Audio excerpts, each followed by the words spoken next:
Hello once again, everyone, and welcome back to the Rest Eastern European Masters. It's our final day of the Eastern European region and the final day of the European Masters as a whole, as we look set to find who the final team will move forward to the Blast Premier Showdown. I'm the Eternal J. I'm joined by Dwayne as per usual. It's been a bit of a long road, an epic couple of weekends, some surprises thrown in here and there, but it's all about to come to a close today as we have our final three best of threes in the playoff bracket.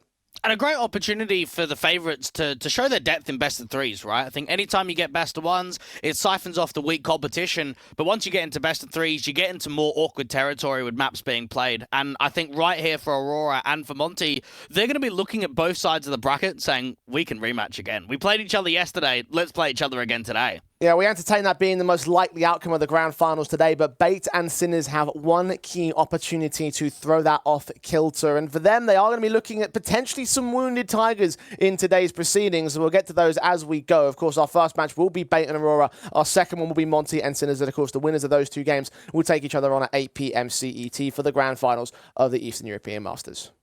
And this is a great opportunity to see more of Bait. Again, do not see much of them in recent history. Seen them play 4 maps on HLTV this year, and 2 of which were in the group stage. So it's an opportunity to get more eyes on them. It's an opportunity to see where they really rely, because they did actually show some impressive results. I mean, that result against Pera in the opening game, Aram was the only reason why it was actually so close for the Hungarian international team. You look at that game against 500, I think if a few rounds went differently, it probably could have gone the way of the Bulgarians, but even still, Bait came out on top, and getting first seed in the group does help out their campaign. They still do take on the Aurora side. So we'll start with the Bait squad, obviously, because you mentioned it has been a couple of days since we've seen them, and they had their group performance that I think we weren't quite expecting, Dwayne. I know that we had like a number of teams sort of... in Group A, we had like a 3-way tie as to who was going to take second place. But Bait, I think, probably were among the weaker of these squads because of how inexperienced they were, or not experienced, but how little they were playing over the course of the year. So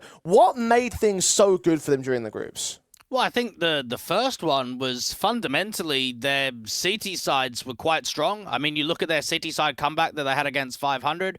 They were down, 5-7 at the half, and then they lost Pistol, they lost Anti-Eco, and Wrinkle came through with a really important 1v1 clutch against Denny and kind of skyrocketed them to get into a winning position. I look at their Anubis. I thought their CT side, especially the holds towards the A side, were very solid. We were seeing some nice multi-frags coming through from MPL. He was stepping up with the AK. So a player that's out on loan and now taking the in-game leadership, to see him putting up those sort of star quantities is going to be quite important for Bait to see if they can translate that from the group stage into the playoffs. Yeah, those two players obviously were the standout elements and kind of expected to a certain capacity for the Bait side. Senthiel, of course, stepping into the roster for this tournament is still being able to hold his own weight. Again, he's not a star. I don't expect him to be, but I think he was able to be that key fifth that they just need for the Bait side, just to maintain their team composure at the very least.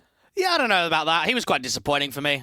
He didn't show a massive amount, and I don't expect him to do so this quickly. Again, this is his first real chance at Pro CS. We've seen him in a couple of best of ones.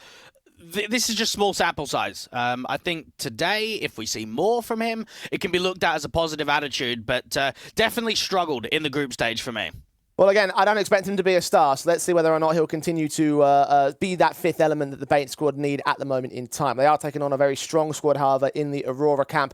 And look, we do rate these guys as possibly one of our second place, potentially first place teams in the Rest Eastern European Masters. I think that they are definitely walking into this one as the heavy favourites. Yeah, indeed they are. And even for Belchnok, right, he's come in to stand in for the team, maybe be a new fifth. It depends on how the next few weeks go for him and the organisation. But he's played with Kenzie before. You look right back at late 2020, they played together for about 4 or 5 months on Ethereal. So there's a little bit of chemistry between those two guys. He'll be familiar with them in the CIS scene. And another thing for Aurora, you look at that last year, they had a lot of grand final positions. We know that they can go deep in events. We know that they can qualify to that next caliber of event. And I think for Aurora, knowing that you've got Bait in your opening game, it's a perfect draw to be able to get yourself into another grand final. Yeah, especially considering that the end of last year was, as we said yesterday, so fantastic, and the qualifiers that they've been playing in so far at the start of the year haven't always yielded those qualifying positions. Admittedly, they are gunning for Chengdu and the RMR, so obviously they're going quite deep in terms of the higher placing events, but you are right in terms of winning this event and trying to go so far as to make it to the show, then and trying to get to that grand final or further of the rest of the Eastern European Masters. And I think given the competition ahead of them, in spite of Beltranok's substitute position, in spite of the fact they haven't got a fully defined 5 as of yet, I still think they looked fantastic yesterday. Yeah, they proved themselves to bounce back from that Monty game nicely. They played up against the Exonita lot in their opening game, and it was fairly comfortable. They go up against Monty and they just get slammed. It felt like that game just wasn't competitive whatsoever. They go into Ancient, and it's a testing first half. It's maybe a testing moments here and there, but once they found the economy and once they found their strength in rifle rounds, they were unstoppable. It just felt like they weren't going to lose a round. And if that's the Aurora that we see today, Bait's going to have to play their A game. They're going to have to play even stronger than what they did in the groups because Aurora's a threat. There's no denying that. And even then, history does not favour the Bait side. We've seen a couple of maps between these two teams in CS2, admittedly at the very, very start of CS2, so a little bit outdated by today's standards, but still, those were 13-8, 13-6 results for the Aurora account. Just really to drive home how the comparison points will weigh up between these two teams. And as a result, you definitely come into this thinking that Aurora have the upper hand in a best-of-3 match. And one of the aspects as well from Aurora in that group stage is I felt like we didn't even see Deco. Felt like he didn't provide impact. And the main reason for that is that even though he had the AWP out, it was the riflers that were taking over. It was the Kensies and Norries, especially on the B side of Ancient. Kensie and Cave just felt like he wanted to take every fight, was getting support with Util, getting opening man advantages. That was something that we saw so frequently in both of their officials against the Exonita lot, is that it was just 5v4s almost every round, just constantly on the press, getting opening kills, falling back. And it makes me wonder today, if we get more of Deco, does that make Aurora even more of a threat than what we saw from them in the group stage?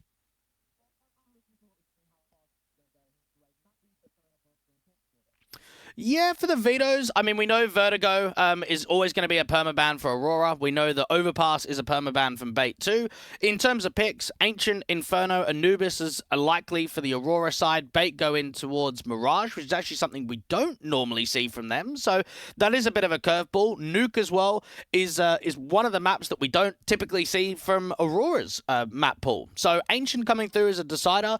I want to say that this is very promising for the Aurora side. I thought they would have actually picked into Ancient. I think it's a fairly weak map on the side over of the opposition of Bait. They're on a bit of a losing streak right now, so this is obviously a very good opportunity for the likes of Aurora to try and get in with that third map decider, get in with something strong.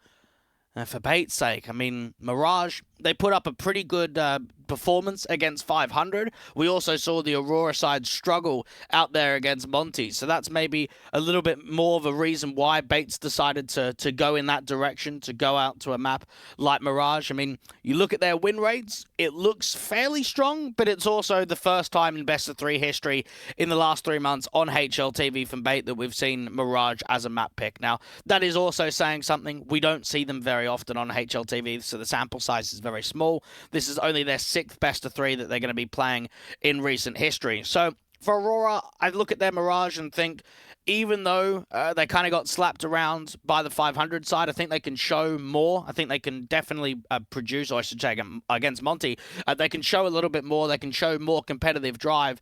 But coming out onto Nuke, a map that we don't see very frequently from Bait, Ancient, that looks quite solid for Aurora. I mean, we spoke about it on the broadcast yesterday when Exonita decided to go to Ancient as that best-of-1 map. It was an opportunity for Aurora to show all of those Tier 1 teams, Tier 2 teams, competition against them on Ancient, that they can kind of get a lot out of this. So for me, I think Aurora is shaped up for a very good veto. I think they've got a very good chance of taking it in 3 maps. I do think that closing in 2, it might be a stretch. I think that Mirage is a very good opportunity for Bait to kind of get in. I mean, their qualification game against 9 Pandas in the open qual, we saw them nearly qualifying to the major. Mirage was actually quite comfortable from Bait. They ended up winning that map and the series. 13-8 was map number 1 of Mirage. So more Mirage to kind of get under their trap record. Do want to see a little bit more success from them on their T side. I mean, I look at that series against 500. 500. I felt like it was certainly weakened. They were pushed quite competitively in the first half and only started to bring it back with some important key rifle rounds in the second. So maybe showing us more on the T side will give us more of a clear indication if we are going to 3 maps. And I think, honestly, across the board, just trying to get a bit more out of MPL and Wrinkle. I think both of those guys were very exciting in the group stage. Wrinkle in particular in that game against Pera. We saw some fantastic moments for him. We saw him 3Ks from Electric and coming out into the bomb site on B, just opening up space, allowing kills to float through. And when you kind of compare just how much success Wrinkle was getting in the group stage and just how much of a lack of success Deco was getting in the group stage, it does make me wonder if there's going to be a strong contrast between the two AWPers come today. A pistol round getting started. Bait looking to bring pretty much everyone out to A. You've got a single smoke and a flash that can go out towards top con or into jungle. Deco's taking a lot of space away from top mid, so they could probably set up a double backstab towards T spawn. Now with that util coming out from A main, it's going to drive their attention back out to connector very quickly. So Belch not getting smoked, does have a smoke himself. Him and Lucky are just trapped behind connector, and look at the space that's being taken from Captain Kirka, trying to force Nori back even further defensive outside of CT spawn. Nori is desperate to try and get that refrag. Now when the smoke starts to clear, I wonder if Bait try and get on the front side of it. Try and see if they can fight and press aggressively towards those T-side individuals. Belchnock round the corner. Essential trying to get that Glock shot off, trying to get that headshot, but it just doesn't happen. MPO only gets one. Owner's the last one left and trapped out towards A main. Lucky is clearing out as much of A main as possible. Difficult shots from Owner, but it's just being stuck from Belchnock. Deco comes on the defensive and tries to help out. And in the end, we see Aurora getting off to a very good start. Bait. The pressure point was definitely there from the top stairs and into connector when that smoke cleared. MPL gets 2 out from jungle, but being overwhelmed. Lucky with 2, Deco with 2, that backstab being presented out from Palace. And the force buy can come through from Bait. And knowing that they got a bomb plant, knowing they got away with a few casualties, they can look at this second round and try and put that pressure on. Early anti-rush nade of the incendiary out there to A main stops any counter. But it seems very similar to what we saw in the previous round. Owner, walk contact with the AK. Lucky towards Dark. Kenzie up there from stairs. And a quick pop out with a flash is going to commit them in. Essential gets that first entry. Lucky has not revealed himself towards Underdark just yet. Deco providing some assistance. Out from jungle, distraction. Lucky somehow gets away with 2 kills. How is Lucky still alive? What is happening right now? What? Lucky? How's he managed that? He's even caught on the ladder for a little bit there. Oh, normally towards Underdark, you're expecting a 1-for-1. I mean, even when he gets that first kill, he's on, what, 43 points of health? Let's have a look at this again. Lucky's on 100, then he gets down to 43, and then, yeah. I mean, obviously a little bit of help coming through from the rotations out there from jungle of Deco. But that is a very good sequence. Aurora getting off to a flyer of a start, 2-0. And now the light eco. Tried the force buy, it was unsuccessful. Kenzie, aggressive up from top mid against the anti-eco. Fairly hungry. Wrinkle trying to see if he can prod out from A main. Owner catching a good timing to get out from Palace, but misses that opportunity to catch off Lucky. Owner needs to try and deal with that CT individual out to Ticket. Deco with a slightly widened up angle from the top of the stairs. And when you do look at Mirage and you look at the recent history for Aurora, 1 win and 3 losses in the last 3 months for them. It's normally Nori, which is the key entity. One of the players that I feel as if puts up the most amount of impact on this map. Belchnock. I think a great chance for him to show what he offers. I mean, it's surprising when you look at his previous teams. Remember him on Ethereal, played on Hard Legion for a little bit of time, went out to the Mega for quite a long stint, actually, and then found himself most recently on Perivision, that if he does join this team, he's the youngest player here. He's only 20 years old. So when you think about the previous teams that he's been a part of, when you consider that he's been involved in the Tier 2 atmosphere for the last sort of almost 4 years now, started very young.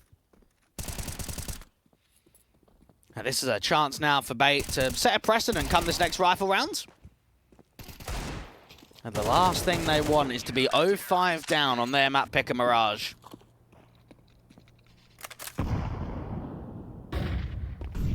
Kenzie. We've seen Aurora enjoy pressing quite aggressively towards mid, looking for early fights. Very heavy workaround towards Connector. Kenzie a bit of a floater, in from window, towards top con, assisting the likes of Nori. Deco with the NWPs playing a B anchor role this time, out from Van in the apartments. Lucky searching. Kenzie hearing some footsteps and some noise towards underpass with the util. Wait for that window smoke to fade, and that's where he might be able to swing on a contact. Nori making noise in top con, being heard from MPL. It does seem as if they could be running into the trap. Breakage of the smoke, MPL not seen, but Lackey drops the bomb all the way in T-spawn. Oh, that's very uncomfortable for the default. Kenzie can work out from jungle. Essential tries to get in with the first, but Kenzie makes it two. Oh my, Aurora are all over them right now. Hell of a start on the CT side. Bait can't seem to catch a break this early. It's starting to look not too dissimilar to the way things have gone down over the past couple of days. The dominant force, the favourites in our matches, now coming out in great respect on Mirage here. I love the position that Lackey finds himself in, that pretty much the first rifle round of the game, he's already pressing T-spawn. He's already making that info plays. He's getting that extension and dropping the bomb into an uncomfortable position. Aurora, they're looking solid right here. Not really much the Bait can do, particularly Captain Kirkcut. Backstabs coming in, Short now being faced upon. He will get that one kill on Deco, but surely from here, it's easy pickings for the rest of the CT side. Easy stuff for the Aurora camps who get things kicked off and to carry it forward with a decent streak. No bomb plant bonus will be able to assist the loss bonus, so going to start to get to some economical turmoil here for the Bait side this early. Tactical taken as appropriate. And again, just looking at the veto process, we know that both teams in recent history have leaned towards Ancient as map picks, and it actually got floated all the way as that third map decider. This is new territory for Bait. Don't see them pick Mirage. They probably look at it in this context, knowing that it's a weaker map in the pool for their opposition, knowing that Bait put on a good performance against 500. It's just that sometimes when you go in with the punish pick and you get off to a slow start, it does feel as if, was this the right call? Was this the right avenue of where we need to go forward? Because for Aurora, they've allowed a bomb plant in the opening round, but that's it. They've been very clean from that point onwards.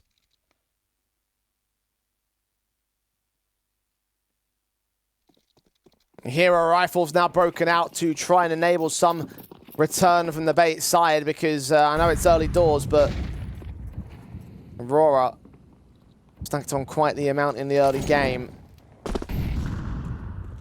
And there's still time to recover. They haven't won the half just yet, but it feels like with the way these kills are going, with the way that these rounds are going, how confident they're looking like for Aurora, they could really start to run away with it from here. Kill against the rifle already. Pistols will try and act out of the apartments. Belchanok does get overwhelmed by Essential. Got Nori backed up, finding Captain Kirker, but not finding the kill against him. So advantage for Bait here.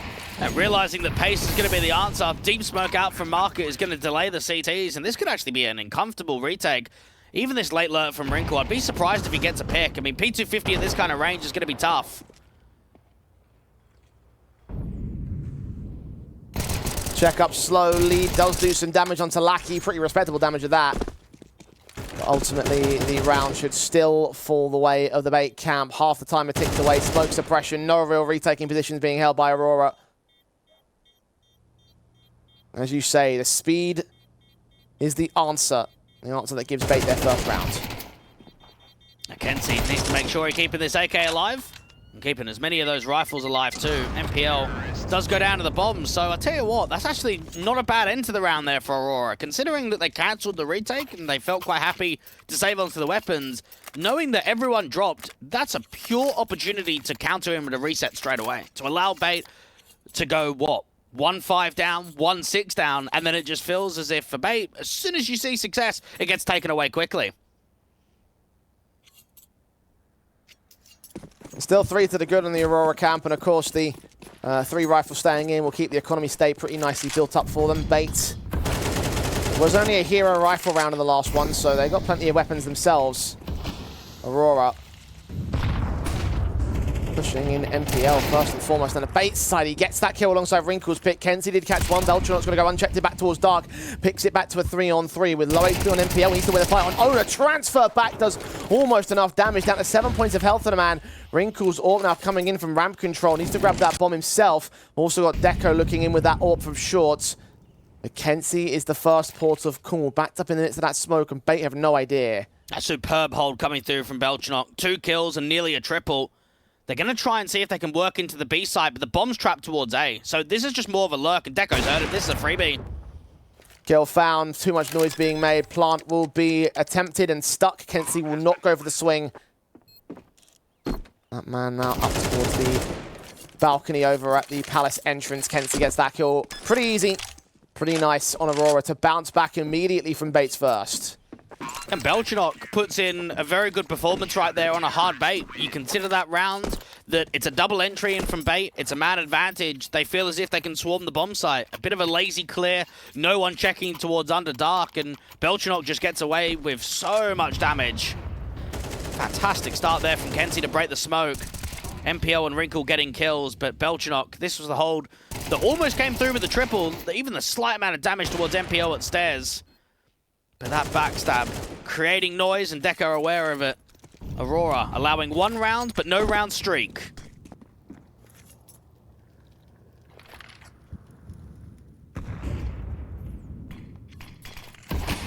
Guns will still be set in for Bait this time, though. Very fast out again for Ono. Was looking like he was going to pop his way ahead of that smoke. We're waiting for a flash from Wrinkle. A smoke will come in from the man. Back up also there in MPL to try and support. First flash sent, sends him in with the 2 more. Dive out of Palace, not quite going as successful as Ascenthior wanted it. Lackey with that kill, Orpa Deco, not even required. No, as it is. Owner finds him with a quick drive by. Wrinkle can finally deal with Lackey. They overextend out towards CT though, and Nori can take the advantage back. A very good positioning there for Nori. A slight off angle, waiting for the fight to present itself. And now the T's are getting desperate. Easy kill for Belchenok. Wrinkle in pretty much the same situation as he was last round.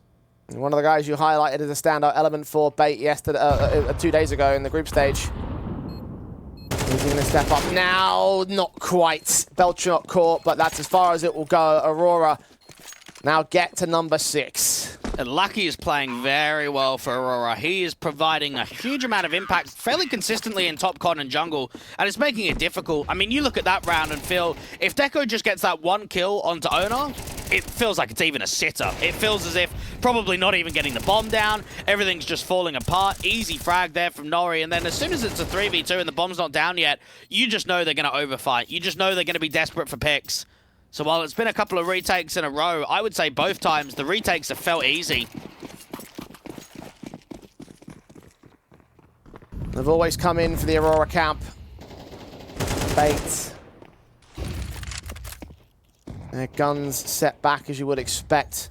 With bomb plant bonuses continuing to pour in, they can continue to afford this, but one good round from Aurora that doesn't allow such opportunities can suddenly take it all away from them.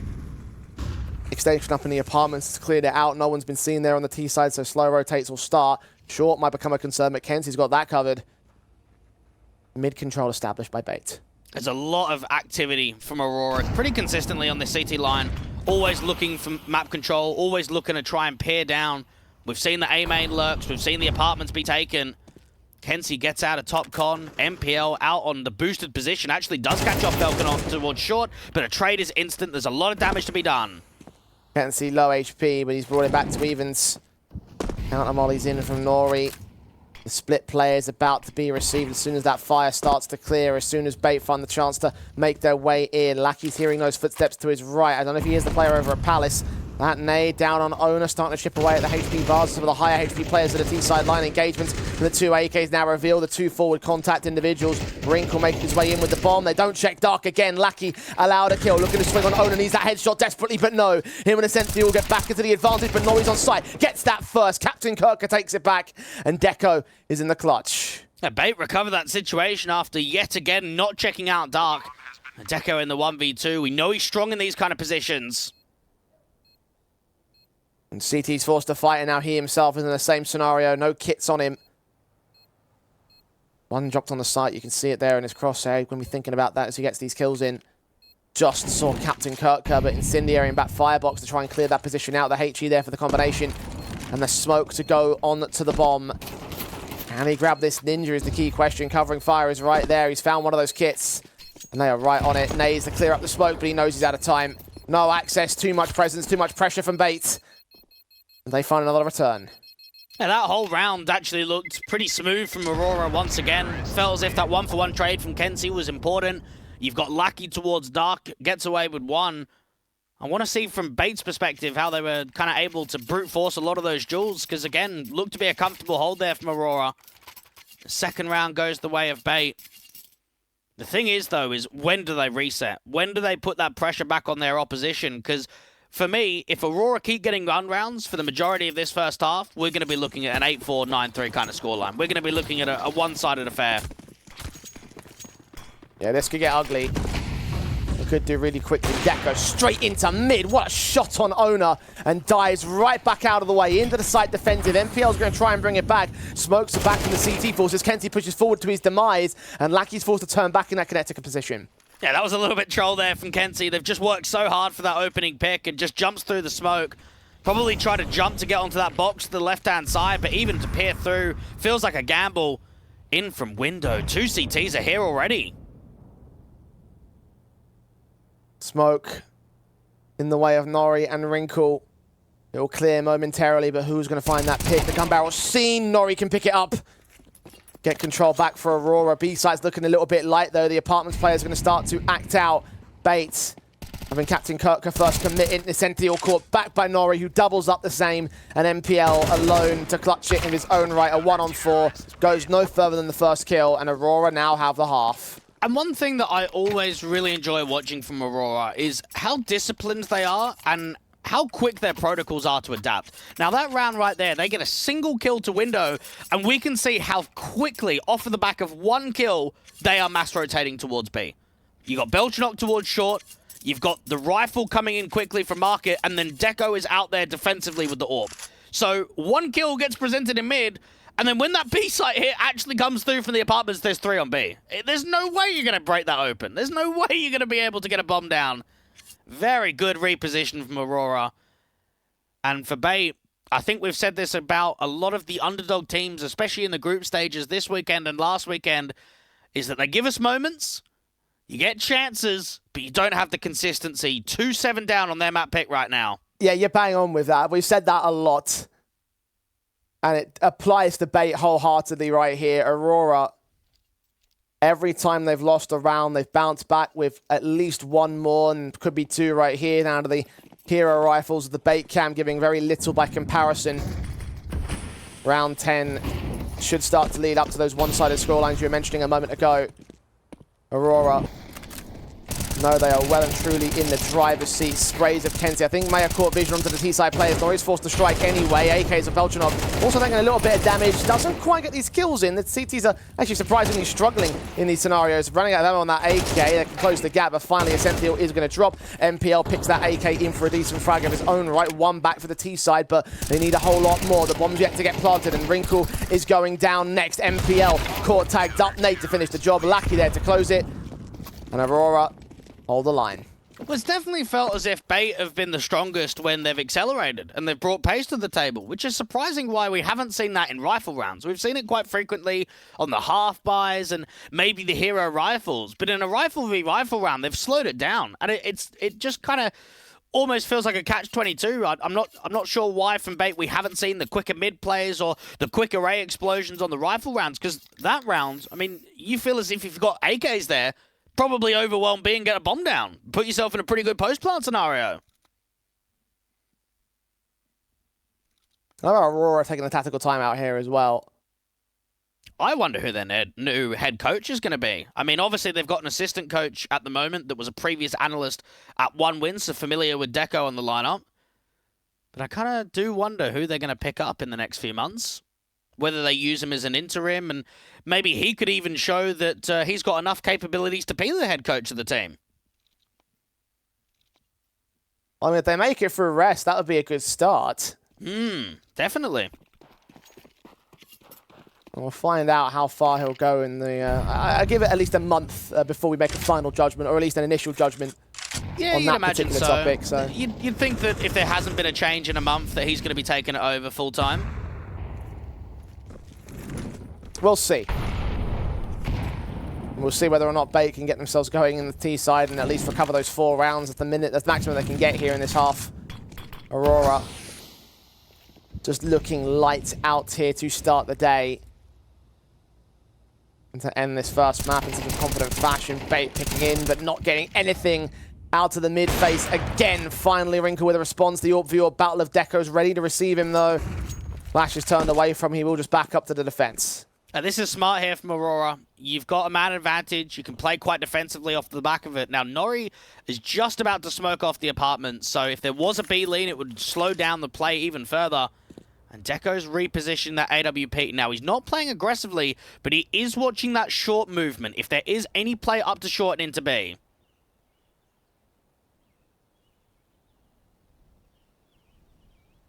"40 seconds. Kenzie looking to swing forward. Owner's caught dead to rights. Now 2 left standing for Bait.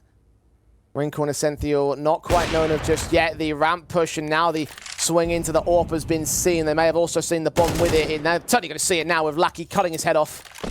And Wrinkle can't do much here. Unscoped, surrounded. 15 kills deep for Lucky. What a map he's had and what a map it's been for Aurora in general. Bates, how do you respond to this? It's very tough. You're going up against a top-end team in Tier 2, and I mean, another conversation we had a couple of days ago with Aurora is obviously that they qualified to the CCT Global Finals. What about even the BetBoom Dutcher closed qual? Now, they didn't make it to the main event, but they 2-0'd Eternal Fire, they 2-0'd Apex. There aren't many teams in Tier 2 that can 2-0 teams like that. And I think that's when it shows that Aurora are seriously capable of going deep in a lot of events that they play. Well, they came to rest the play. And they may well be on to win. They almost certainly seem like they're bound to win this semi-final at the very least. Why has Essential still got $2,000? Not a bad question. He's on a Deagle when he could get a Galil. He could sell the Deagle and get an AK. Oh dear. At least MPL's found the pick on Belchanok, so one to return. Captain Kirka, though, will not last long there in the sniper's nest. Kenzie swings forward from jungle to pick him up. And that Deagle play either needs to go magical to make amends for this mistake, or just concede the 10th round to the Aurora side. Kenzie and Lackey are still on the A defense, and they are playing away from the T side line. Look at them slopping places there in Connector. Essential's going to get caught, bomb dropped. Nothing you can defend yourself with, no position to hold against them either. MPL tagged. Lackey knows what that bomb is, and so do the rest of the CTs. They're rotating in quick. Yeah, they're just getting eyes on the bomb from short, so getting into Connector is going to be tough. Wrinkle needs to find support. Gets nothing. Lackey gets himself a double. Perfectly played to add 17 to the turn of his board. In the turn of the half, a 10-2 for Aurora. This is looking like map 1 might already be done. Yeah, definitely a mistake. I mean, you can see by the end of that money that he would have had enough money for an AWP investment to chuck over to Wrinkle in the next round, and maybe that was something just with miscommunication, not realizing that it was the last round of the half. Yeah, that is definitely something you don't see that frequently. Still thinking of playing MR15. Yeah. 8 rounds the difference. This has been a tough watch. I mean, Lucky 17-5 has just been so encroaching on round victories towards A, and it makes me think that this map should be over quite quickly. Yeah, it wouldn't shock me. Bait have been outclassed in every facet on this map. Their own map pick. And Aurora let nothing go to the favor of the opposition here. Pistol round does see MPL first to fall. Goosh down, taken down by Kenzie. Owner in the back of Dark. They've used this position so many times on the CT half for Aurora. Owner and Wrinkle doing well to hold the defense, actually. They make it happen to a 3-on-2. Captain Kirk next up in mid sees where Kenzie's at. And Nori is all that remains. He's got that B-bomb site control, but he's got no bomb control, and therefore no bomb plant. A very good distraction. I mean, those couple of kills from Wrinkle were pretty easy just because everyone's looking out to Owner. Nori might be able to get away with one more. Senthiel does give up at least information towards Window. Does get What? caught! Nori's now on for the 1v1. Not like this, Bait. Not like this. Minute to play with, a little less than that. And Wrinkle, here's the reload. Nori does get caught, thank God. Okay. Aurora nearly getting away with murder there, but they don't quite manage to put Bait to bed. A pistol win for the CT side prolongs this match for a bit. Even force buying here from Aurora, I think, shows us the kind of demeanor that they want to offer. Now, you could very easily just go for a harsh eco. Go in for the rifle round and get yourself to close out this game early. But they want to put pressure on their opposition. They want to make it so uncomfortable for Bait to even string a couple of rounds together.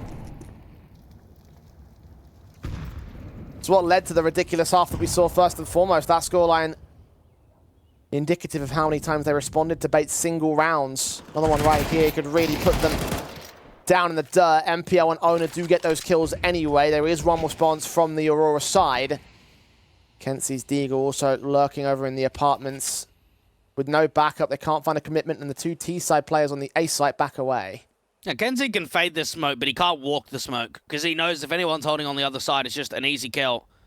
Essential cannot afford to go down here without a pick. Rotations are going to be slow into the B-bomb site for the CTs. Pixels away from that Deagle barrel sticking out. Senthiel sat in that corner as the T's continue to work their way into that mid position. Maybe Captain Kirker's footsteps will be heard. Maybe Kenzie might get baited in by that, or they might consider some idea of a B-centric hold.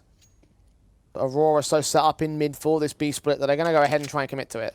Now, Kenzie knows there's a player out towards Van, and that could actually be quite a bait here for the MP9. No. Oh, Kenzie gets away with that first, and now they can put pressure onto the FAMAS. 3-on-3, rotations inbound. Captain Kirker sees where Kenzie is, will take that shot back. The Galil from range of Nori trying to find his man. A smoke in the middle of the bomb site will now push on. Deco's backstab closes in, though. He's so wary of where they're at, but Captain Kirker, oh, they have no idea. Chance to strike. He hears the footsteps right behind him. Gets that kill. MPL gets damaged up so heavily, and now Nori set in with the clutch. One player, low HP, found out towards short is Wrinkle, who finds the range game, gets that pick in. Aurora nearly pulled off every play in the book right there, but Bait still just beat them out. And this almost turns into a rifle round now. They can force buy again. 3 kills, another bomb plant, extra money to work with. Deco's actually played that really well. He tries the trigger discipline to see if there's any extra rotation, and he starts hearing those footsteps in from Market. So as soon as he gets that first kill, he tries to transition. And if he gets that kill out from the Market window, that round's just on, isn't it? 2v1 up against the short player, it's probably over. So a very good effort there from Deco to have the trigger discipline to allow 2 kills to flourish. Not to be Aurora, and not force buying all the way. Instead, Lackey's going to go with a hero Galil, and they're going to upgrade lightly. I wonder if this is still going to be an expensive round. Are we going to see 2-3 players drop from Bay? I mean, if they do, Aurora would set themselves up perfectly with a full buy and a reset chance again, as if they haven't had them for the last 2 rounds. Ooh, Wrinkle unscoping at the wrong moment, had a perfect chance to start things off.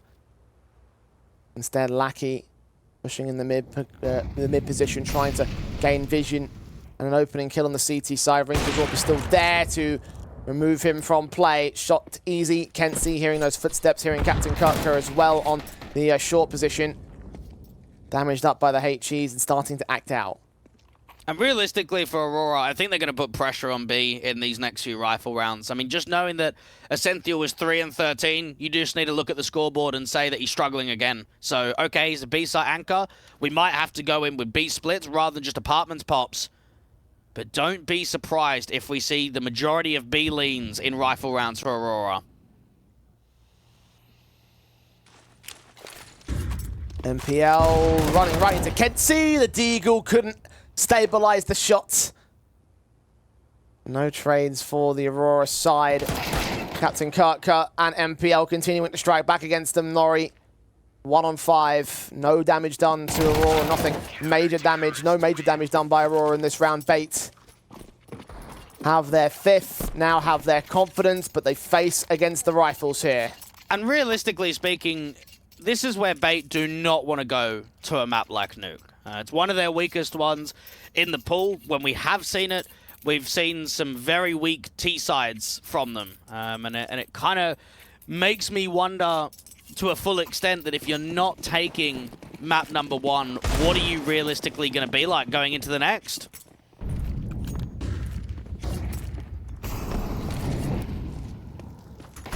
Galil's facing in for Lackey. Alongside Kenzie inside of that top mid position. Captain Kirk inside of the smoke will make his way into open space and try for some blind shots, but Kenzie finds the responsive. The Galil of Ascential can get one back, and Lackey struggles to find the trade. Advantage for Bait once again. It looked like it was going to be a pretty easy pick after it'd been tagged up quite heavily. Now they've got themselves out towards A. MPL's defensive towards CT. Owner's quite defensive towards Connector. They need to push MPL away. Finding Belchanok now down to 2. Deco and Nori. Both at 100 HP. One needs to cross that bomb whilst there's so many open angles and no more smokes they can utilize here.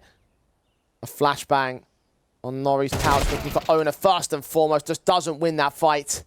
Deco now alone, does find 2 on the spray. Molotov back at Con, should drive that individual back. The nades, however, dish out the damage, and there's a backstab also closing in ever so slowly from that AWP. This is very winnable for Deco, especially if he can isolate these individual picks. It's got to. Owner bout. He sees the head of the AWPer though, and Wrinkle finally closes in with the closing kill. It's actually a pretty good round there from Aurora when you consider that they got unfortunate timing out there in top mid. I mean, I look at that thinking that, realistically speaking, Ascential should have only got 1. Probably shouldn't have got away with that double. You then find yourself in an uncomfortable A-site take. You've got a bit of pressure building out there to Con, and you're getting a bomb plant and another 3 kills. You've got more room to buy down, come here to round 17. They've just got to make sure they close, right? And they've just got to make sure that they at least get quicker to that 11, 12-ish kind of rounds. Put that pressure back onto Bait. We know that that reset is looming in quickly. MPL's got no money. Ascential's got no money. Captain Kirker, he doesn't really have a lot. It's only Owner and Wrinkle with decent cash.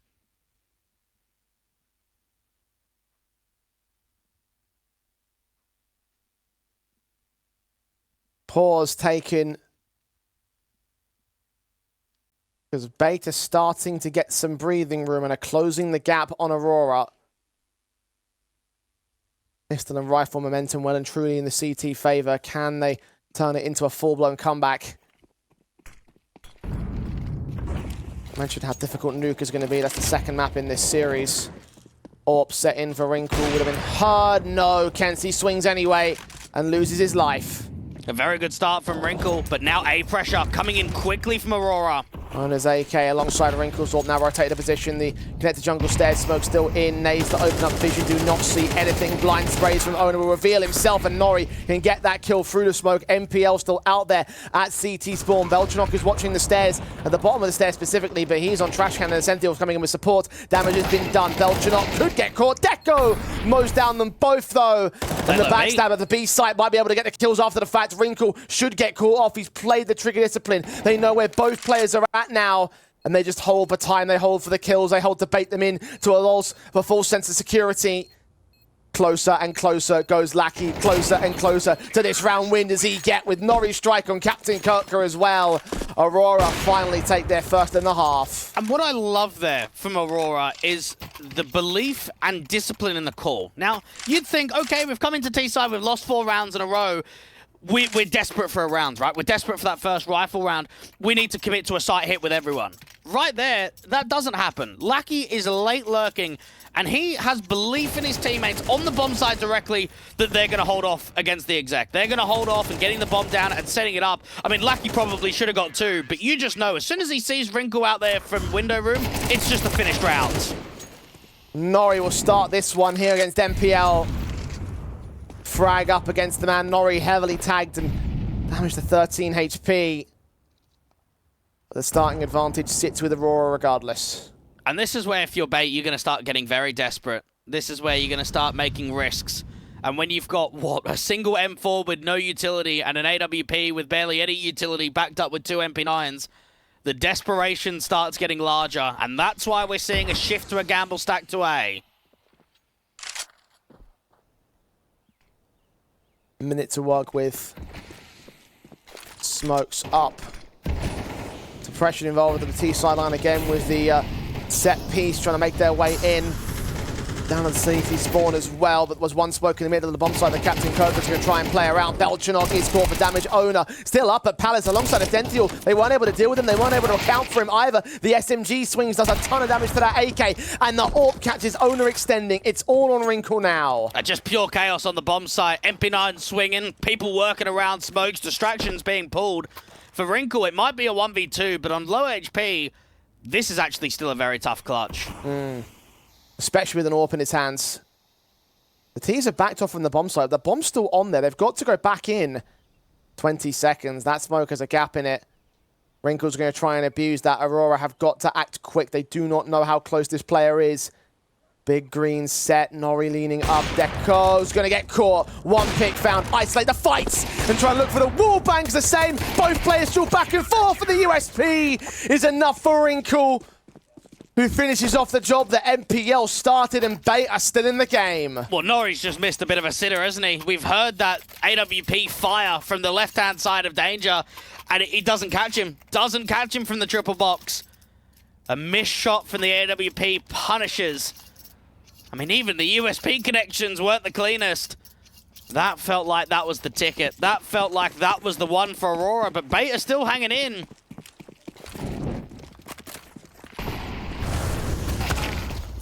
Quick out of Kenzie, trying to get some revenge, but Owner will let him walk no further. Mid-control also established by the main T-side force, including that AWP of Deco, picking it back to a 4-on-4. Belchanok leads the charge in from Connector. Rotations of those B-side players are getting called out as Wrinkle reveals himself over at the ticket booth, firing back down against them. Nades also chip away. Lucky's going to try and work in from main. The trade is good there from Belchanok, and Wrinkle's defensive. Captain might be able to drop the bomb in con. Here's them, sees them, jumping above that smoke for the information again. They have time to play with here, Aurora, but that bomb is trapped and needs to be bailed out of position. Finally, Belchanok will grab it, get it out to that danger box, the other side of it. Deco, AWP playing Overwatch, Lackey in the back. And they make their moves into the CT forces. Belchanok's in a good position, has to deal with 2, swings up on the angle, swings into Connector and wins out the fight, now repositions. Ascential brings it back though, still a 2-on-2 until the AWP can strike. Wrinkle can't respond. Smoke a little bit farther lefty. Bomb is not covered off by it. Swings in for the kill, can't land it this time. Deco gets his revenge for his triple and for Aurora on map point. And just to give you an idea, Jay, Deco, 3 maps in the group stage, -1 KD difference, averaged a 0.95 rating. Look at him today. Look at him in the best of 3. 19 kills and 9 deaths. Consistent, important, and winning rounds. Right there, the solidity of that AWP provides the 12th round and forces the most uncomfortable reset that you could ask for against the map points. Well, Lucky took the spotlight in the first half. Deco has it in the second. And surely, with the buy being where it is for Bait, this should be more than enough for Aurora to close. It's just felt as if there's been no breathing room for Bait. Every single time Aurora have won a round here in the second half, it's been up to a scrappy buy in the next. And that pretty much relies down to the lack of success in the first half, not giving yourself enough rounds to work with to say, oh, okay, we'll just eco this one. You can't. Aurora, they know that they're up against weakness. And they are slowing the clock down into this B lane.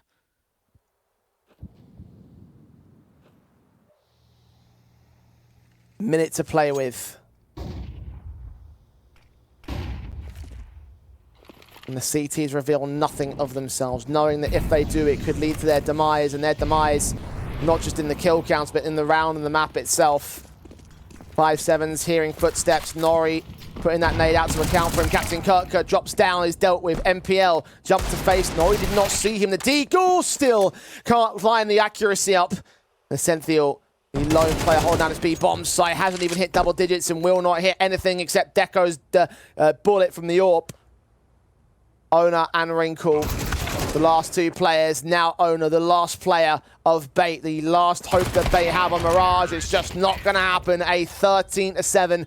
Aurora may have let a few rounds go the way of Bait in the CT half, but with as dominant as they've looked here, this is a very strong start to the day for them. Indeed it is, and more just disappointment from Bait. I think they showed us quite a lot in the group stage, and they couldn't show us anything in the second half. They just didn't have the rounds to work with. It was such a slow start in that first half to just getting any success. Yeah, and again, it was really down to the pistol and rifle momentum. They were able to get those 5 rounds on the CT side. As soon as Aurora got back on them, it just looked like the same old Aurora that we saw throughout the course of the start. And that's the key issue. And yeah, it will always be a case that you have that little platform to perform from, but you always need to follow it up if you're a team like Bait. And so now we move on to Nuke. And as you said, Dwayne, this is not an encouraging second map for them to be in. No, it's not. This is definitely a punish pick. For Aurora, I don't want to say their nuke is incredibly strong, because it isn't. Again, when you go in for a punish pick, it's sort of middle of the map pool. You've got some decent experiences on it, but you're going into this one because you know that Bait don't play it. You know when they have played it, even in a longer span of the last 3 months, it's on the weak side. So they look at this one as a perfect opportunity of clinching a 2-0 and not even needing to go to Ancient. Especially when you consider what they did on that Mirage. It could be a bit of a bloodbath on Nuke, our second map of the semi-final, after the break.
Well, Bait got debated, it feels like. Their own map pick and Mirage falling out of favor in quite a dominant fashion. Aurora looking lights out, standard stuff, it feels like, for them as a dominant force here in the semi-finals. They do pick up their first map, and now they move on to their map pick of Nuke. As we were saying before the break, Dwayne, it's not an encouraging one for the Bait squad, and considering that that was their confident map, that was their pick, that was their home territory in this series, now moving over to one which definitely is not, I feel like we could be looking at a very similarly confident affair from Aurora now.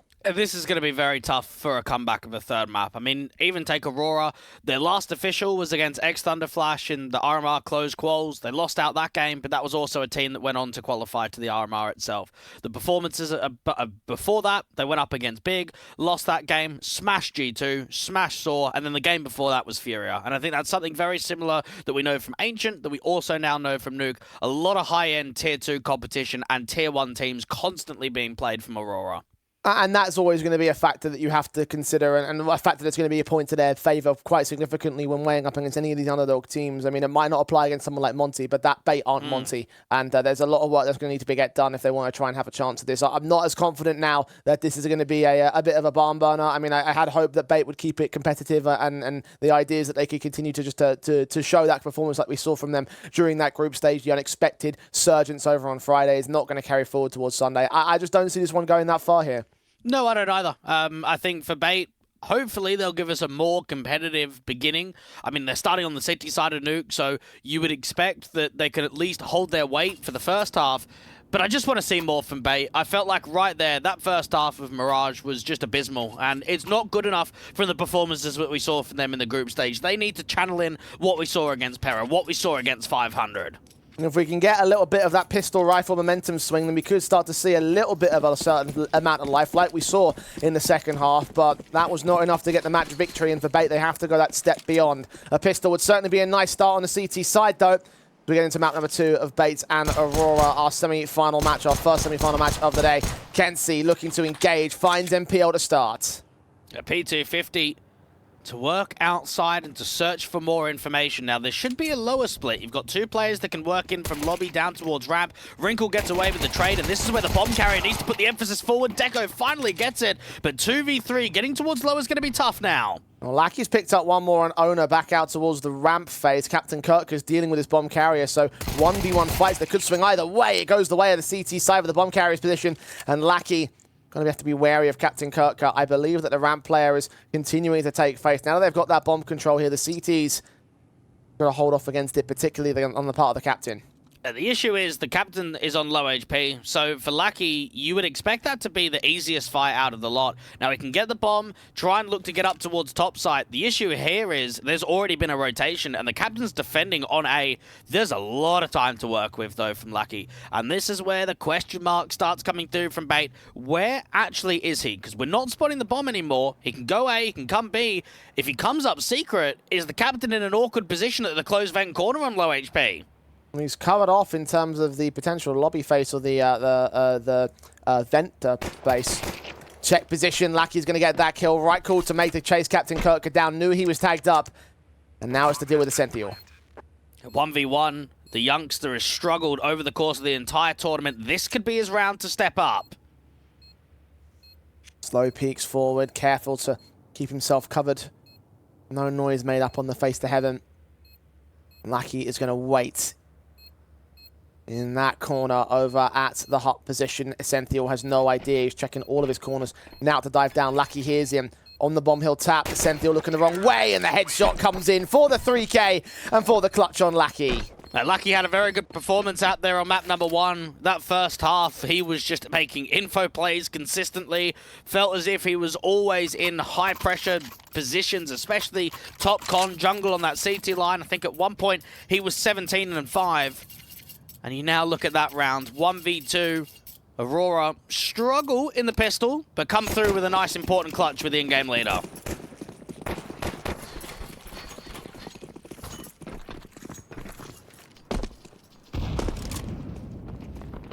Pistols pulled out. Lucky and Co to mow through all, make it a very fast end to the round, and get the formalities over and done with. Now into the guns. And this is a chance for Bait to get that AWP and Wrinkle involved. Now, you would expect him to be the heaven rotate, maybe start outside some rounds, start ramp, but he should be creating a lot of movement. Look to try and put that AWP in impact positions. Bait are going to be required for quite a bit when you go in for a punish pick. Aurora know that they are in a perfect chance to get a comfortable 2-0 to face what could be that rematch against Monty.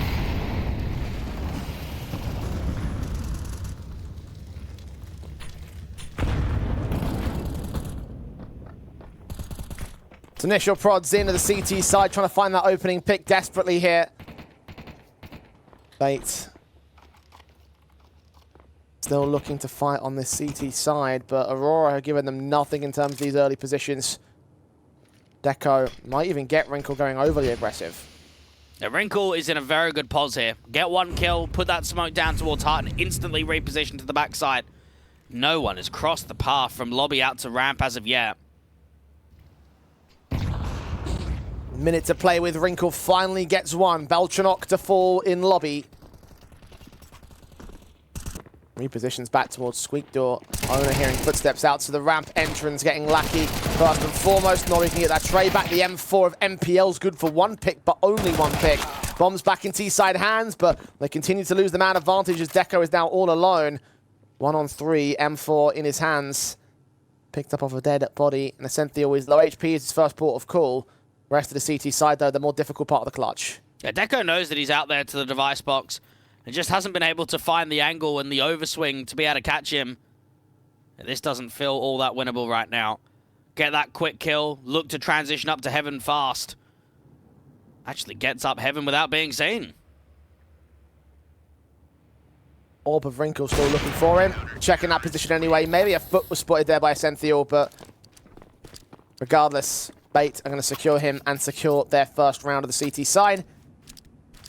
As we saw in Mirage, Aurora were able to respond to those individual rounds and keep the economy state awkward, keep the round streak running back for them, recover it, and just build upon their scoreline lead.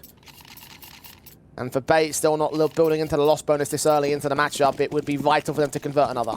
And tactically, Aurora looked in good positions in that last round. Just unfortunate that Kenzie didn't get that kill towards outside. That would have changed quite a lot of the scenario. Opening up the Squeak Door, playing in from door, Nori keeping eyes on lock out to ramp. And I think that's where an edge is going to go the way of Aurora. The way they slow down the rounds, the gaps that they're able to find on lurks. Outside from Kenzie, he's so annoying to deal with because sometimes he's really aggressive, sometimes he's really passive, and even when it feels like there isn't an outside player, he's still there. So Kenzie is going to be the man to look at as the annoying piece for Aurora in this first half.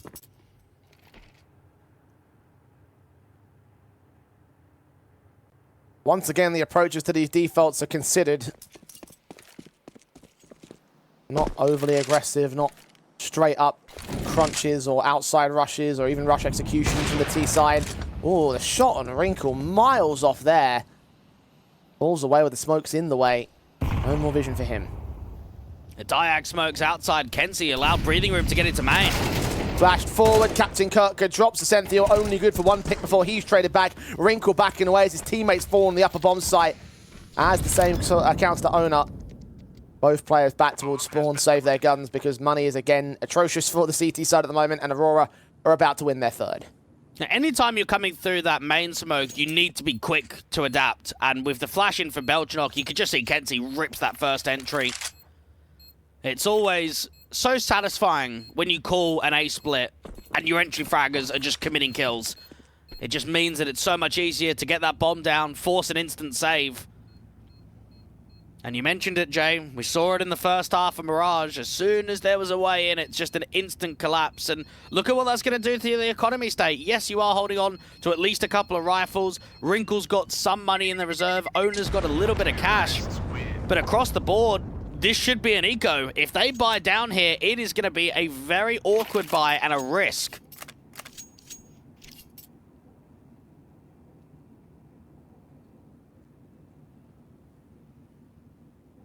What's the call?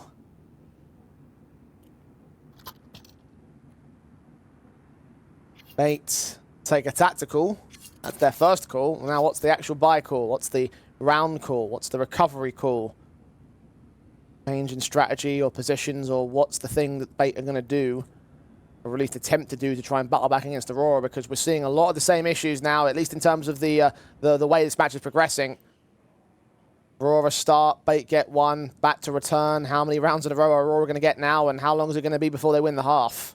Yeah, Nuke is a very tough map to play. I'd say probably the toughest map to play in the entire pool. And there's a reason for it. And there's also a reason why Nuke is not the perma pick for a lot of teams. It's normally maybe the third map decider. Maybe you get it in with a punish. But there aren't many teams in the tier 2 scene outside of maybe some of the Danes that actually go into Nuke consistently. The protocols, the timing, it takes a lot of cohesion. And that's something that Aurora have with, what, the core 3 being together for over a year now. You've got to have good cohesion on this map. Yeah. Look how fast Owner's moving in. Beltron might be ready for this. Okay, bit of a surprise call there for Bait. Taking one of their rifles, held in from the previous round. Backed up by only upgrades on MPL and Ascenthial. Pushing it in for a kill. Now to another gun that Ascenthial can use. Kenzie working these smokes on the outside, just trying to see if anyone's hugging close. Get into secret, make some noise. MPL can hear that. Nothing else is actually crossed out. There's outside players, but they're more so sitting behind either the top of main or to the back of T-Red. Seems like they want to fight deep outside. Deagle waits for MPL. They don't check that corner at the garage entrance, so now it's a two-man advantage. And they're about to run into these two guns now, holding the crossfire. The AWP and the M4. They run right into every single trap set by the Bait camp. Deco, bomb on his back, a 1-on-5. Well known to the CT side, but can't win a single pick. What a steal that is from Bait. It's a very good eco, and I think it shows that they try and get as much out of the safed-in weapons as possible. That's quite gimmicky, what happens with that first M4 to go aggressive in from door. I think that if it's definitely held stronger in from lobby, which means more than just one player, he probably gets traded almost immediately.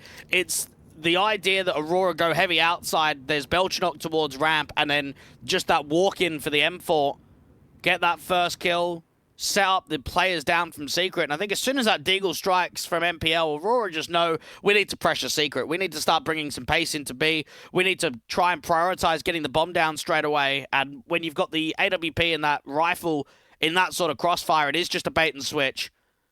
So a nice tidy steal round there from Bait. I'm just going to be keeping an eye on how consistent they can be in this first half.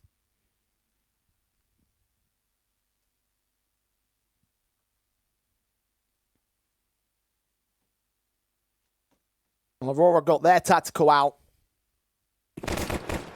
Trying to avoid getting caught off guard like that again. Of course, they are facing a very staunch setup from the Bait side. The weapon situation is looking very, very... well, it's very hard-hitting. 4 AKs on the CT side, plus the AWP of Wrinkle again going deep in a squeak door. No one's watching this as the AK of Captain Coco could catch Deco. They've fallen for it for a second time, and they're going to continue to hold their nerve. They're continuing with a lobby crunch. Captain Kirk with a lineup. And Aurora have given away a weak point. Well, this is maybe something what Bait are going to try and get under their skin, is putting pressure in from lobby. And 2 rounds in a row, it's gimmicky again. It's not a lobby crunch, instead it's just a walk contact in from door. Belchenok has so many fights to try and recover. He's fighting from ramp, he's fighting in from lobby, and even his teammate from Kenzie's not in a position to help him out. Playing on the outside now, he's facing resistance of his own accord. Incendiary is back, the CT is continuing to face, because they have the overwatch with the bomb. They get Belchenok, they win the round outright. I mean, the chance of him winning the round anyway is still absolutely slim. Time ticking away. Kenzie starting to make noise, trying to pull attention away from Belchenok's position. Trying his best to bait out Wrinkle, trying his best to get this frag. Finally, one falls his way, turns away, aware of the elevated angle that Essential's at, but cannot deal with Captain Kirker. His quadra in this round. Kenzie must have been heard towards outside, checked by MPL. The rest of the CTs adjusting again to have the full minion over the bomb. They've just got everything in their favor. Easy pick. And this is where Lucky obviously needs to make sure that they're defending against these aggressive plays in from lobby. I feel as if next time it's going to come ramp. We've seen 2 plays in from Squeak Door. Personally, I feel as if Bait might try and do a walk contact into ramp, go from a different angle, try that slightly different protocol, but with the same intent. And that's got to be something in the back of the minds for Aurora, because realistically speaking, I want to say a 6-6 half is pretty good from them. If they can get 6 T rounds, you'll be quite satisfied. You'll go into that second half and think, yeah, we can roll them over. But 3 out of the past 4, lack of bomb plants. Bait will be happy with what they've been able to achieve.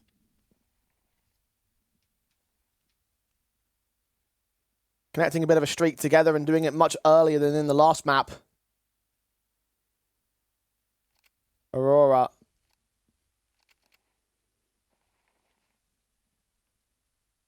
Down to the basics on the eco. Maybe they themselves might try and get up in at Bait's face, maybe try a rush tactic and secure a bomb plant if possible. They've got no utility. They want to go for an upper side take. Into lobby, into ramp, Incendiary to hold off against the nades of Wrinkle. Will tag up all 5 players, no less than Nori, 43 HP for him.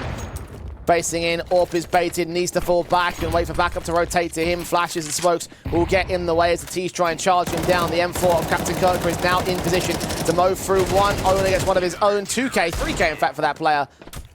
No bomb plant for Aurora.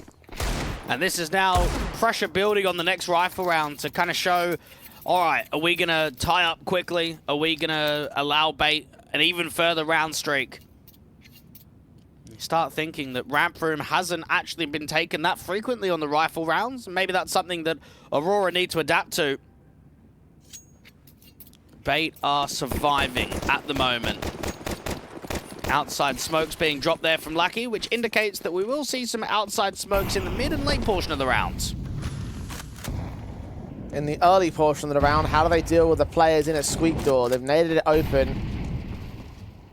Seeing how many times they've walked into that position and, of course, caught the T-side players not looking in that position, not checking for it. This time, Bait are not going to be so aggressive. They realize that falling them 3 times probably wouldn't be as viable. They just hold their positions, as does Aurora. Yeah, so Deco's actually holding an angle in which he sees just a pixel of any hut aggression. So he's not committing to the fight, but he's just spotting for info. Wrinkle tries that ramp contact. No teammate in sight, so probably won't press any further ahead of this. A minute to work with. Nerves are held. Wrinkle just waits. Kenzie continuing to play the outside position like he did in the previous rifle. Bait now start their push at the 45-second marker. The Orb of Wrinkle gets the kill on Deco. Just about barely evades the likes of Belchenok, puts that smoke in the way and can get out of dodge. He's done very well, but look at this from Kenzie in from main, completely undetected. Essential does catch him from the backside. And Captain Kirker strikes from close vent. 2 kills for him. He is on a roll on this defense. And Aurora lose all 5 as Bait keep all 5 in play to their 5 rounds on the board. Well, it's quite surprising to see that Wrinkle gets away alive there. I think when you go in solo from ramp and get that first pick, considering how close Belchenok was, you're almost anticipating that Belchenok gets a freebie, and that probably would have changed the setup. We would have seen a little bit more of a heavier rotation towards ramp. It would have made the A-site defensive slightly weaker. Maybe in Captain Kirker goes down the vent there just to get down to lower. That's something we always know about Nuke, is that 1 kill can change an entire CT setup. Belchanok tagged early. Pistols again in from Aurora. Half invest on this round. Captain Kirk has already caught the first. The Senthil trying to hold his nerve on top of the silos. Only go for the one pick. Deco and Kenzie get them both overwhelmed, and the AWP can combine with the Glock. He's struggling to get Deco in the end. Lackey can find that frag and look back towards Mini, where MPL is still able to get the pick. 3 casualties will mean nothing to the economy state of Bates. Aurora now need to get back on their weapons and try and grind back. Minimum 6 has been reached. That's a very close round from getting out of order. When you look at a main peak coming through and a Heaven player in a 1v2 from Lackey, you feel as if that one main pick might just be enough to squeeze out the 1v2. Doesn't happen. Rifles come up. Bait are getting on a good round streak and keeping consistent AKs alive.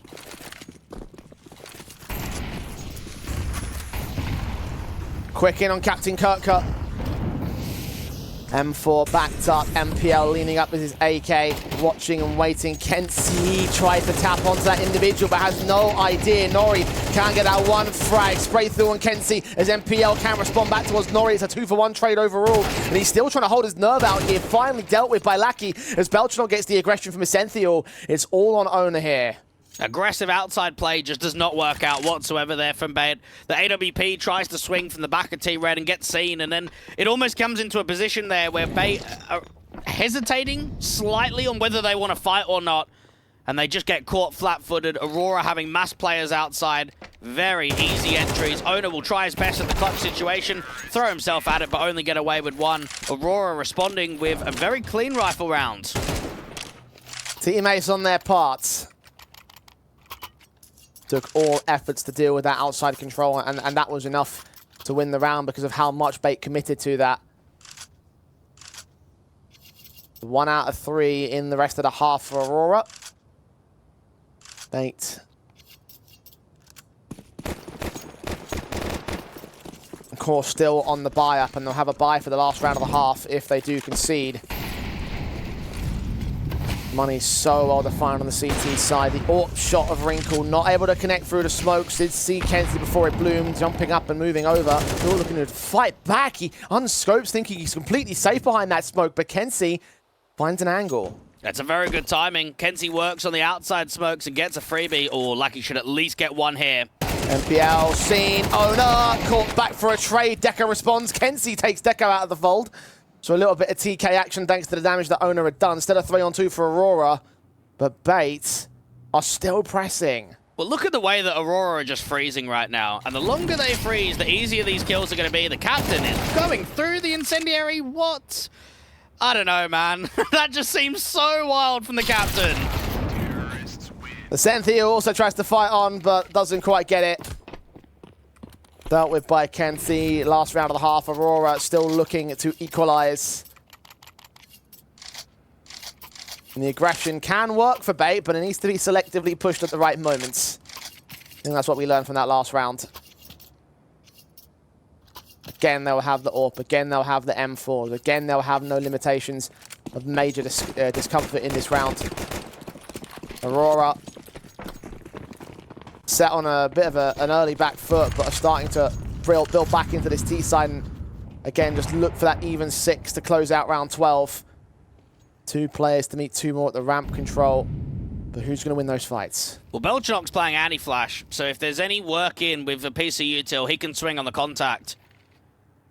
Who gives up the ghost first? There's got to be a jiggle to force the AWP off of the angle. If they want to take ramp, they need to force the AWP back and then get that lamp flash in. Wrinkle is actually going to start repositioning ever so slightly. Oda gets out of there, and there's the Bait. Second player swinging, doesn't catch the kill for it, but they have the information. He still leans in. That flashbang so well timed. Wrinkle now on 55. No damage done to the T side yet. And very good pieces of util there from Aurora, and Wrinkle is still desperate for the pick. Owner ends up getting it with the M4 instead. Once again, Bait re-aggressing, and they'll follow up on Kenzie, caught out in the open in the midst of the popped open smoke of the HE's. Captain Kirka found by Belchanok. He himself is low. Essential right through the smoke, can double up And now Nori is in a 1-on-4. He's caught that first. MPL down. Still got a Senthiel, center of the bomb site. 3K to his name. And Bait, at the turn of the half, will win the half. And you've got two very different styles of play. I think for Bait, it's very gimmicky, it's very high tempo, it's very risk assessed. Whereas for Aurora, it's almost like they want to play like the tier 1 teams. And you'll see that with a lot of the high-end tier 2 teams, be more tactical, be more protocol-based. I mean, right there, we are getting door walks, we're getting ramp double pumps, we're just getting some wild randomness from Bait, and it has actually caught Aurora off guard. At the same point, though, 5 T rounds, I'm not sure what we're going to expect from Bait in this second half. This could be quite tough for them to close out, even with a 2 scoreline difference. Well, much like the last map, they certainly want a second half pistol here. It would give them the momentum they need. A platform to build off of to try and win this map outright and try and force us to our third. Again, Aurora are the ones that lead in the series overall. USP set against the Glocks. Captain Kirk has already caught Kenzie. Beltranok struggling to get these kills, but Deco in the back line can strike with Nori and Beltranok still picking up a couple of kills of their own. 2 versus 2. Player in the backside's run out of ammo. Lackey's providing support, but Deco gets that reload in and gets Wrinkled to drop. It's now all onto Ascenthiel, picking up his slacks over the course of the tail end of that first half. Can he carry it forward to a second half pistol? Oh, door players coming in quickly. Deco closes the door. He has to move towards A. This is so tough. Bombs dropped in the open. Lackey ready for him. Ascenthiel wins that fight, but he's not ready for Deco. Top of the hut, knew exactly where he's going to come from, or knew exactly where he was and the angles of which he could attack from, adjusted as appropriate. And that is a pistol for Aurora. And you can't be missing a top hut smoke, or top hut molly, I should say. I know, again, they don't play a lot of nuke. It's one of their weaker maps in the pool. But when you're going into these kind of best of 3s, if you make those mistakes, it's going to cost you. Now, yes, we saw Beltranok struggle, but if that molly comes through, he probably dies a lot earlier. He probably falls off of hut. And that means that they can deal with Deco earlier than what they're actually able to do if that molly goes in. And you can make that argument all you want about how it's not a map that they play, but you are right about that assessment. Those mistakes will lead to Aurora taking this map and this series by extension. Bait has to recover that somehow. Probably not in this round with the harsher eco lean towards the early gun round. Aurora seeing what they can get out of the SMGs and trying to see if they can maintain their confidence. Kenzie's already got his first $600. MPL was the victim. And when you look at the last handful of tournaments across the last 3 months for Aurora, they're only getting eliminated by teams that are better than them. I mean, take an example of Movistar Riders, Furia, MIBR, Big twice actually, are just teams that are eliminating them out of events. They don't often get eliminated by teams at their same level or below. And that's where you always know if you're going into a playoff bracket, if you're going up against a draw of Bait, it's going to be very difficult to upset them. 7-7. This first rifle round might prove quite a lot. Aurora have got eyes on the prize of yet another grand final. Aurora got away with 5 players alive at the end of that one, so they might just stick it with a bonus rifle round rather than a true one. Exact same setup. 3 SMGs, 1 FAMAS, 1 M4, seeing if they can take the round with it. If they can do that, then well, they'll be in pole position, and rightfully so. Bait. They will fall victim to a save call and bring those rifles if they can recover them into the next. That's all the case for the late round. In the early round, MPL's been given a lot of space. They're working with these smokes outside. No pressure, no incendiary, no lurk through. Now there is a reposition towards lower. Now out to the single door. This is where Deco could just keep jump spotting. Aurora start pressing into Lob B. Kenzie's caught. Expecting Beltranok to also make a move in. Nori, similar story. Lackey can finally also swing as the crunch is secure, but there's still T-side players all around. Owner's got to grab that bomb. If he falls here, that could be disastrous. Oh, it very much is, because down towards lower, Deco's here, does get caught, but where's the bomb? They need to keep fighting, and Beltranok's got another kill. Oh, this is going to waste so much time. I actually think if Bait are going to win this round, they have to win it off of Jules. They're not going to win it off of a bomb plant. They can't get the bombs, so they have to. MPL's on 8 HP at all. Beltranok repositioning to his half, or a little over half HP. And Lackey is for Mars to try and hold the inside control. Beltranok is port of call. NPL and Ascenthiel just don't know where that port is.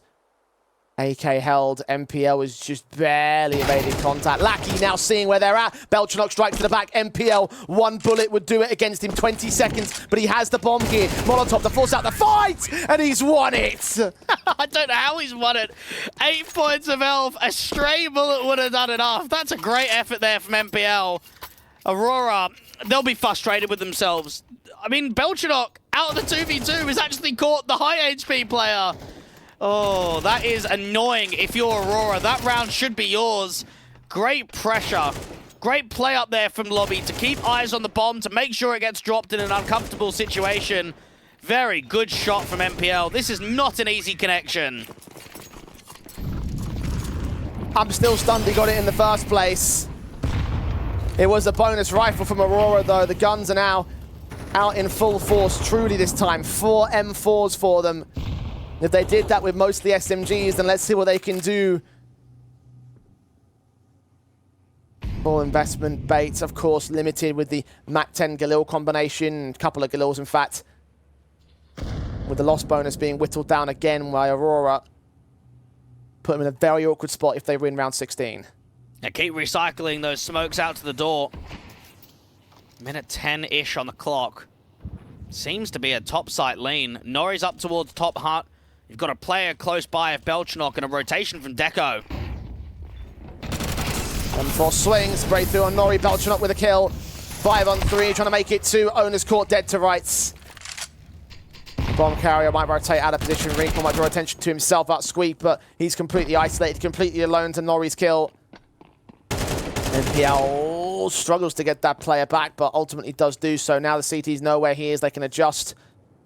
They can look to swing in and can grab any of these rifles. That'll be even more of the positive. Smoke's involved. MPL tries to walk his way in. Lackey's going to see him. He's going to get him. And that will be the round that Aurora wanted.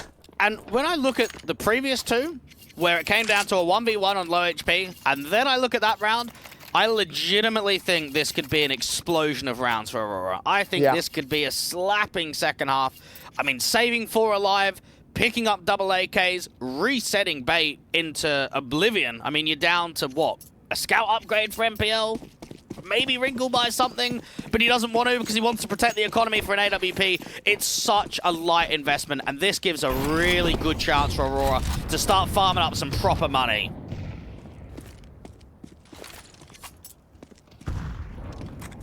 Upgrade pistols and a scout at best. What Bait are playing with, and Bait are being picked apart already. Belchenok, Kenzie, frags found. Not quite able to land onto Captain Kirk all the way. Ammo will get reloaded. The CTs continue to hold their outside line. Owner's getting nothing out of that. And the captain is trapped. Wrinkle will at least try and pick up the scout. And quite frequently you do see on teams that the scout players often aren't the AWPers. It's always someone else that enjoys the scout better than an AWP player. I miss the jumping scout days though, Jay. Yeah. Those were the days I actually thoroughly enjoyed. Especially Dust 2. You'd Down see them pit sort of, and long. you know, jump up, get a kill, hide, jump up again, get another kill. Yeah, I wish they brought that back because I liked that.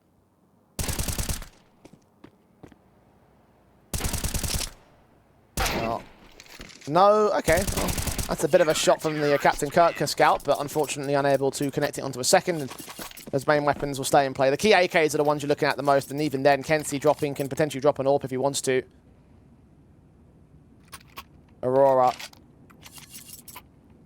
now in the lead. Bait.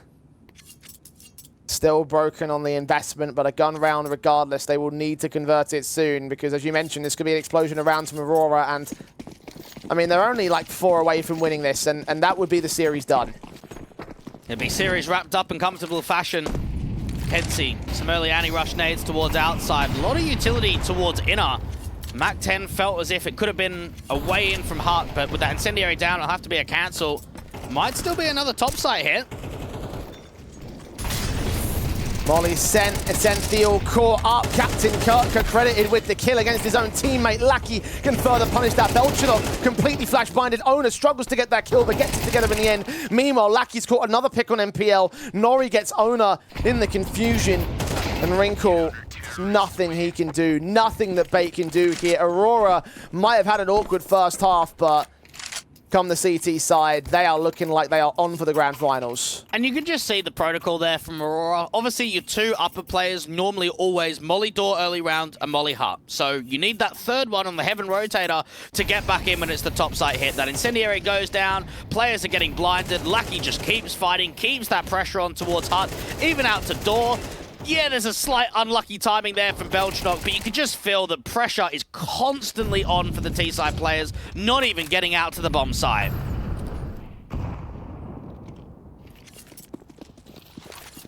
Now it's a true upgrade Pistolico here. Bait. Nothing to protect themselves, even though they have a more higher than average firepower basis. Wrinkle will use that against Kenzie first. Belchnok backing off, looking to engage, trying to find these individuals. Does get Essential and follow suit on MPL as Lackey also gets involved. And that one pick may be all they find. And it's funny because Kenzie has gone through, I would say, quite a lot of heavy transitions as a player. I mean, I remember him back on Forza was actually a hard anchor. Used to play a lot of ramp room on Nuke, and CT side ramp room just sucks because you basically, it's like jump spotting apartments on Mirage. You might only get one round out of the old 15 or the new 12 that you actually have to do something. Now he's in more active positions, and that obviously comes with him transitioning organization, playing with a different in-game leader, playing out here on Aurora, and just being more utilized, being more active, and it's shown by his ability.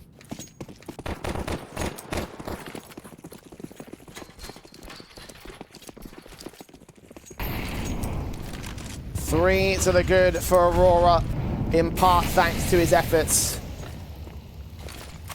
Bait. One last rifle buy. If they lose this, harsh invest for round 21. Maybe a bomb plant would aid them.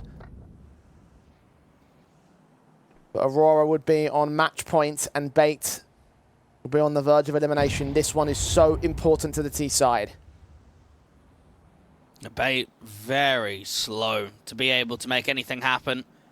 We haven't even seen them taking a lot of map control outside. Haven't seen those main splits. Haven't seen them taking Garage or getting close towards Hell or even down into Secret. Outside smokes, but Kenzie is going to be the guy to basically tell them whether it's an outside fake or whether they are committing down Secret.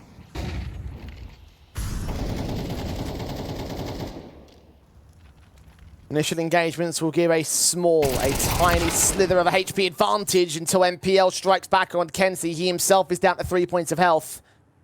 Deco. Orp stands ready to receive them. He gets out of Essential's line of fire. Jump face to see what's going on and recognizing now it's got to be a ramp take. They try and get down out towards the double doors quickly. Look to reposition and cancel that lower hit. They've got to lurk towards topside. Time is very low. 25 seconds, Orp of Deco hearing them making their way in, so wary of a potential secret wrap. He's alone for the most part, needs that backup to get here now. Out towards Obs is where they'll make their move in. He's baiting them in deeper and deeper. The bomb plants might get distracted upon. That's a hell of a flick. Lackey, can he deny against Captain Karka? Yes, he can. That should be enough. 6 seconds. They're going to get back on the plant right here in the open. As Wrinkle got it. Will he be denied? Essential's covering off, and they just have enough time. But Nori has reduced them to 2 now on the base side. Essential and NPL. NPL on 3 points of health has done magic with low HP, but surely this is a step too far. Not against Deco. His Orb cut down at close range. Essential now caught off at Obs. He gets his own kill. They're both low. Belchnok got 2 flashes. Trying to face in dry. Essential now baiting him like Deco did, and NPL plays the bait and switch for his 3K for Bait to stay alive. Well, that probably shouldn't have happened, really. I mean, if there was information commed over that MPL's low HP, I reckon Deco gets out with the USP there. Just the slight slimmer of lack of info on just how low he really was. Very good denial of the plant, and to put that pressure on, the spam kills and bullets were very close. NPL gets away with so much on low HP. 2 rounds in this half that he's been able to save Bait. In those circumstances, that is mental from him. Is it enough for the T side, though? Aurora still lead, and they still have a bye. Now the captain's going to try and work some pace down here from top main. MPL's taken a lot of early damage from that HE. Kenzie is waiting for the mid-walk. Gets the kill on Captain. Unable to get the kill on MPL. Responds in kind. Both sides reduced to 4 men. Maybe 3 on the part of the CTs. Lackey does get 1 kill on the way out. That is MPL, who falls in turn. Essential holds his nerve against Nori. Hears him coming, bases that swing, gets that kill. Deco and Beltranok, 2 very different positions. That bomb's on its way to lobby. And they want to deal with Essential, but it's difficult for Deco to get this kill because of the AWP and the position. Now, they're going to try and split towards upper, and Aurora are actually in really good positions. Close vent corner and heaven. They're not separated. A site is a danger. 40 seconds. Deco. Careful about this. Owner leans in.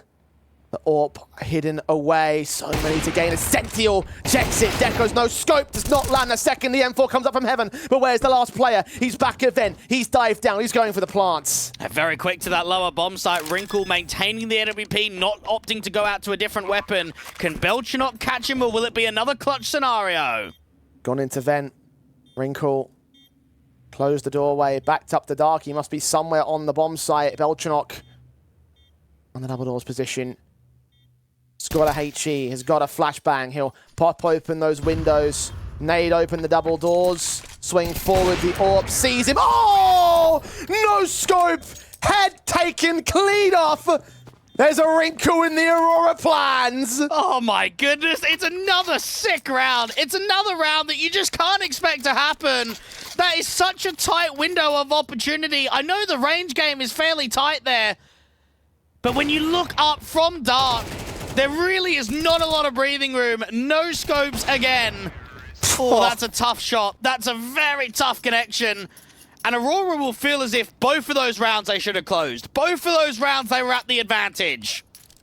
I guarantee Bait just broke all their mics. Screamer of a round. Unlikely as it seems, and Aurora having closing problems here on Nuke. Money still built for 4 out of 5 players. They will go in for the buy. Belchanok will suffer on the SMG. Trying to get to match point. Still 1 round away from doing so, but Bait have closed the gap almost entirely. And this is one of the very first times in the second half we've actually seen Aurora struggle to get a buy round together. No AWP, SMG down for Belchanok. Very aggressive with nades to kind of cancel any lobby crunch, any players trying to get into hut quickly, so Belchanok doesn't take much of it being on the top side of it.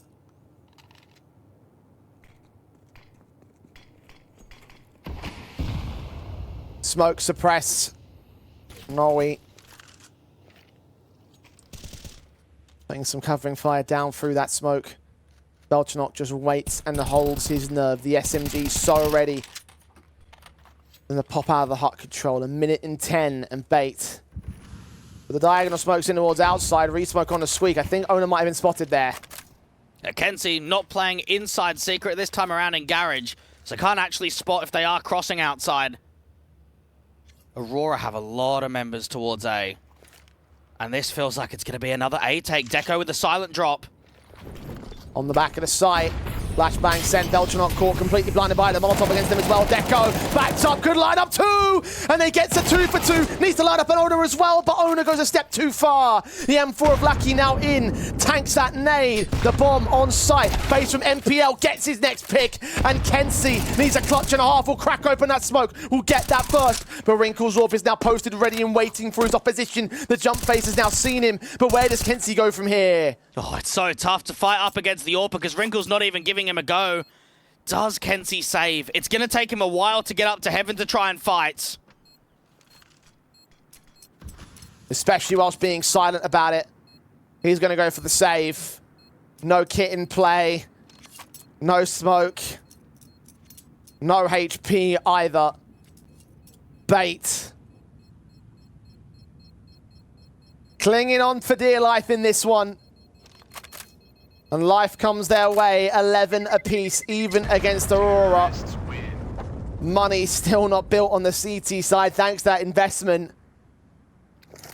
And there's a decision to make. Do they force it in to try and deny Bait from getting to map point first, or do they play for the overtime? Nah, I think you got to play for overtime here if you're Aurora. I mean, for Belchenok and Nori, unfortunately, between both of those guys, they're just not getting kills on the top side. Deco gets 2. Deco getting 2 should be enough.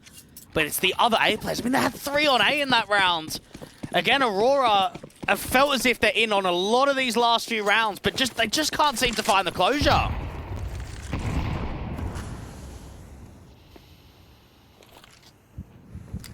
Gonna go light into this one. Upgrade pistols are abound.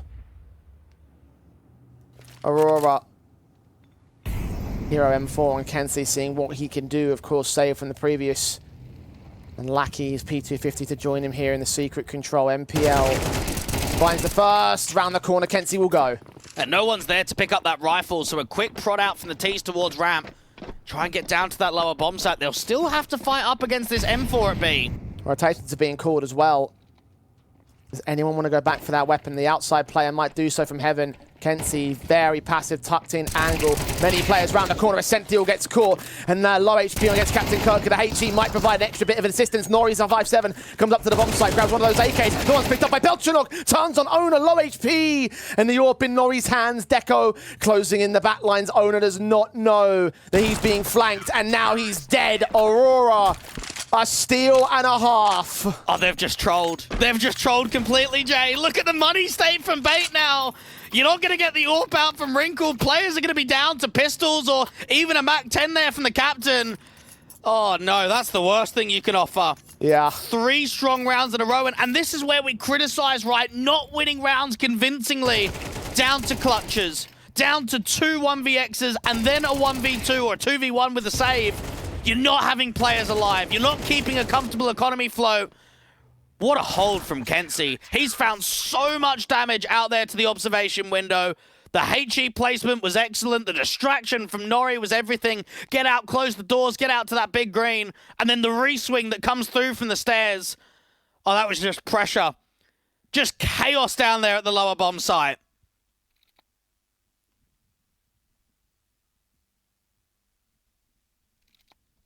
And now Aurora are on match point. Bait took a tactical for a final chance to keep themselves in this semi-final. Broken by, as you mentioned, AK on Owner being the only main staple rifle. They have a Galil backing it up, a couple of SMGs and a Tech 9. Look at Belchenok. Look at the confidence they're taking in this one, but Owner baits him in closer. The AWP shot misses on Deco. Reface can't get Essential, but Nori is in the back lines of the site, seeing them coming in from Mini. Deco's AWP can land against the pickback as he turns in, pings his 5-7 out, and Wrinkle is forced to trade it back. 3-on-2 for the CTs, making it 1. It's all Wrinkle that remains. Kenzie on 1 point of health. The other 2... Actually, Nori's also low, and Kenzie's going to get caught. Wrinkle isolating the first fight. Needs to isolate the next 2. Lucky's already down here at lower. This should be an easy kill. 25 points of health. They know that he's heading B. Is he going to go for the doors, though? No, he gets back down to the cubby corner and waits. Wrinkle will have to make noise to get into this bomb site or go back up the vent. This is the right call to make. Nori's the low HP one, but no. He breaks away at the wrong moment. Decon. About to be a shot for him. There it is. Lackey connects, and Aurora finally close it down. 13-11 on map 2, a 2-0 series as Aurora booked their spot in the grand finals. And for Aurora, there was some testing moments. There's no denying that whatsoever. But I think it shows, and especially what I was saying in the majority of those late round situations, especially the victories from Bait, is they shouldn't be winning those rounds. It was situations where it was down to a good clutch here, or it was down to maybe 3 on A for Aurora, but still not closing down the round. If you're still getting rounds like that, you know you're going to close. You know that you should be the team to take the map. And I think it proved it right there with the economy and struggles that last round, you were working with scraps for Bait. Yeah, I think the economy was the key sticking point, and you mentioned it as well during that eco steal that Aurora had gained at the 23rd or 24th round. That was the key one where it was like, right, yeah. Well, that's where all that pressure, all that excellence that Aurora demonstrated without that closing factor still came in to close out the match anyway, and that really is the difference maker for the Bait side. We needed to see more confidence from them today. It wasn't about that isn't their home territory. It wasn't about that they're not comfortable with. Yes, that's always something to consider, but as you mentioned at the start, those key mistakes, that's what led to their downfall. And they'll be disappointed. They'll look at Nuke and probably say, we should have sent it to a third. We should have sent it to Ancient, which would have been great because I think both teams are fairly comfortable on the map. I think Aurora are definitely stronger, but both teams like playing their Ancient. And to not have that as a final map decider feels like a bit of a shame. For Aurora, though, I want to say that it was a fairly comfortable series. It wasn't an easy series, but I felt like they were only getting tested in moments. And that is exactly what you want if you want to try and face off against a Titan team like Monty or a solid tier 2 team in Sinners. Yeah, I have to agree. Even though that second map was still a close affair, I do think that a couple of difference makers and as you mentioned before, the damage compounding to actual like round wins a little bit earlier on in that match actually would have made it a more one-sided scoreline. And for Mirage as well, 13-7 even doesn't truly do it justice as to how dominant it was from the Aurora side. I got to give credit to Bait for at least being able to capitalize on the momentum swings in that second map, considering how decimated they were on Mirage. But ultimately, you are right about Aurora. They do look like the better team. They move on to those finals, and Monty and Sinners will be waiting in the wings to see who's going to be that team that faces them. Yeah, and I'm going to be keen to see what the Ukrainian squads are made of in 2024. Obviously, we've got Bait. We had Exanita that got grouped.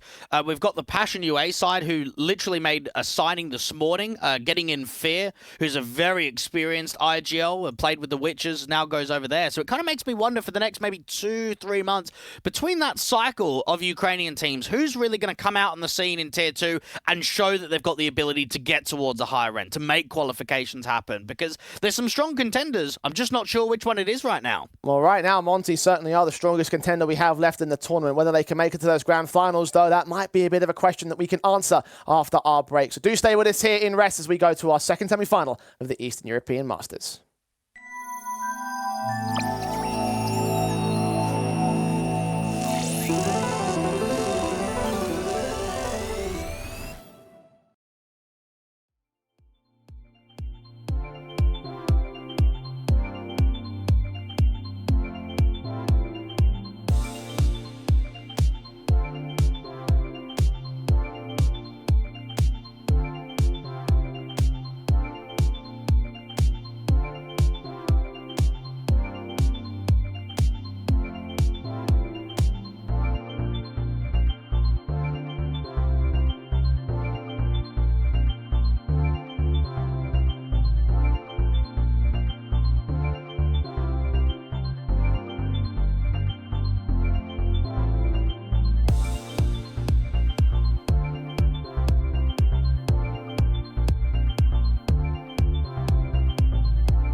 welcome back to the rest Eastern European Masters. It's time for our second and final of the semi-final matches for today's proceedings. We already have Aurora in the grand finals. They dispatched of Bait in a pretty handy 2-0. And now Monty will try and look to do the same as our main tournament favourites over the Sinners in our second match of the day. Dwayne, I've obviously set the table. Monty very clearly and very obviously would be the favourites in this match.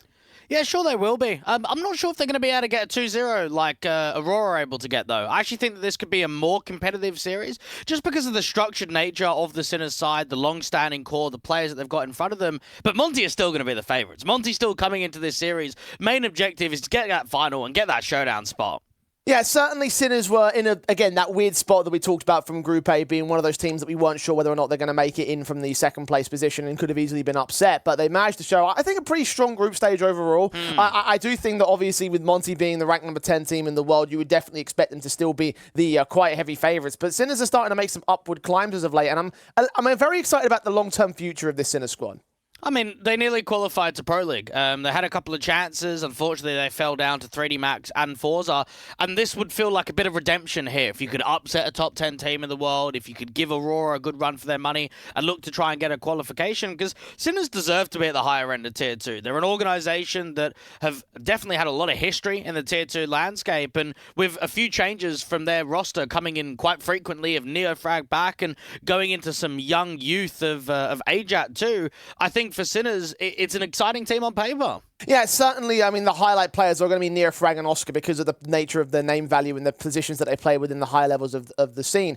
I do think in Group A, though, there was one particular player that really stood out on the Sinners side. Yeah, and it was shock, right? I mean, he not only was getting involved into some high-impact moments, but he was winning rounds that just shouldn't be winnable. I mean, the one that comes to my mind straight away is that Anubis game against 500 the first time around. There was like that, 4 HP clutch in the 1v1 that he was able to bring. And just many situations where I think he showed his strength consistently over the last couple of years as a rifler when Neofrag left. Because when Neofrag left, it felt like that was one of their best pieces gone. Oscar left too, and it was a real kick in the teeth from Sinners because their best pieces ended up getting poached, went international, and Shock was one of those guys that obviously stayed on the roster, and I think since that point, after losing Oscar and Neofrag, he's stepped up, and he's consistently been a very strong rifler for this squad. Yeah, they lose their best pieces, they develop a new best piece, and those best pieces come back. So now you've got that 1-2-3 punch combo, it feels like, for the Sinners side. So very well defined in terms of those core three players, but certainly still a tough task ahead of them. Monty are just so lights out. We've talked these guys up so much. But there is a caveat today. SDY will be playing in the roster, but last night it was reported he's suffering from illness. Now, I want to ask you, Dwayne, because it didn't feel like Group B was very ill from SDY, unless you consider ill as in sick plays, sick player. But it didn't really feel like it affected the Monty side in the best of ones. No, not really. SDY held his weight pretty comfortably in both the first game and the second game. I think that first best of one from Monty was a bit of a wake-up call. It was probably closer than it should have been. And then they went into that game against Aurora, and they just destroyed them. They just absolutely pumped them. The scoreline was 13-6. It probably could have even been better. Probably could have been an even more one-sided scoreline than what that shows. So I think from Monty, even though there might be some factors of SDY, it definitely didn't show in the groups. Yeah, I mean, I certainly feel like if there's one situation it would be in the case of the best of threes going on for ages and not allowing him that time to give that rest. But even then, like, just the way that Monty play, it's not like they're reliant entirely on SDY as being a key star or a key element. They've got a whole range of players that can pop off. And I think we saw that during the group stage. I think we've seen that from Monty's various tournament runs, including title victories. So I'm still sort of having faith that even in spite of the mitigating circumstances that might affect the team externally, they still just look like a fantastic squad, and they still are my favourites in the tournament.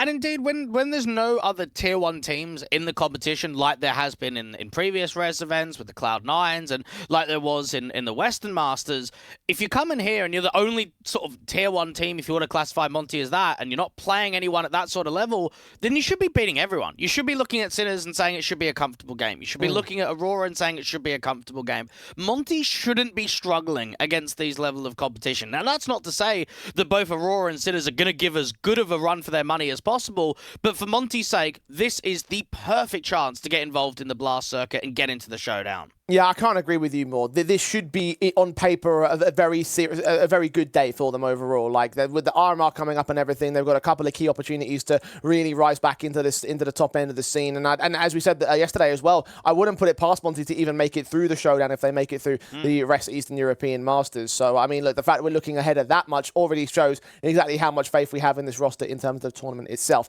Now, the Sinners recently did have a best of three. I say recently, back in November, they had a best of three where they actually did beat the Monty side. And I wanted to query you about this because, like, that does show they have the potential to do well against this Monty team. But it's very, very different circumstances today. Yeah, I mean, that was a stage 2 high group matchup, which actually didn't really mean a massive amount. It wasn't a single EEM. It wasn't an elimination game. One thing that I will say in that tournament of ECL, Sinners actually went on to take out some really good scalps. They lost to 9. They beat Monty. They beat 9 again on the rematch. They beat Spirit Academy. And then they just lost out to 3D Max and had a fairly close series against Forza as well. So we know that Sinners have what it takes to beat teams that are stronger than them. I just think it's a bit more of a stretch, especially in what is a single elimination bracket here. I mean, certainly if you were to use ECL as a jumping off point, I know that obviously the Monty side didn't have all that great of a placing last season, but you also consider the fact that they're playing in Challenger Winter. They won that event. They've gone to Katowice, made the group stage, a top 4 at Atlanta as well, and all these tournament placings, which the Sinners don't get a chance to quite do the exact same thing in. I mean, that could also change with a rest victory, but they've got to get through the Monty side first, and that's still going to be a tough ask. Map vetoes, Dweg. How do we feel?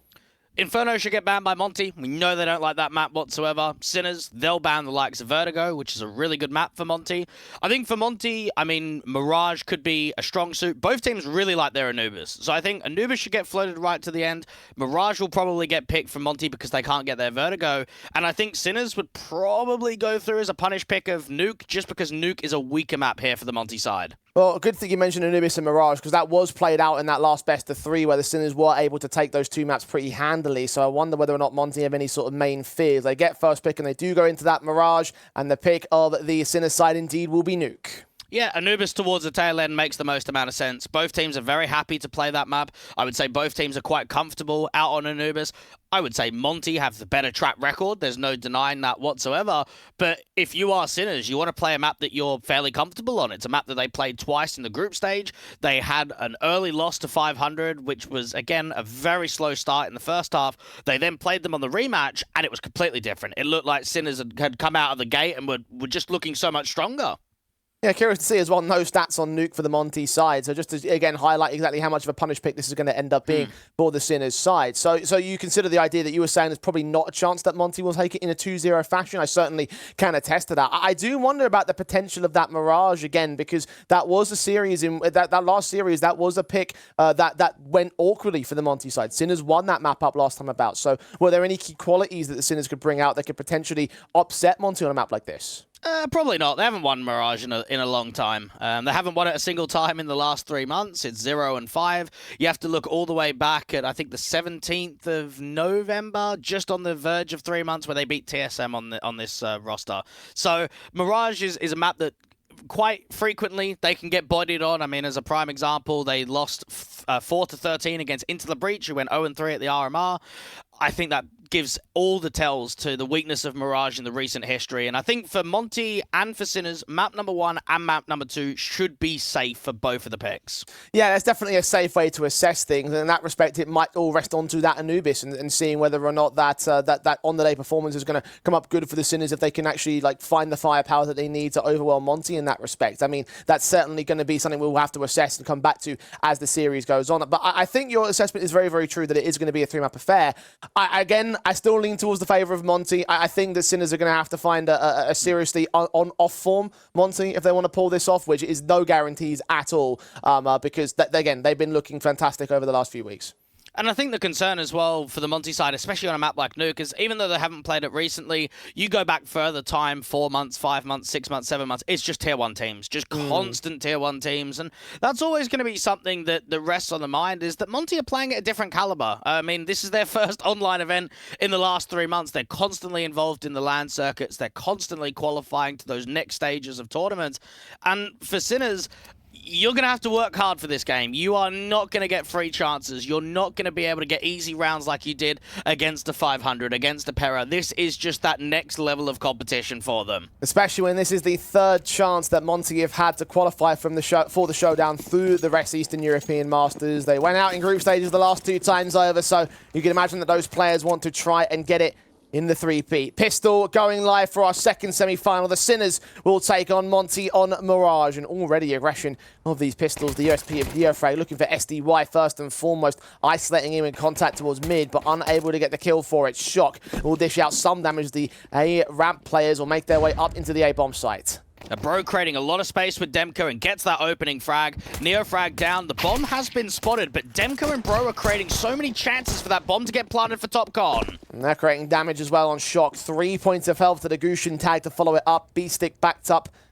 You have to face Demka around that corner. USP of Oscar also looking to try and get involved in this. They are held out of the bomb site and not really given much of a chance to swing. Finally, B-Stick tries his luck at it, but Bro is able to cut him down anyway. Shot gets one more dink off onto Demka. Ajak good for 1 pick, no more than that. Bro ends up with a quadra. Oscar now known about. Might even see that player go hunting for his ace on the T-side line. Either way, Monty have a 4 versus 1 to deal with, and from here it should end up being them overwhelming the last individual and the pistol. That should go their way. Bro on for the ace, and he deads it. And one thing that we definitely know in recent history, you look at Mirage, it's normally Warrior 2K and SDY that we're looking at for impact players, creating space, creating opportunities. What about Bro in that matchup against Aurora? He was just ripping on the T side. We were seeing multi-frags from him. We were seeing round-defining plays. It felt as if in that first 6, 7 rounds of the game, it was the Bro show, and I'm all down for it. I'm keen to see it. Well, there's the opening pistol found here by the Monty side, and of course you would expect that Sinners will try clap back very quickly. I think if there's one thing that we learned over the course of the last couple of days, that if you are going to try and defeat a Monty squad, then you need to be able to get on that economy game very early, disallow them from getting so much money on the board and bringing out that firepower so many rounds over. So I respect the decision from the Sinners side, but still going to be a difficult second follow-up. And this is, again, for the Sinners, an opportunity to understand the lineup more so. We have only seen Neofrag and Ajat playing 22 maps on HLTV since joining up with the roster. That's not many officials, not many what I would say important games as well, right? I mean, right here, semi-final, single wheel in bracket, up against a top 10 team in the world. This is probably the most pressured matchup that Sinners have played since making those additions. Waro domes in Oscar to start. Nades on Demka, damaged up to just under 60 points of health is the only thing that Sinners can return in the early round here. They're not going to chase him down either. That first frag found with ease, and still yet to see a responsive, an opportunity generated by the upgrade pistols they have on the Sinners side. Are seeing a bit more aggression being considered from these CT players though. Demka in a position where he could probably go 1-for-1. Shot the first player, takes a lot of damage and tries to retreat. Now, Demka can't swing too wide here because he doesn't have any teammates with the support. This is a perfect opportunity for the dig, but struggles, so gets overwhelmed. He did say he shouldn't have overfaced, but he did it anyway, and he found success, so... Confidence on Monty's part of things, and well, the 2-0 will lock in pretty effectively. Demka shouldn't go down and shouldn't be challenging any more CT players. Good start for Monty here. Sinners have to leave these last 2 players to hold on to the Kevlar, and in the case of Neofrag, his rifle. Might see a hunt from Monty though, so it's not a guarantee. And what always kind of makes me happy and sort of proves how hard Monty have had to work is basically all of the players other than SDY previously had never played at a high end of Tier 2. You look at Warrior 2K, Mad Lions is probably the strongest team he played under. Demka, the crazy Project X, Bait was never in and around the top 30 to 40 kind of position. Krasnal was playing on the Los Kigutos out of all teams in the Polish scene, not on the AGOs and Illuminars and maybe Anonymous of the world. And then Bro was just basically on mixed teams until Astralis Talent. So it was kind of like picking up the guys that impressed in the scene but never had success in the scene. And now look at what they've been able to do. Yeah, their story is so unique. It's not so much of a unique start for the Monty side. Pretty standard stuff, all things considered. Now the ecos will go for the CT forces, still holding onto those 2 weapons. An extra piece of Kevlar was also brought down. Oscar given the scout, trying to engage Waro first and foremost. Meanwhile, they act out on the T side. Into the A side they'll go. Oscar does find SDY, but shot falls down with the USP. Only Neo frag. And the Deagle shot gets an advantage back, but Demka reads him straight for the smoke. Didn't even need that HE. Now out to CT with an AK at this kind of range. It's going to be tough for the pistols to be able to fight against it. Krasnal might be able to take the first contact, allow Demka to swing on. Get a 1-for-1 trade, so this eco is actually looking pretty decent for Sinners. Yeah, 2 versus 2, damage being done, so at the very least they're going to get a chance to reset come the next rifle round, which is inbound for the next round itself. But can they go any further? Can they grab this round itself? Can they get the steal in? Well, Waro, his life's been stolen by Oscar, and Krasnal trapped in the bomb site. They might even just look to suppress him in, get him going up with the bomb itself. 32 HP, that seems like that might be the likely outcome. Sinners have gotten away with those 2 AKs here. And Krasnal will go falling. All 5 casualties taken for Monty's third. So the Sinners will now seek the reset. It's a very good round. And like you mentioned, reset opportunity, try and get that AWP forward. I say that and actually opt against it, which is intriguing. Definitely had enough money to invest into the big green. I wonder if they've got a rifle set up instead. Do we maybe see a triple mid-hold? Sinners definitely trying to work off of something in this opening rifle round. And this is a chance to be able to put some emphasis back on. Otherwise, Monty could run away with this first half.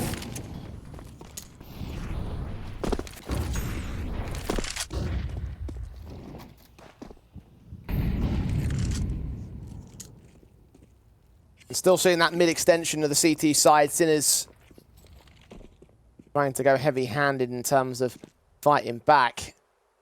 Monty just not offering them anything here. Haven't even taken much mid-contact. A B-stick just jump spotting. Can get a smoke deep in the apartments when contact is reached.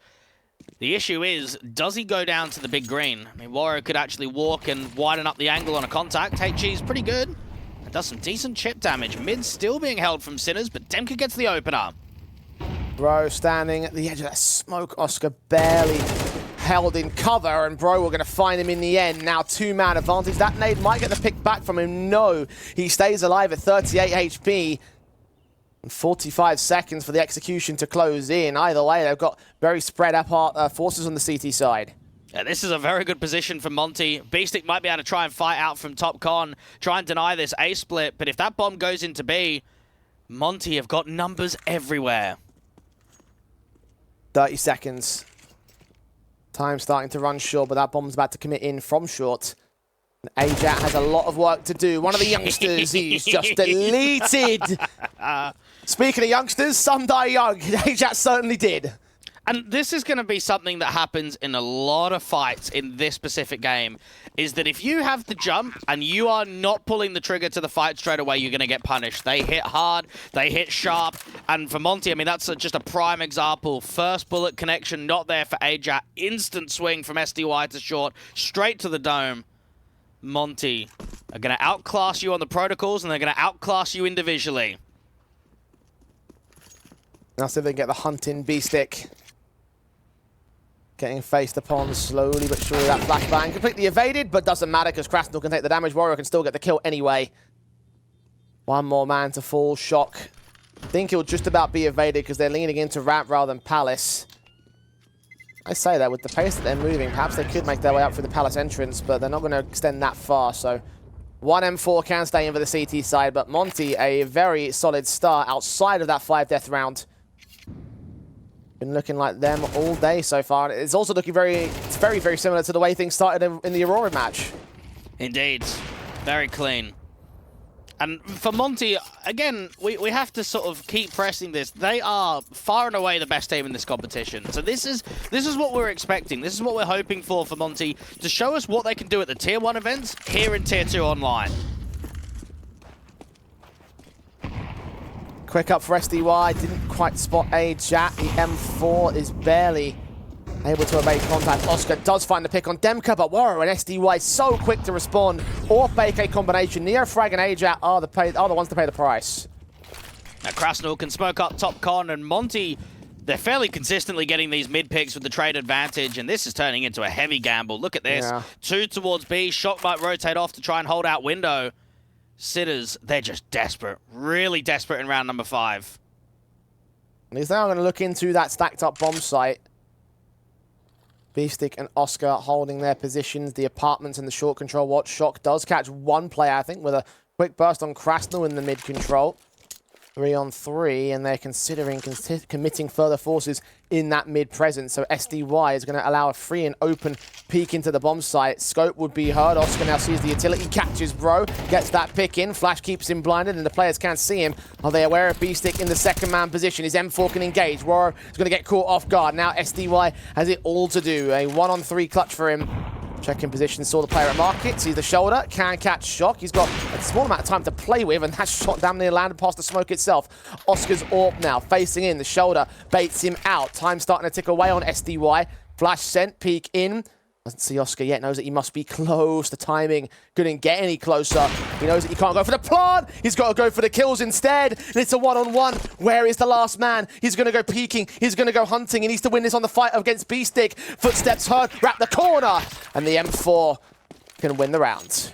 Well, Oscar was the reason why that was actually shaped up to a winnable scenario. And something that you got to remember and expect is that while Neofrag most recently played with OG, Oscar's certainly the most experienced player on this side. He played up at the Tier 1 level for many years in his career. Really successful AWPer in the Tier 2 landscape as well. We saw that out on Sprout before coming over here to the Sinners roster. We've seen it on his second stint.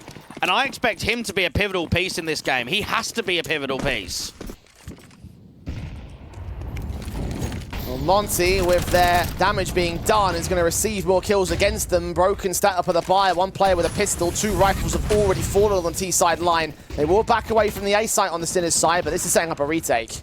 Yeah, Bro is just trying to entrap any of those CTs to get aggressive out to jungle and connector. This is still recoverable if they can get some picks. Flash is sent. Bro swinging. Counter flash against the T-side line. Demka.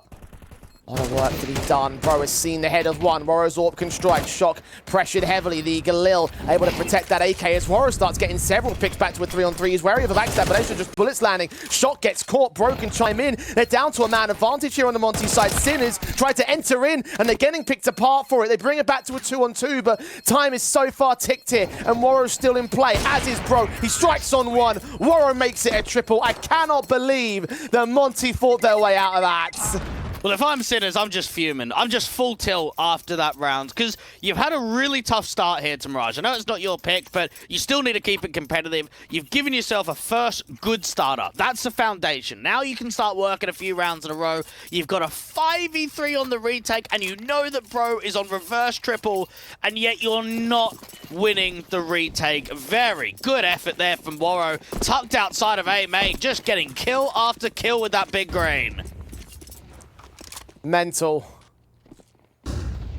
Sinners down to upgrade pistols. Fast players out from the Monty side. Mac 10 first thing for the likes of Demko. Trying to see if he can get some cash in his wallet. $600 kill bonus on Beefstick first and foremost. Plant will be secured. The AKs will cover it off. We've got Woro also there in the mid control to cut off any rotations of his own right. Oscar seen. Information will get called back to the T side because Woro's missed the marker, but it doesn't matter here. Sinners are out of the round. And this is also a very good opportunity to play an official the day before the RMR to maybe hopefully see if SDY is going to be available. Now, we know that Gizmy's going to be standing in for at least day 1. Could that change around after today? If SDY actually starts feeling a bit more comfortable, maybe he realizes that things have changed. It's a good opportunity to test an official environment. Well, signs looking encouraging for the early portions of this matchup. He's not the star by any stretch, but putting a hell of a shift, and Monty, of course, beneficiaries of it. Bro is the true star here at the moment. Monty have 1 player on double digits, and that's the AK there. I think it's taken by Sinners. One thing I would say, though, is what obviously helps massively with their academy team is that they're international as well. I think it makes a lot of sense that if you are an international team, you don't want to have a full regions team. You want an international team. We know that Lean, one of the Ukrainian riflers, is actually a stand-in in this event in case they need him. We've heard that Gizmy's going to be standing in at the RMR, so maybe this is something, and I know that Monty Gen on occasion play on HLTV. We don't see them playing frequently. Is sort of, if it does need to happen, that the players are ready for that situation. They're ready to stand up and to play in with the main squad.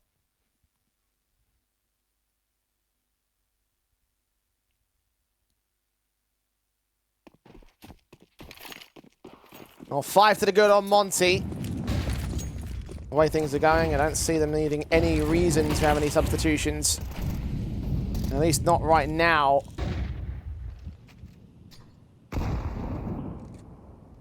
Orb set in for Warrior, might be receiving first contact. The shot from the near double peek in. The shot to the first. Shock is very fast to the trade. Now, Warrior is on it today, though. He is looking extremely consistent. Demka, aggressive in Palace. Krasnal falling off of the apartments. Yet to get a kill going into the 8th round. It's the mid takes, though. That's what's been so deadly from Monty in the mid rounds. Jump face on B-Stick, trying to spot players.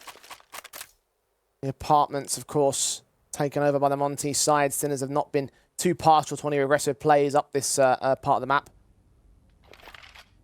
Backed away again on the part of B-Stick. Has Aja out in the market position that can provide support if necessary. He'll try and put that incendiary out, but 2-3 players are going to cross ahead of it. The M4 only lands up the 1 kill, Bro, and Demka take it right back. A site is open, but that's all the backstab. The bomb's committed from here, and Bro isn't done. Oscar falls next. Ajax tries to get a trade. He's successful in that respect, and Demka's pretty low. So SDY is the man that holds the center of the bomb site at 50 points of health. Ajax 73. HP advantage in both of those individual fights. It's a case of isolating them, though. 1 man in from short, 1 man in from the back.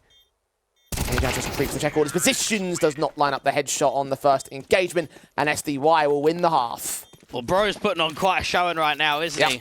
There is a lot of these situations where Monty feel as if, maybe not so much that they're out of the round, but they're being tested. 1-for-1 trade quite early on. B-Stick has a pretty good holdout here from bench to get 1.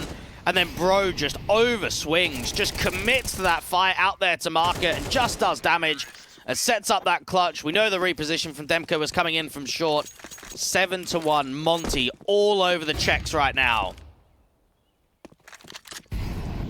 Looking good.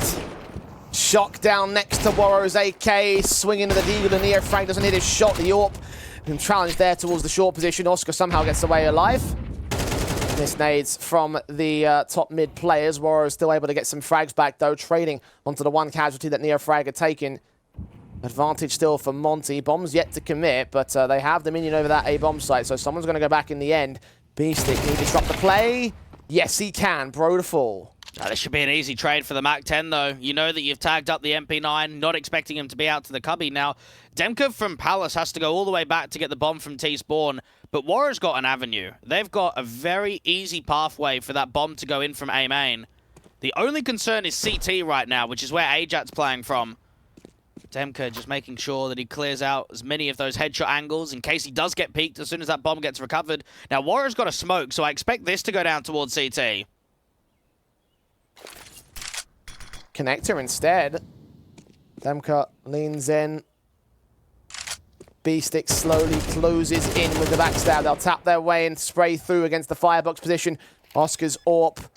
He denied the plant. He just saw the foot. He goes for the wall bang, but it only connects the tag. Not quite the kill on Demka, who's still alive behind danger.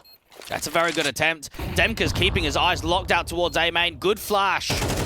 Doesn't last long enough, though. B-Stick peeks right up towards him. Oscar finally gets his wallbang. The Deagle top of ticket dealt with. Oscar back in for the double. Can he land the triple on SDY? It's a long-range fight, and SDY is only rocking a MAC-10. That plant is in the open. Tapped, held, just went for the flick. Doesn't quite land it. SDY chipping away at Oscar's HP bar. He hasn't got a kit either. SDY's playing for time, and Oscar just can't land the final kill he needs. Monty going to escape with an 8th. And if I'm Oscar, I'm honestly thinking to myself, where's my support? I want to say that he set up that round to be a successful retake. I know obviously it's only an eco and they've got a rifle round next. But in terms of impact players, I want to say that Oscar has been the only one here from Sinners in this first half.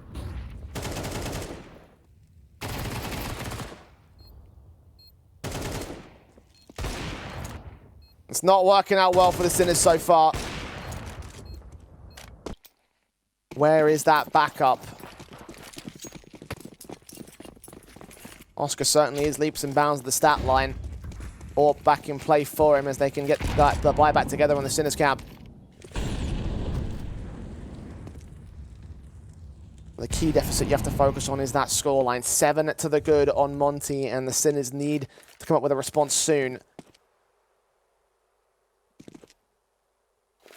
Very slow way to play the default. It's just disheartening that it's been so one-sided, that it hasn't even been competitive rounds for the most part. And it makes you wonder what to expect from Nuke. Again, it's not a map that's very successful. It's definitely a punish pick, but if Monty are playing like this, I don't think it really matters what map they're playing. They are all over Sinners. Oscar has to try and see if he can fight against these top comp players. Demka almost toying with the A-main individuals to bait them in.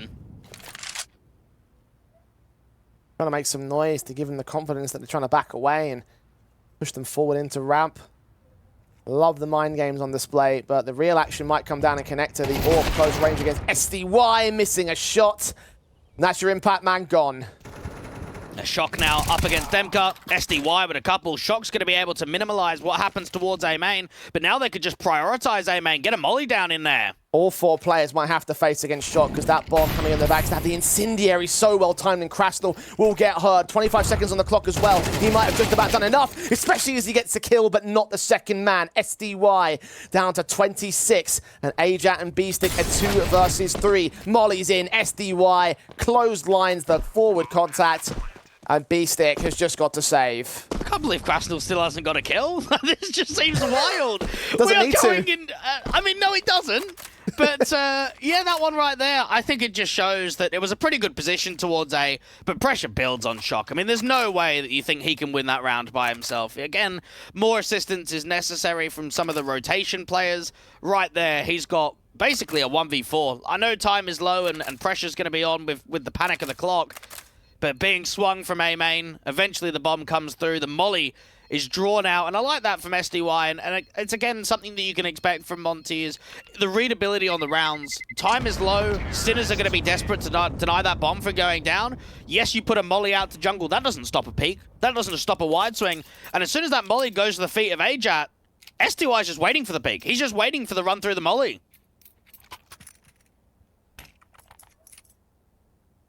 It's been a wondrous opening half from Monty and a wondrous map thus far.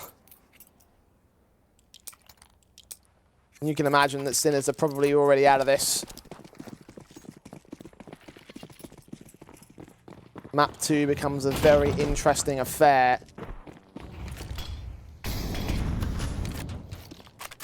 Sinners side have not shown us what we wanted to see to open up this match and series. B-Stick caught by Krasnal. There's his first kill. Second one to come in. Pistol out on the floor. Ajak blinded. Dive in. Bro will get this follow-up. The B site has fallen anyway. Demka with the late lurk out from mid to try and cut some rotations. The Sinners not even attempting to look for exit frags. They are so far away right now. They got a buy on the next round. The focus certainly in there, but it would be nice if they can take some of these guns out of the hands of the T side, utilize an extra AK for the CT defense. The next buy up, but not happening for Oscar. 5-7 at range. SDY and Demka combined to deal with him all the same. Neo Frag and Shock. Seeing what they can also get from Deagle range. Nothing for Neo Frag. Shock backed up in a corner, cowering in a corner, if you will. The 10-1 for Monty. Absolute decimation on Mirage. And the last time I really saw a team slap other teams around in Res events was probably Spirit last time around in the group stage. Yeah. And their semi-final game, and then before that was Bubble & Co. on Voivoda when they went toe-to-toe against Cloud9 in the grand final a couple of seasons ago. Actually, we're only a few rounds away from causing a complete upset, considering it was literally just a mixed team for the event, and they were just pumping teams in groups, pumping team in the semi-final to get into that grand final. It doesn't happen all that frequently. There's only a few teams that can do it. Monty, though, with their performance against Aurora. Oh, another good shot there from Waro and Bro. So many opening picks every single round. Bro to follow up, make it 14 kills deep in this map up. Top fragger of the server. Not too far behind is SDY and Waro, to their credit. It kind of stuns me as well, the idea that SDY is ill today. It really doesn't feel like it, does it? Looking for that 10-round lead. Bro will finally get picked up for one frag. Meanwhile, Demka's acting out of the apartments. He's going to look into short, see nothing. Bomb should get committed, should get planted. Demka's just going to clear out all those backlines. B-Stick is way too late to the mark. Spotted by SDY as he crosses. Molotov sent deep to ensure that he can't deny this plant. He'll try to do so, but SDY's got him. Shocker Neo frag. Going to attempt this retake. Still deal with War up towards top mid. Now he can just play time. Mollies and flashes. Orp shot does miss out, so Neo frag gets one back. Still a man advantage for the T sign. Mistime nade there from SDY. But these three players hold their nerve, hold their positions, wait for the peaks to come in from Shock. Ooh, his arm sticking out, gives away a little bit of info, but it also baits in SDY. Demka's got short covered anyway in Krasnel's. Krieg kills off Shock. 11-1. Monty, looking like the favourite team that we expect them to be. And one thing that we've always kind of discussed, Jay, is that it's so difficult for these Tier 2 teams to get up in the Tier 1 conversation. I want to say in the last 5-6 years that Monty are the true only real hard-hitting individual team that we've seen made that jump. I think when you look at the other teams, it's always been the tactical edge that's been able to bring them up. A team like Gambit Youngsters into Gambit, a team like Apex that we've seen recently. It's very rare. I mean, even Gamer Legion, tactical heavy. There aren't many examples of Tier 2 teams that have that individual playstyle, that fire tempo that have made that jump to the next level. We've seen some fantastic and very exciting teams in Tier 2, but we haven't seen them to the success that Monty have been able to gain. Truly a success story of the scene. Already finding success against Sinners in the second half. Shock first casualty to Demka. Straight shot down to the stairs. The ramp control negated on Sinners. They back away from it, start to commit in towards that B apartments position. Krasnel smoke. USP backs up towards the market doorway. Just spotted Oscar as he transitioned out. USP of Warrior can't land the headshot. He's seen two individuals. That's information again for the CT forces. And again, man advantage for the retake. A Beastie could be important in the late portion of this bomb plant.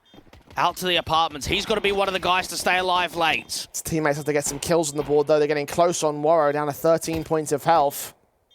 Krasnel has the kit. You've got that short play coming in from Bro. They're waiting for that to get set up. SDY can finally strike. Krasnel is going to get overwhelmed. Neo frag with two. SDY caught off by Neo frag the same. And Warrior gets cut down. Bro, all that's left out towards shore. And finally, Sinners are going to catch a break. A quadra from Neo frag specifically. And a pistol win for the Sins. It's going to be a force buy, though, isn't it? Monty going to try and put that pressure back on immediately. Warrior probably by the scout. MP9s, Deagles. Good shot to start off from Demka, but it was Neofrag. Very good post plant from him. Good 3K sequence. Felt very easy against the Monty side, which is something you can't say a lot for the Sinners. You are right about that force buy, though. Scout coming in for Warro, SMG for Krasnel, everyone else on upgrade pistols and Kevlar. No expense spared in this. And Mollies will drive him back at least. Krasnel could be important with that MP9 at that sort of range if there is a B lean. Monty was so successful in the first half with their mid picks. This time around, it's very defensive and actually a fairly heavy stack towards B. Well, there were three players, and now they were gonna commit Bro back into a potential rotation position. Eventually, he does rejoin them as the player in mid actually backs up. Considering going market onto the A site, he will join Demka. Resmoke on a connector will ensure that that player that's there cannot find access yet. It seems like Sinners haven't got a clear indication of where they're going to end just yet. They're just working the default to see what space can be taken. And when this smoke clears, Beastic's got a chance of making an info play and just walking up into A, trying to see if he can insert himself into jungle. Time is running, though. Krasnel Corner position, the Deagle trying to look for individuals. Can't see that player. Covered off by the wall. They'll start to swing. The Deagle will start to fire. The SMG can only get damage done onto Krasnal. Finally, bro, lands that first. He's been stellar so far. Can he be a hero for this B defense? He might not have to be. They're backing off. Oh, Demka's in a very good position. Time is low. SDY's on 8 for the crossfire. In 20 seconds, sees 2. Now he's going to have to call in Demka to provide support because he's backing off. The Galil facing Bro's caught Shock. Now to the man advantage on the Sin side. Bomb plant could be denied. Could be denied. No, it's safe. And B-Stick and Shock will mop up the rest. That's a very good attempt there from Monty. Sinners realized 3 on B. Cancel. Get into that A site. And it seems like the right call. Once you've got that crossfire set from SDY at Ticket and Demka out in Tetris, there is a lot of belief that that round can be stolen. That is a very good position that Monty find themselves in. Very good protection from Sinners. I think when you realize that they haven't been able to clear out all of the bomb side, to get that bomb safe towards CT, to even have B-Stick watching the A main and Tetris area just in case a swing comes out, and that was well handled.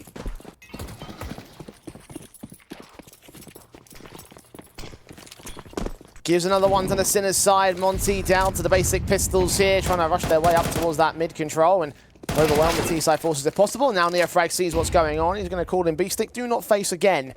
Keep that rifle protected. Get that bomb into a bomb site. Should be relatively soon.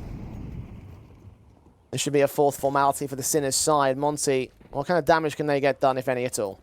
Well, Krasnal with the Galil needs some more assistance in terms of baits to at least get that set up for one more pick. Coming in from Connector, Oscar is hearing a lot of footsteps at bottom con. Those everyone out there. Spray goes a little bit awkward, so Krasnal's enabled for a decent pick back, but Shock at CT stairs picks up 1 plus almost a second kill onto Warro. 2 HP for the man as Ajax sneaks in slowly. Krasnal checks it, he gets dealt with. And Warro should not last much longer. Found the same. Shock actually gets the kill through the smoke. But Sinners mounting up their foundations of the T side. Still a very long way back, though. 7 to the good. Get that AWP into the hands of Warrior. He was extremely consistent in the first, I want to say, 5-6 rounds of the game in which he had the AWP, and then from that point onwards, the riflers just took over. That was basically the result of the first half. So very keen to see that AWP in his hands again, because Monty know, even if we give him a few more rounds, we're going to close. And we're going to close pretty quickly.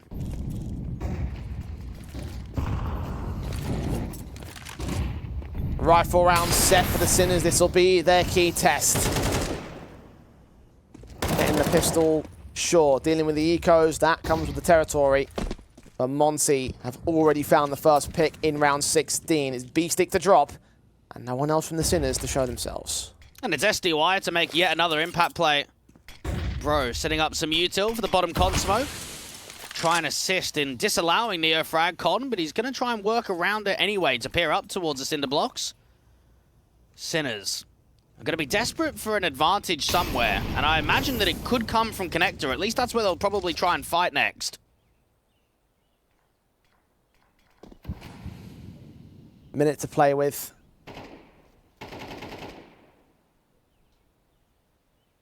Outside of the idea that they're somewhere out in mid, they don't have much in terms of details on Monty. Information game. Played to conceal for the Sinners side, but they are stacking up and getting ready to go in. And they want to go for B. Warwick could deny this bomb. Sees him. Gets Neofrag, refaces, but gets no more than that. But with that knowledge of where the bomb is, they will be ready for the execution. Look at how far Shock's walked up to. Bro might not have any idea. Indeed, he's dealt with, and Krasnal sits pretty as Shock extends against SDY, but Krasnal can still find his man. It's part of the middle of the smoke. I think they've seen the gun barrel, and indeed, Shock converges upon the last of the defense, and Sinners have made their way in with a man advantage. Oh, Ajax turning away for the flash, turns right back into it. 2v2, and Oscar's with the AWP. Had a lot of impact over the course of this matchup, and he has one more kill to his tally. Demka to fall. Shock still in play with his 3k to enter into the bomb site, but no flicks of Warro. He walks no further than Oscar's engagement. The Sinners, that's 4 on the trot in the half. Well, I think it showed very good spacing there from Shock. Being able to get so wide on the bomb site undetected allowed him to get an easy kill and then pressure the rotation. Allow that sort of a whole chaos of the scenario that when Monty want to start rotating players into that B bomb site quickly, they're just getting deleted. Here it is again. That second frag out from window almost instantly for the rotator of SDY. and then clearing out the balcony. Very good check from Shock, because I don't think he was noticed.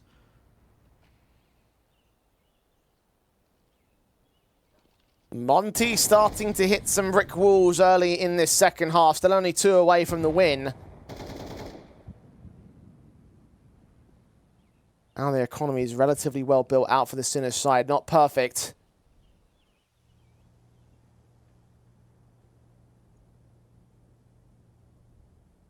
Orb of Warrow. Or Scout of Warrow, rather. It's a half invest, not a full-on buy-up. The money's not quite available for that much. He's left out this A-site position. Demka alone with the SMG. Oscar's got utility in hand with AWP. Faced upon aggressive. Demka had no utility support, so it was a dry peek in. Instant vision, instant shot. Neofrag's been allowed so much space. Warrow's Scout better be ready for a headshot. Doesn't get it. B-Stick acts out in mid. Trade there against the one man of the T-side line. A 4-on-2 overall. Make it 1, make it none. Sinners gonna get through another test though. You start thinking to yourself, come this next round, Warrior with the AWP back in his hands, Monty frustrated that they haven't closed earlier. When do Sinners allow themselves to have this winning streak ended? I mean, realistically speaking, we haven't seen that many consistent rifle rounds from them, so it's difficult to judge their performance in the second half. What we do know is that they're surviving. And right now, that's the most important thing. Keep as much alive as you can. Incendiary sent, the HEs go down.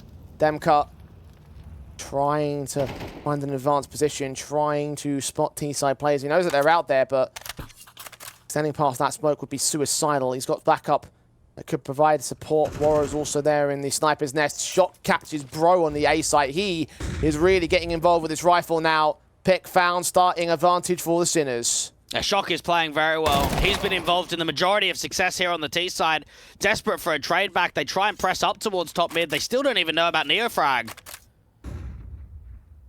Rational meanwhile watching on the pass. B-Stick checks it. Oscar also seen that nade sent. Demka also gets his trade back to a 3 versus 3. Nades on. Backs a turn. Oscar still picks up that AWP pick, but Demka's done damage to a 2K. It's a 2 versus 2 overall, and the Sinners' HP is in tatters. Only Krasnal is low on the CT forces. Warrow's M4 gets shot straight between the eyes. Shock, an all-important frag that must have bailed out the Sinners. I can't believe Shock's won that. That's another one of those fights that we saw in the group stage where it's just question marks. That seems to be such an easy fight there from Warrior with the HP difference. But it wasn't. It goes the way of the T's. Krasnal, now he's at a disadvantage. 17 points of health. Oscar on 55, the higher HP of the two. And he doesn't want anything to do with this retake. No kits on his pouch. I don't think there's anyone local to him either. Hold back in apps, hold on to that AK. 7 on the board for the Sinners. When do we start considering this to be a threat? Oh, not for a while. Yeah. I'm not threatened very much. I mean, I even wonder if Shock got CS2'd right there, like from Warrior 2K's perspective. Again, that position, that crosshair placement, that HP, very surprising to see Shock winning out that fight. And this obviously needs to be replicated fairly consistently. He's doing a very good job at the moment on the T side of bringing impact. But if Sinners really want to prove to themselves that they can bring this all the way back to an overtime or a series or a map victory, it's going to come down to Shock, because I think he's been outperforming Neofrag. He's been outperforming Oscar, even with some good sequences with the AWP. He's definitely been the man on the mission. 100%. In this second half especially. 17 picks now, superseding even the top fraggers, or most of them at least for Monty, tying up with SDY. And the SMG's in play. Oscar takes the brunt of the early utility damage. There's no one in mid for the CT side. Jump face of SDY doesn't cost him his life, but he gets info to where that AWP is. And Monty would be loving a bit of a steal in a round like this. You've got some decent weaponry, you've got a decent amount of util as well. And you're not buying down too heavily that's going to restrict anything in the next round. An opening man advantage, picking up an AK, getting it in good hands, could lead to a little bit more. Sinners, finally a chance that we're actually seeing some success from them. Finally a chance to kind of offer this game some level of competitiveness. This T side from them has looked very good just so far. Warriors going to get flashing his teammates in. Check those ramp positions. Molotovs are also back out towards short pressure. 45 seconds on the clock, and the Sinners will start to make their split play in. Neofrag's just lurking here on A. Now, resmoke at the apartment and the AK is towards B. This actually looks very promising. Molly evaded. Nade to open up the smoke. SDY, was he heard? Ajax certainly did, but still SDY mows them down. Swaps out to the AK at the 30-second marker. Sinners are stalled here, and still Oscar looks to try fight back. SDY is picked up. Krasnal is still holding his nerve as Neofrag tries to fight onto the main CT forces. He is overwhelmed, and it all rests on Krasnal now. Needs to carry this bomb carrier here. Beastic overwhelms him and gets the bomb site under T-side control. Beastic is blind, swings out from market. 1-for-1 trade. Oscar's solo. 5 HP and all but a dream, but still 2 players to gain, 2 bullets to land. The first one on Warrior is secured, the second one on Bro. High pressure. Bro knows roughly where Oscar is, but neither individual is moving, and Oscar knows he doesn't have to. He needs to play this to perfection, start checking positions and start to understand where Bro's going with this. AK makes its noise, gives up the info. Oscar just baits him in ever so closer until the no-scope gets it. A 3K for the big vets as the Sinners hang in there. Oh, Sinners are surviving. That's a great sequence from Oscar. To me, that round looked done. That round looked over. 1v2, low HP. Very good defensive there from SDY. Krasnal will be so frustrated in himself that he wasn't doing damage at the back of the bomb site. That was all the bait to try and set up the AK, and it just doesn't come out successful. Oscar with yet another highlight sequence for the Sinners. Monty haven't scored a round in this half. Such great work with such little weaponry. It's whittled down the economy, which actually was in a very respectable position. It's still very good right now. But the damage is starting to really show itself. Oscar is getting a newfound breath of confidence. Swinging up so aggressive into that ramp position, trying to find players of the CT side on A. Couple of shots rang out, trying to hunt down Demka. Gets this kill in and start this round. And the issue here for Oscar is he's got to be careful not to get too greedy. If he overfaces and loses his life, there's not much they can do off a trade. And that's why they commit the cancel. That's why they get him out. It was a good attempt to allow an opening pick, but fall off of the back of it. Start regaining mid. And there's 2 players here. Warrior with the AWP is wide on the top mid angle. Not for long. Backs up, holds in con. 50 seconds on the clock, and the CTs just hold their positions. No casualties as of yet. Very little damage done across the board. Sinners set for the execution. Yeah, Bro's going to be needed fairly quickly to rotate in from short, help out Krasnal. This is going to be the apartments lean into B. Krasnal needs to deny as much time as possible. Just get away with a 1-for-1. 2 flashes sent, he turns away from him, but no one checks JL. He's allowed a spray to do some damage, but both him and Bro are picked up by Neofrag and shot. No one else is in rotating angles, so they've got to go back and save him on T. The Sinners. Are they a threat now? Yeah, they're getting close to. Again, it's the scoreline difference, isn't it? When you get an 11-1 half, it's always so difficult to convince myself and everyone else that they can realistically win this map, because all it's going to take is one good sequence, one multi-frag and it's 12, and then you're at least secured overtime. What I will say, though, is that the site anchors are struggling. As Sinners in that round, overwhelmed with some good utility usage. You can see the way that Krasnal's trying to play anti-flash, looks back out and just gets completely blinded. Him and Bro were the 2 B players, and they just found nothing between them. The 11-1 half certainly look impressive for Monty, but what's just as impressive is Sinners nearly bringing that deficit back. This was a 10-round game at the turn. Now it's only 2. Monty, their first tactical, very, very late in the day.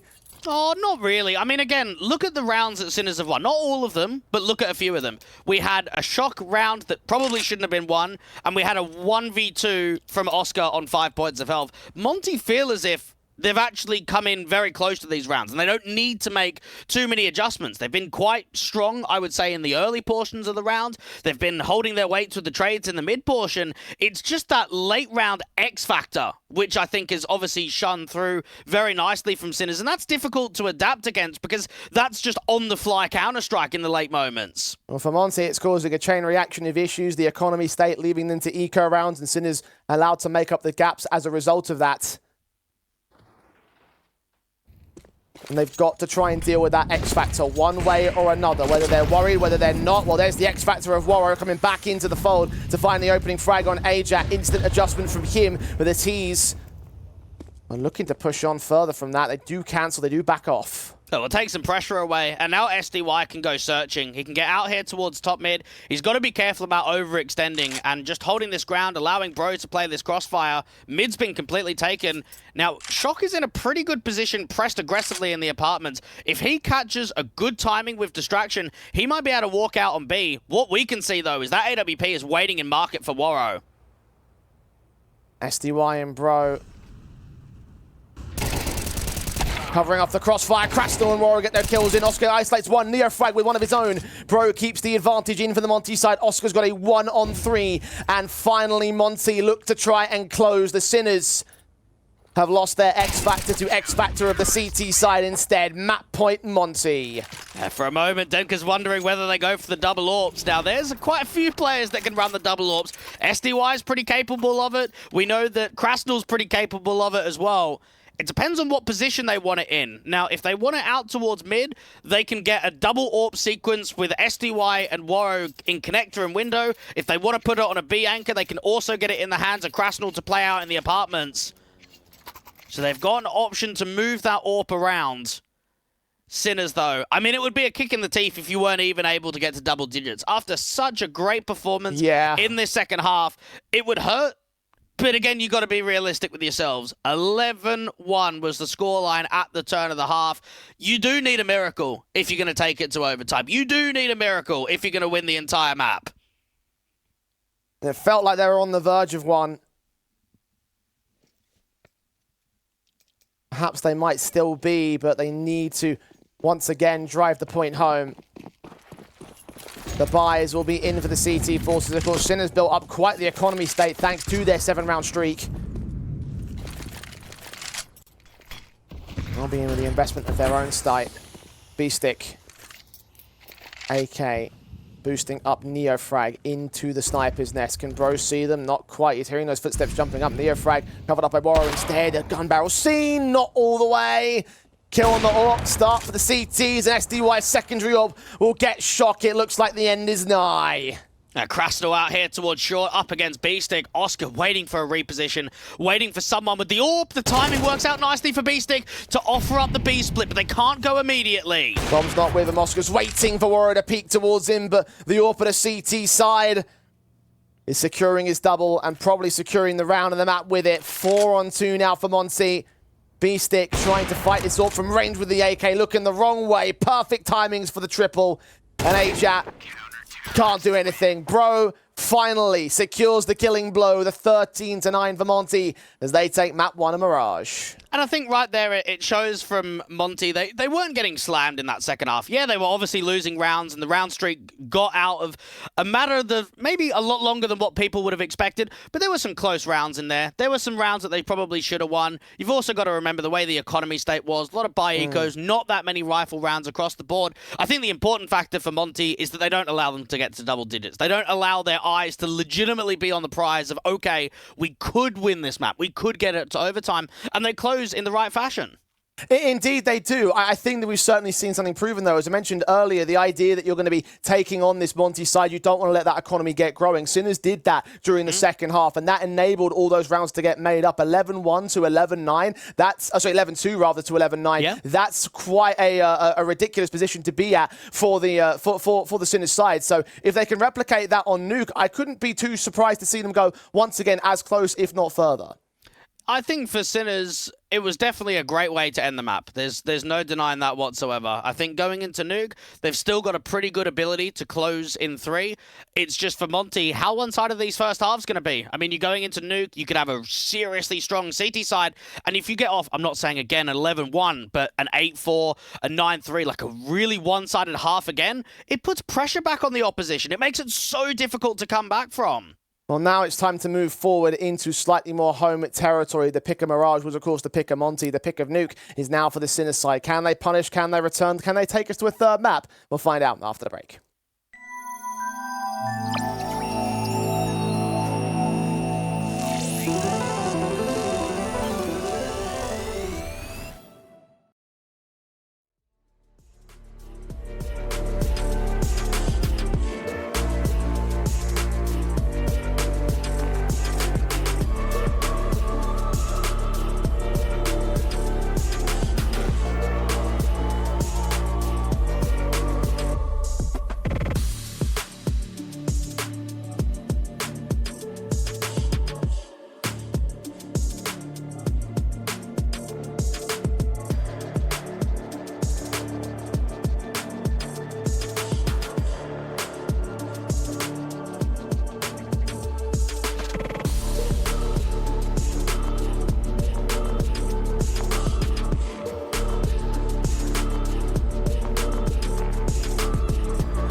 So Monty do start things off in the series despite a decent and very good return there from the Sinners side. It wasn't quite enough of a comeback to bring home their map pick, or the opposing map pick rather. Now it's Nuke, now's their chance. You mentioned the punish, you mentioned the issues that Monty have not really played this map all that much. So given what we saw from Sinners, do we feel like there's going to be enough in this one to try and push us to map 3?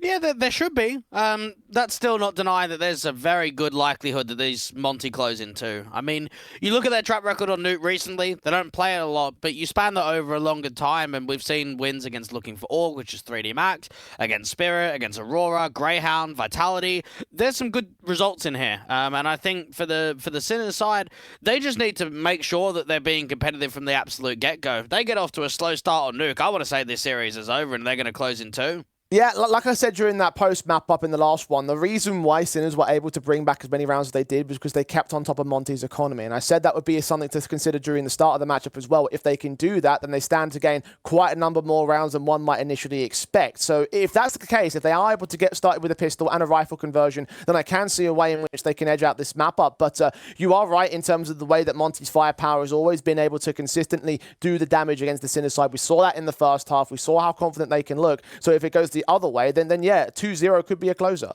Yeah, to me, I don't think the pistol round and the opening rifle round is like a key one for Sinners. I don't think it's the one that means that it has to happen for them to win. I think, again, they've proved that they're solid on Nuke. It's not a map that they pick all that often, but even for their sake, their results speak very good volumes. The way that they played against Pera a couple of days ago in this felt very comfortable, very consistent in the first half, very consistent in the second. I think they need to quiet down some of the players, though. I mean, you look at Bro as one at the first, 6, 7, 8 rounds of Mirage. He was all over them, and I feel as if as soon as they realize one strong individual is out there for the Monty side, they need to silence them quickly. Deal with him, deal with SDY, and hope to get guys like Oscar and Shock G'd up, because those were the guys that ultimately delivered when it needed it the most here for the Sinner side. They are on the T-side start. Monty getting ready to get to the defensive in the pistol round.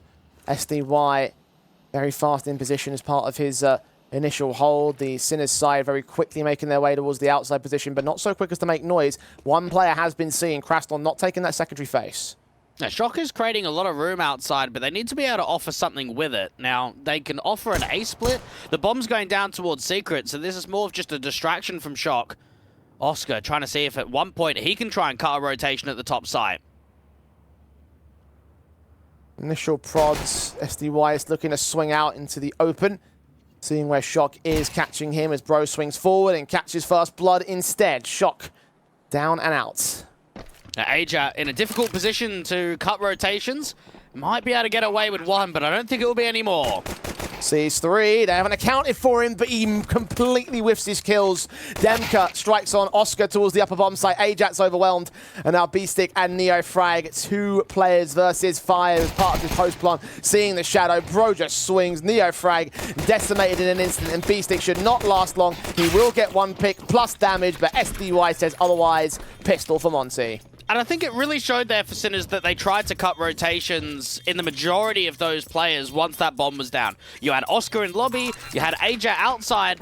Unfortunately, even with Shock in Garage, they're losing a lot of players early, and it puts more pressure. I mean, when you're back out there in Africa, you've got 3 players swinging you towards Secret, it is going to be so difficult to at least get damage onto one. Very good watch there as well from Demka on that rotation, making sure always if you're a top side player and you're rotating down to lower, anticipate the late lurk. Keep eyes to Hut, keep eyes to Squeak Door, and the likes of Oscar was just watched.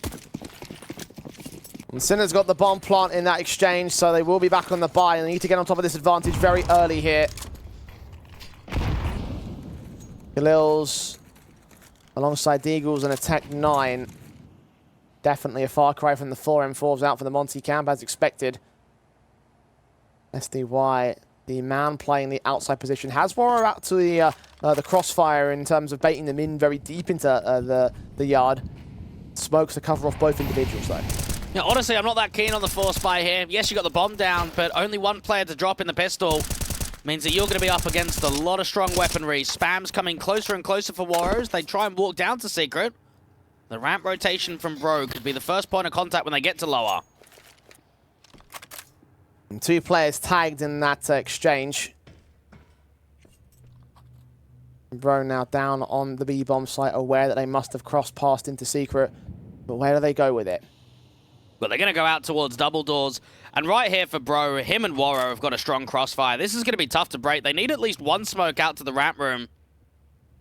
But Waro considering looking into obs at the perfect moment. Shock caught for it. Casualty to open the round for the Monty side, just past the 40-second marker as well. So the rest of the players that remain on the T side are going to have to start acting out. Molotovs are sent. Flashes will catch Waro completely blinded, but not Bro. Still here at Dark. Crash will score Ajak. Elsewhere, Neo Frag swings, does get his kill in, but Waro has it all together alongside SDY, the third element of the crossfire, and the second round for Monty. You could just feel there for Sinners. Again, cutting of the rotations didn't present anything from the top side. It's always difficult fighting lower when, first off, you've got a lack of util, and second off, when there's two players there. It can be uncomfortable. It feels very narrow. Getting out from double doors can be quite tough because you want to keep eyes on the rafters, but you also want to keep eyes on Dark and ramp entrance itself. Very good reposition from Bro. Well read from Waro to double up at B. Monty with an overall strong read in the last round.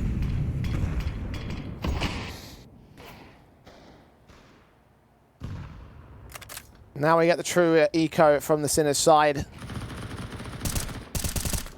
Couple of upgrades in the Deagles and the like, but nothing really outside of that extra little bit of a kick in this round. No utility, no Kevlar. Initial smokes to the CT side will suppress any real vision on the Sinners camp, so no real avenues to peek in on the inside. SDY plodding forward, seeing where Shock is, and domes him in. SDY has got Warrior to work with outside. Even Krasnal can swing out from main if they need a little bit more assistance. I think they'll be all right, though. Continuous stage set. Waro does lose his head, so that's one pick. Krast and SDY have it on lock, though. Nicely done. Rio start, nothing major lost. Sinners up to the true gun buy. And this is where, for Sinners, I've seen some pretty good T-side of nukes from them in previous games. The Pero one is just one that was obviously quite recent. They had some good variations of the top side play. I felt as if they had some really good variation of timing with some aggressive maneuvers, but also some very slow and unique lurks. They've got to try and catch Monty off guard. I haven't seen much of a threat from them in these first 3 rounds. Straight into the AWP of Waro, trying to look down past that smoke. He can't quite see anything more. Neo Frag almost caught a player, but missed every single bullet of his spray on outside. SDY and Krasnal continuing to face together. Incendiary ahead of that smoke as well, should drive the secret player back. Beastic actually gets ahead of the game, but he was hard tagged. Bro's going to be ready for this kill. He's not quite ready for the angle. That's a good kill for the in-game leader, but the AWP is going to be here to trade. SDY gets a returning frag. Waro, does he clear out this close left-hand side? Indeed he will. Very easy shots. Good check. Bomb still dropped on the outside. Oscar's trying to prod into the upper site. Doesn't want to overextend though. Now Demka's ready to check his position. Sees him, wins that fight. Takes some damage to return, but Monty showing exactly how confident they can be when they have rifles in their hands. Even Neofrag getting that kill on Krasnal. He's reduced to 3 HP as an effort, and Demka can easily get that returning trade. Ajak 1-on-3, Jump Face has seen him, so the other CTs will start to adjust. Demka still holding his lifeline as well, just wasting time here. Just allowing his CT teammates to get into some good positions. Ajak, there is no chance of him getting anything out of this one. Maybe 1 kill, but no more than that. 4 rounds up from Monty, and I think it just shows the way that they feel comfortable maneuvering around one another. I mean, right there, you can get under the assumption that Bro feels like that frag is his. There's already a tell with the incendiary that someone's out there towards secret. He can pre-aim the angle. Doesn't work out. Okay, Warrior's there for the clearance. SDY gets one of those kills up from Silo, and then on the top side, good check from Demka. Very nice jump over from default just to spot the information, and Demka just doesn't really overpeak either. Pulled him for a loop, quite literally. Half bought back in for the Sinners side. A bonus of a rifle on Neo Frag, and now they're the ones that are in economical trouble. Monty receiving a very early execution. Demka immediately incendiaries it down. Counter Molotovs of the T side will come in to drive Demka out of the back lines, but they cancel the upper side take and go back into ramp where Beestick can catch Bro off guard. But Moro's Orb in for a pick, does land on Neofrag. Close range against Beestick, not quite as successful. Advantage for the Sinners here. It looks promising, but only promising. It doesn't look threatening just yet. They're getting players down to the lower bomb side. Krasnal's waiting for a lurk in top play. SDY. He could put pressure on the bomb denial. He can open up the doors. He can fight out from window. He can be frustrating. Seeing the head, catching Beestick. AK returns to a 3-on-3, trying to make it 2, and with the last bullet, he'll get Ajax to follow it up. Plant can be secured. Oscar watching out for the decon door entrance. Him and Shock defend off the 3 rifles inbound. SDY and Krasnal can play together. Demka's still getting into position. Now, they've got a couple of flashes and a lurk smoke presenting. They can even smoke off the bomb, too. Oscar overcooks that flick, knows that Krasnal's out there. That nade should do some damage, but not a massive amount. The AK engaging, shot missed out the second occasion for the AWPer. SDY to clean him up, and Monty to take 5. And this is where, again, you can look at Mirage and say, oh, actually, in the end, pretty competitive scoreline, 13-9. You got to remember, it was 11-1. And now we're looking at 5-0. We have only seen Sinners put in a decent fight when it feels like the map's already done. When it feels like the game is already over, that's when we've seen success from them. And a lot of these rounds haven't been competitive. They have not even been close to winnable scenarios. This is a slow start from the Sinners, and I want to see more. I want to see more threat from them. Yeah, the resemblance to the first half of Mirage certainly is uncanny. Fast plays out from the Sinners, trying to change the pace, trying to get in the face of Monty, or at least usurp them here with the vent dive. Nade sent, incendiary stone. Bro trying to catch players off. I don't think he truly registered as a player out there. Looked at that fire and thought that it might have been just damage being done in small amounts to the T-side line, particularly for Shock, who is downstairs, who Monty are aware of, but not willing to act so quickly. Just a spam attempt there from Bro. Quite frequently, you'll see yourself tucked out to the ramp vending machines on a default. So getting that smoke and that incendiary, just hoping that someone was crouched in the corner. Sinners have got Shock down to the lower bomb side, but they need to create a path to get there. Now, this would normally be a ramp take. It could be a top site fake from Ajat to then allow them to get into ramp to regroup with Shock. 50 seconds and Sinners are starting to regroup. Where they go with this, though, is a mystery to the Monty camp. Flashes, smokes being sent up. They're going to go down with the vent dive, join their teammate, and hit that B-bomb site quick. The rotations are quite slow from Monty, and they're actually going to leave Oscar for a moment just to search for a kill before dropping. Plant will be secured. Retake's going to get set up. 5-on-5 in this situation. Bro's looking for an early pick. Sees one in the back lines, unable to land the kill shot on Beestick. Neofrag is right around this corner. Will he get checked? Will he get accounted for? Will they converge upon him? Swings on Bro, struggles to win that fight. Down to 7 points of health, he'll go. Eventually dealt with by SDY. Ajat, forward contact now, finds a trade. 4-on-4, needs more, but Warrow takes him back. Beestick still holds that back line. Bro wishing he got that kill earlier. He will find Oscar in the end. Awkward sprays, can't land the kill shot on the low HP individual. Finally he'll drop. Shock gets involved. Krasnal into a 1-versus-1, and onto the diffuser he needs to go with the kit and everything. It's far too late.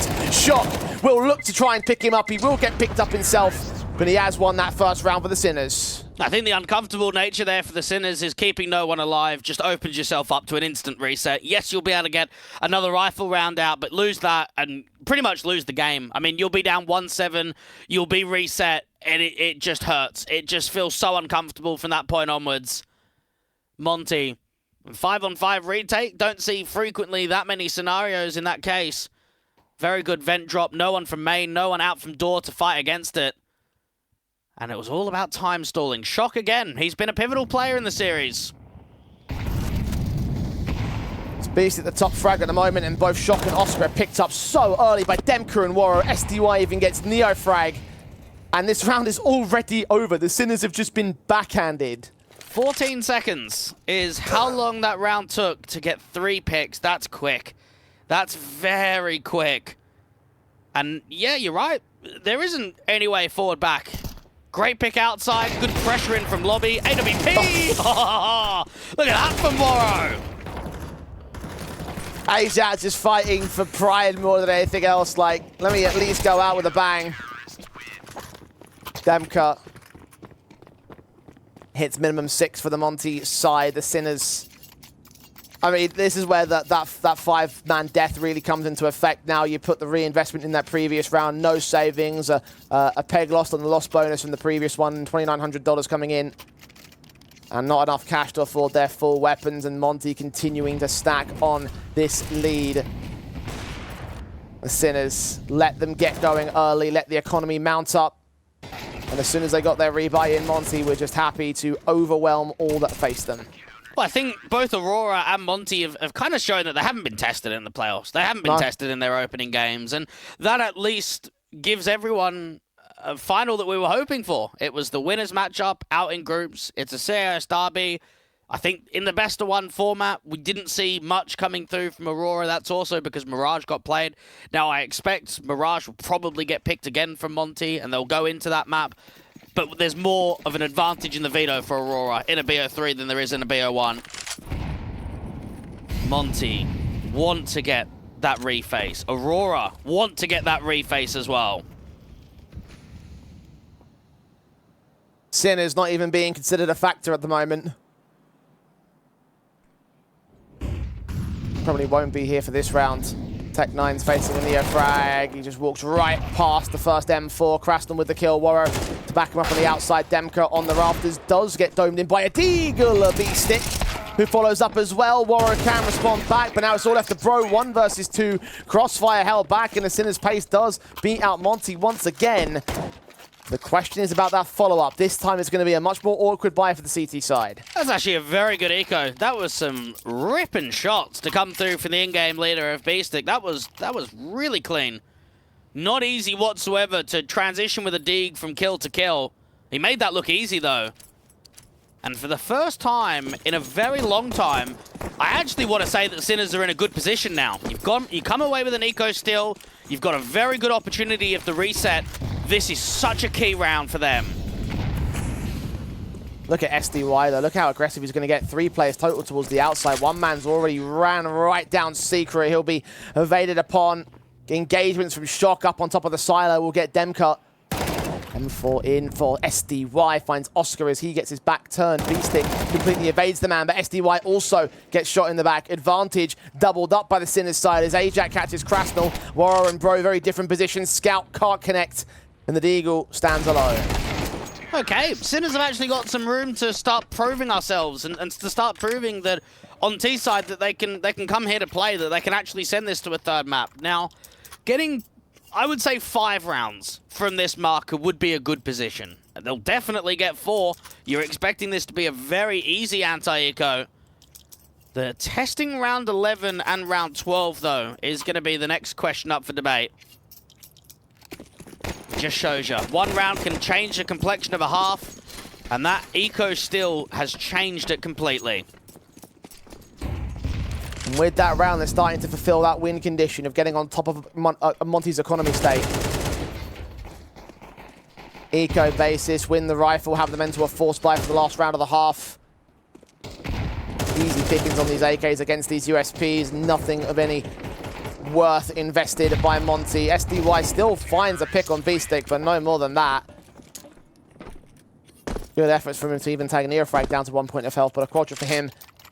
A 4th for the Sinners. You're right about how easy that does come in. Monty now on the gun buy.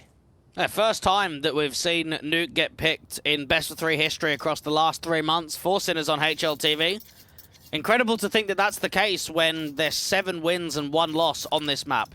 But I think it does show that they like floating it as a third map decider. They don't mind playing it in best of 1s. Opposition pick it. They still come out on top. Sinners. They know that we win round 11, probably go 6-all.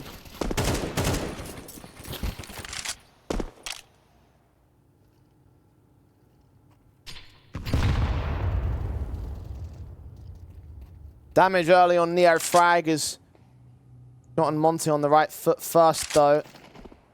Tagged up past that secret play. Demko has caught Aja out to the ramp entrance. Burst through of Warrow, spamming his way through that smoke. Shock going to try and make up the distance here.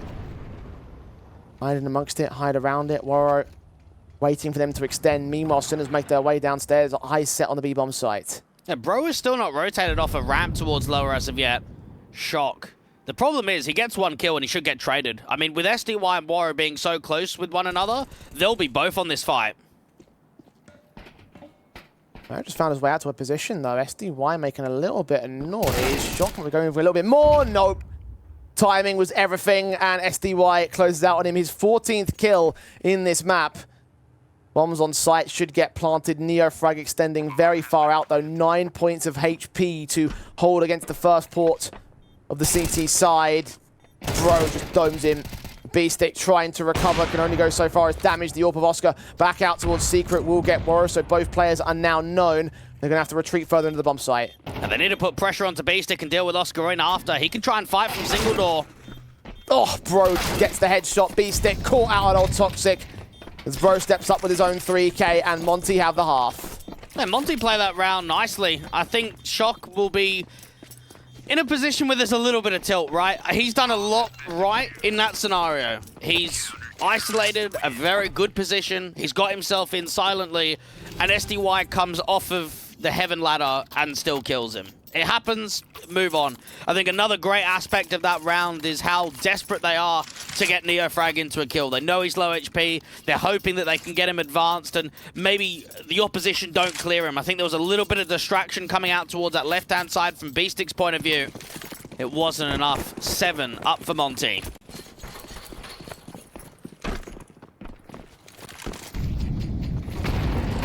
Sinners can't hit that shot to start. Oscar so late to the trigger. Waro leans in. AWP battle goes the favor of the T-side line, but Krasnal and Bro are not done. They continue pushing forward, continue facing, continue pressing on this T-side. More bang shots giving warnings away. Finally, they do back off. That's probably a good decision. Out from door. Gonna come in quick. AK sprays awkward. M4 gets overwhelmed by Ajak. The same. 2 standing on the Monty side. SDY and Bro to go in for this retake is the last round of the half. They have to do it. Yeah, great entries coming through from Ajak, and this like lurk from B-Stick is pretty much going to define the entire round. Been seen. Now it's just about time stalling. SDY with his pick onto the man, so it won't stall for too much.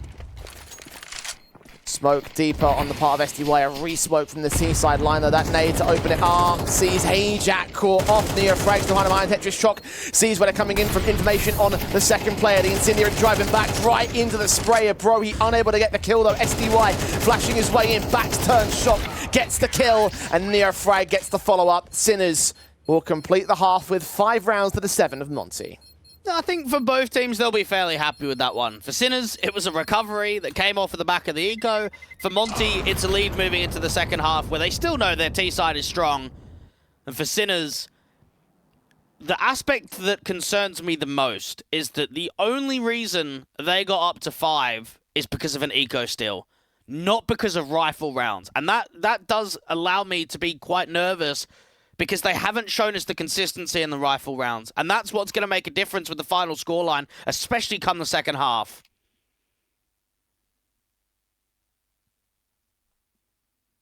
Second tactical for the Sinners camp before we get into said second half. Monty.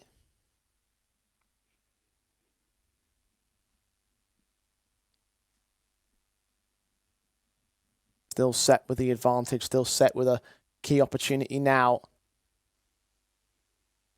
Pistol to found the T side and press it on. Apply the pressure to the Sinners side and get close towards the map and series victory, that potential 2-0 we talked about. Will it come true? Will it be to Monty's credit? Sinners. Julie setting on Shock to stop it. Monty had time to discuss their strats as well. Very fast out from SDY, who's drive-by just immediately deals with Ajax. Shock can catch one off to the hut entrance. Bro's caught dead. 4-on-4. Still, Demka is going to wait for the man as his teammates go charging downstairs. Oscar about to get involved here at the double doors. SDY gets caught up on the geometry. Demka does find Shock in the lurk. Oscar with that one pick back on SDY, but Goosh is against Neofrag to 4 points of health. It's a 3-on-3. Demka comes in with that responsive B-stick. Still maintains control for the Sinners here. They know that Oscar's out here somewhere towards Secret. Demka might even give him a jiggle. No, Oscar actually takes it back, and now it's a 1v2 from Woro. B-stick caught off in position, but not to the casualty yet. He's tagged low, as is Woro. And Oscar still unscathed despite his 2 kills. Glock now in his hands, on for the triple. Holds position, but shots do miss against Woro here. Lean back to the left. Engagements. Still seeing to the shoulder base, but no damage done towards that CT player. Woro's running out of ammo as well. Needs to get that reload together, and Oscar's going to take that chance to close in the gap, but unable to find man. Woro continues pressing. Backs a turn. Timing is everything to this. He can make his way in from Decon and secure that bomb plant relatively safely. This is great, because this opens up at least the potential of a force buy-in from the next round. Woro doesn't have the information. Oscar coming back in. Oh, this could just be the kill. This could just be the timing. He gets it, and that makes the complexion of the round winnable. Plant secured, but where is B-Stick coming from? That's the question on Woro's mind. It's very quick in towards ramp. He tucked himself into the cubby corner. B-Stick seen him. The Glock does the damage, looks for the kill shot, and he gets it on the way out. There's your pistol for Monty. That's a very good effort there from Sinners. I actually think they've played that very well. They established a very strong crossfire on the other side of Double Door. They anticipated the aggression. They tried to force the likes of Monty aggressively into this crossfire of 2. But in the end, Sinners, it's a lack of info. That's basically what it is in the 2v1. It gets very silent. They don't know where Woro is. And rather than playing together on B or double A, they split. And as soon as you isolate Oscar at double doors, you just know that that round is on.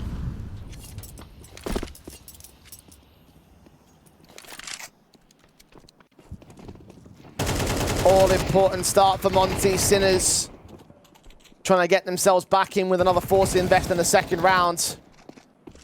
Could well lead to double digits if things keep going right, but nothing goes right for Bro there in that point-blank position. Oscar can get the kill. SDY is very quick to respond to it, but takes a ton of damage in doing so. At this pause downstairs from Ajax, you actually see the shadow advantage if you come up heaven and start going on the rafters. So even if no one peeks you directly, you'll know that they'll be trying to split A if they get up heaven. Woro might take a directive face down, though, and that nade passed off towards him.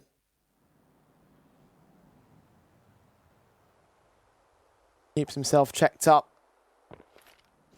Finding himself behind it. Woro swung upon. Actually, it's the kill in, or the damage up against the next player, and SDY is still undetected here. Kill could come in easy. B-Stick caught. Woro picked up. Still SDY revealed. Woro continues working his way back. Neofrag's Deagle keeps it manageable. A 3-on-2 with very low HP across the Monty board. They're trying to get down towards lower, but this could be a lower fake. SDY is going to come to bring that bomb back up. Yep, this is a good decision. Shock. Backed up towards lobby. The smokes are in. Neofrag checking it. Crastal put that smoke down for safety and get the plant down. I don't even know if they go for this. I know, obviously, T-side players are low, but this is so uncomfortable in a 2v3. You're so out of position. Depends how quickly they get these kills. How aggressive the T-side player's going to go for it. SDY sees one and even takes Shock to 22 himself. 6 points of health, and still he holds his nerve. I don't know how he does it, but he does. And Shock just has no choice. And this can sometimes be the caveat of trying to force buy and being unsuccessful as you give another round. You make that scoreline press. You have to go into a light eco. Very good start from Oscar on the outside. It was awkward. There's no denying that. But as soon as the T slow play it and fake down towards lower, SDY clears out heaven and just sees nothing on A. That's when you bring the bomb back up. 9-5 should be 10-5. And for SDY, he went, what was it? 20 kills, 13 deaths on map number 1. He's come out here on map number 2 and he's 18-6. Been very important, very consistent for Monty across this series.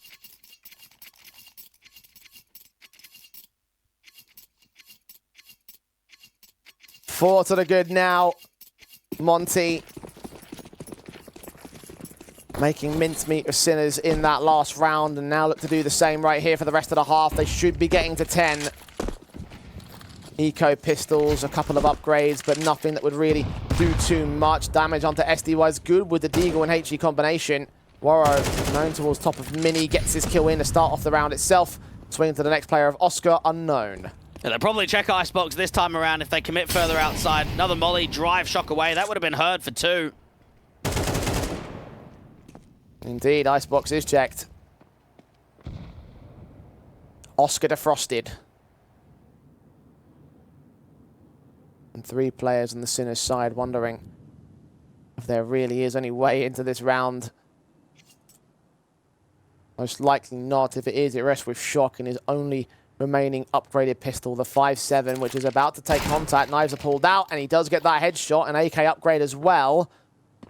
Any more here? I can't expect it. I mean, A-split potential in through main, Krasnal at Heaven. I think if Shock even rotates with that AK up to Heaven, he's just a goner. He's going to look for it. Krasnal's made noise. That's information to gain. The players also at Hut and Squeak. SDY is low HP, so planting out towards that Heaven position is the best call to make. Beastic has been caught by Demka, though. As is Ajat. Shot found as well by Krasnal. Trying to sneak his way outside. Trying to get that AK into the next round. It's not going to happen. And the gun buy for the Sinners side this late in the day need to secure themselves a win, else Monty will be taking match point and most likely match win. Everything for the Sinners rests on round 16. Yeah, the most concerning element outside of the scoreline is the fact that Beastic is top fragging. And that shouldn't be happening on this team.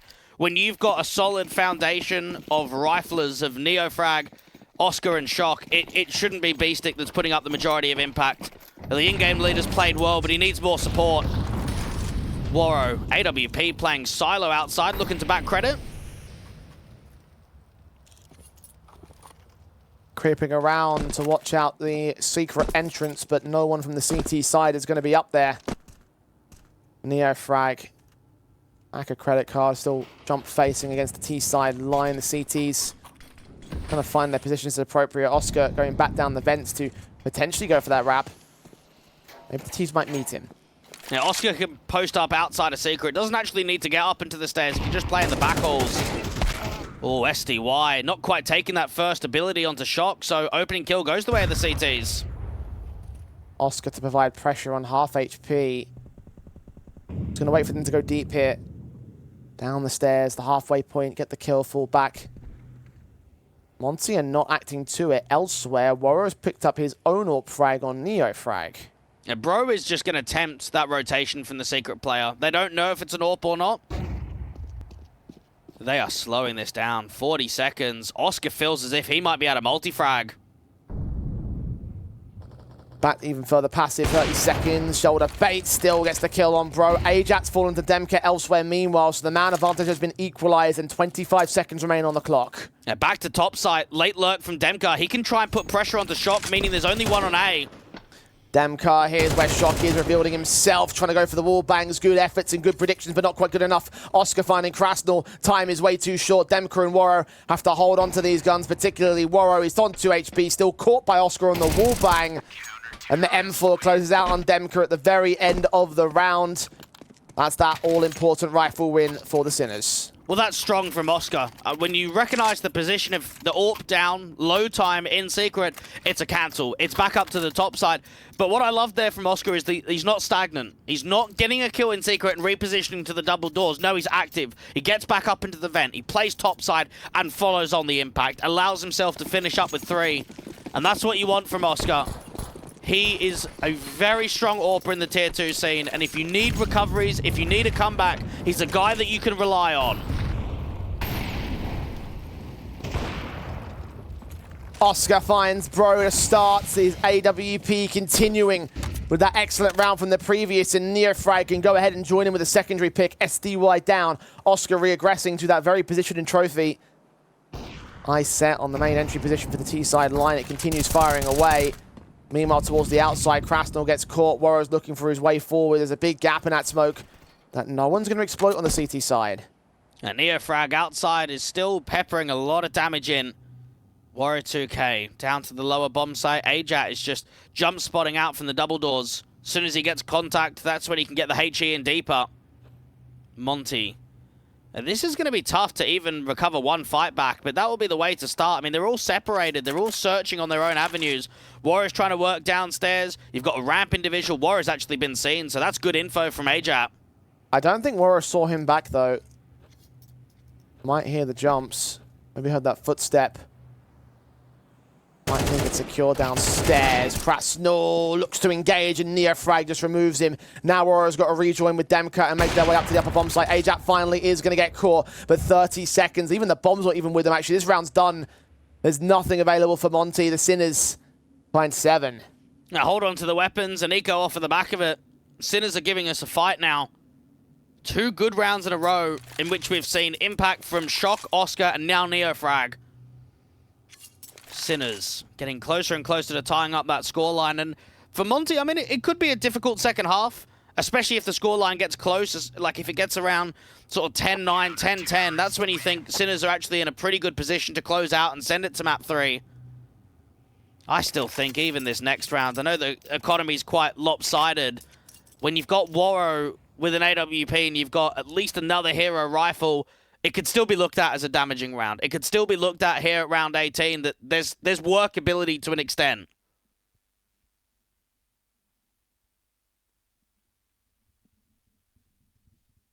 First tactical for Monty.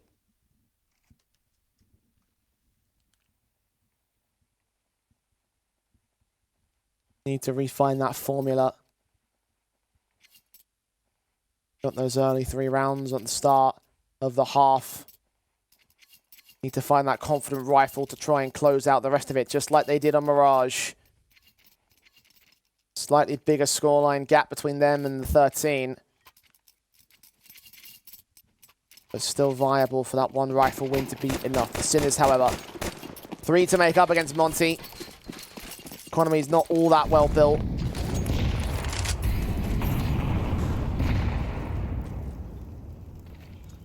Their positions hold as Monty go to a passive style.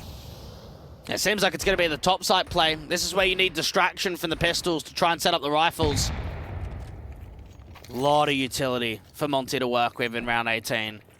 And for Sinners, this is where they're going to get tested. SDY is at least selling some noise and some information towards the top of silo and outside.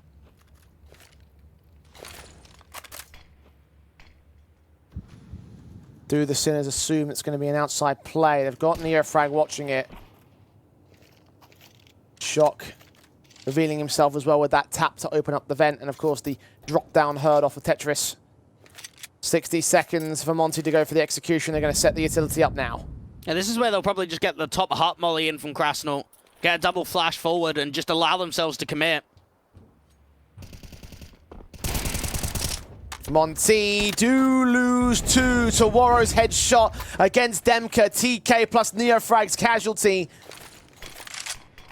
This is not a good start for the T side as Neofrag continues to keep him suppressed. Bro caught. Krasnal responds to him. 3-for-1 trades overall, though.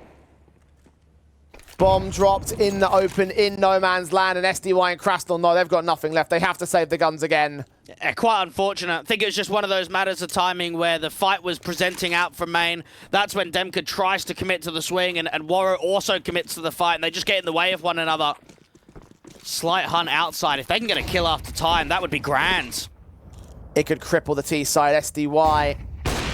Prime target, Shock bringing. Krasnal holds his nerve, but only for so long. Second player drops after time as well. That's even worse. That's a beautiful round from Sinners. You will be pumped after that round because that has massive ramifications. Economy is just completely down the drain. It is destroyed here for Monty. Sinners have produced 3 very good rounds in a row. And for the first time in the series, I'm convinced that they're now threatening. I'm convinced that they're showing us enough that they can take a map off of Monty, that they can send it to a third. These have been very strong by the Czechs.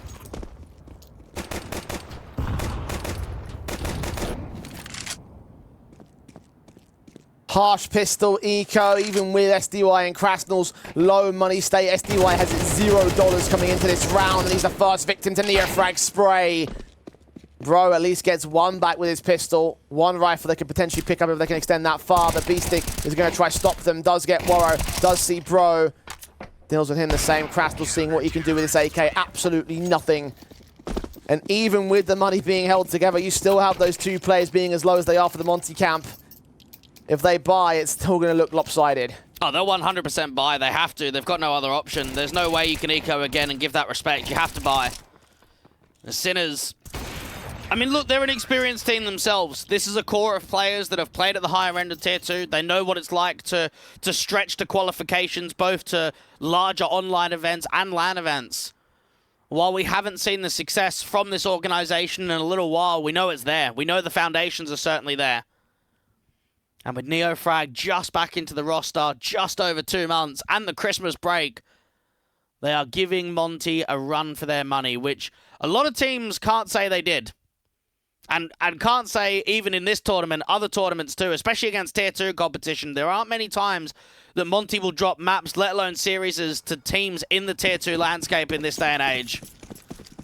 The buy state will see SDY down to a Tech 9, but it's mainly AKs for everybody else.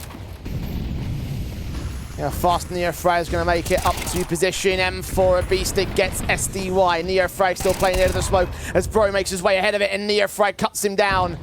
Advantage for the CT side to a 5-on-3. No trades on Waro, and Beastick is still watching for him. It's such a good start to the round.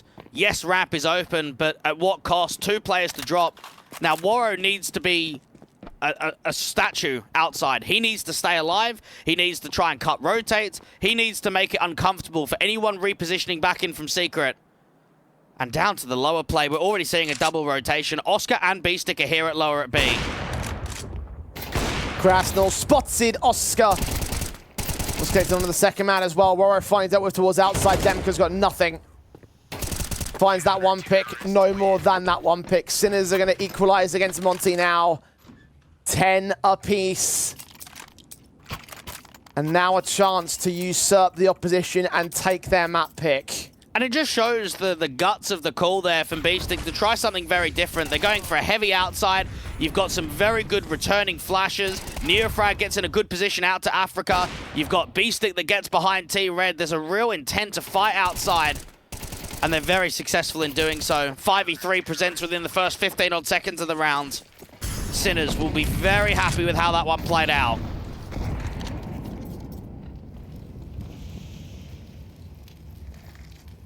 Once again to the pistols of Monty. Once again cannot afford to get the guns in. Demka already faced upon by Shock. He doesn't want to go too far forward of it. Initially going to prod out in response from Monty, the incendiaries and Molotovs top of the hut, near the hut entrance. Without any further action from either side. Just a straight cancel. Ajax can pass down another smoke and some util in for Shock. It's going to be the double pump into A. Re-smoke comes in well timed with the CT side, but outside a hut, Ajax holds the nerve alongside the crossfire. The flashed off player at Beastick eventually gets his vision back alongside Shock's extra support. They deal with Monty, the Sinners. All 5 alive. Confidence truly on the CT side. Monty have this next rifle buy to get themselves back in control of the situation. Else the Sinners will look to map point and most likely with that, map win. And this is where Sinners are proving how strong Nuke is in their pool. 7 wins and a single loss in the last 3 months on HLTV. And some one-sided scorelines to that nature too. The only team that they lost to was a pouncing loss to the Danes of Prezi, who's a top 30 team and going to the RMR. Outside of that, they've been battering teams on Nuke recently.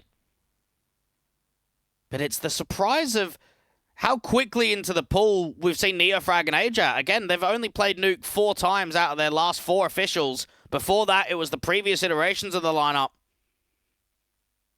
Nice round streak. Not giving Monty many opportunities. I mean, it hasn't helped that there was those 2 rounds in a row of players trying to save and dying after time. I mean, the economy got rippled just because of those 2 rounds. But as an overall picture, it's been a very strong round streak from them.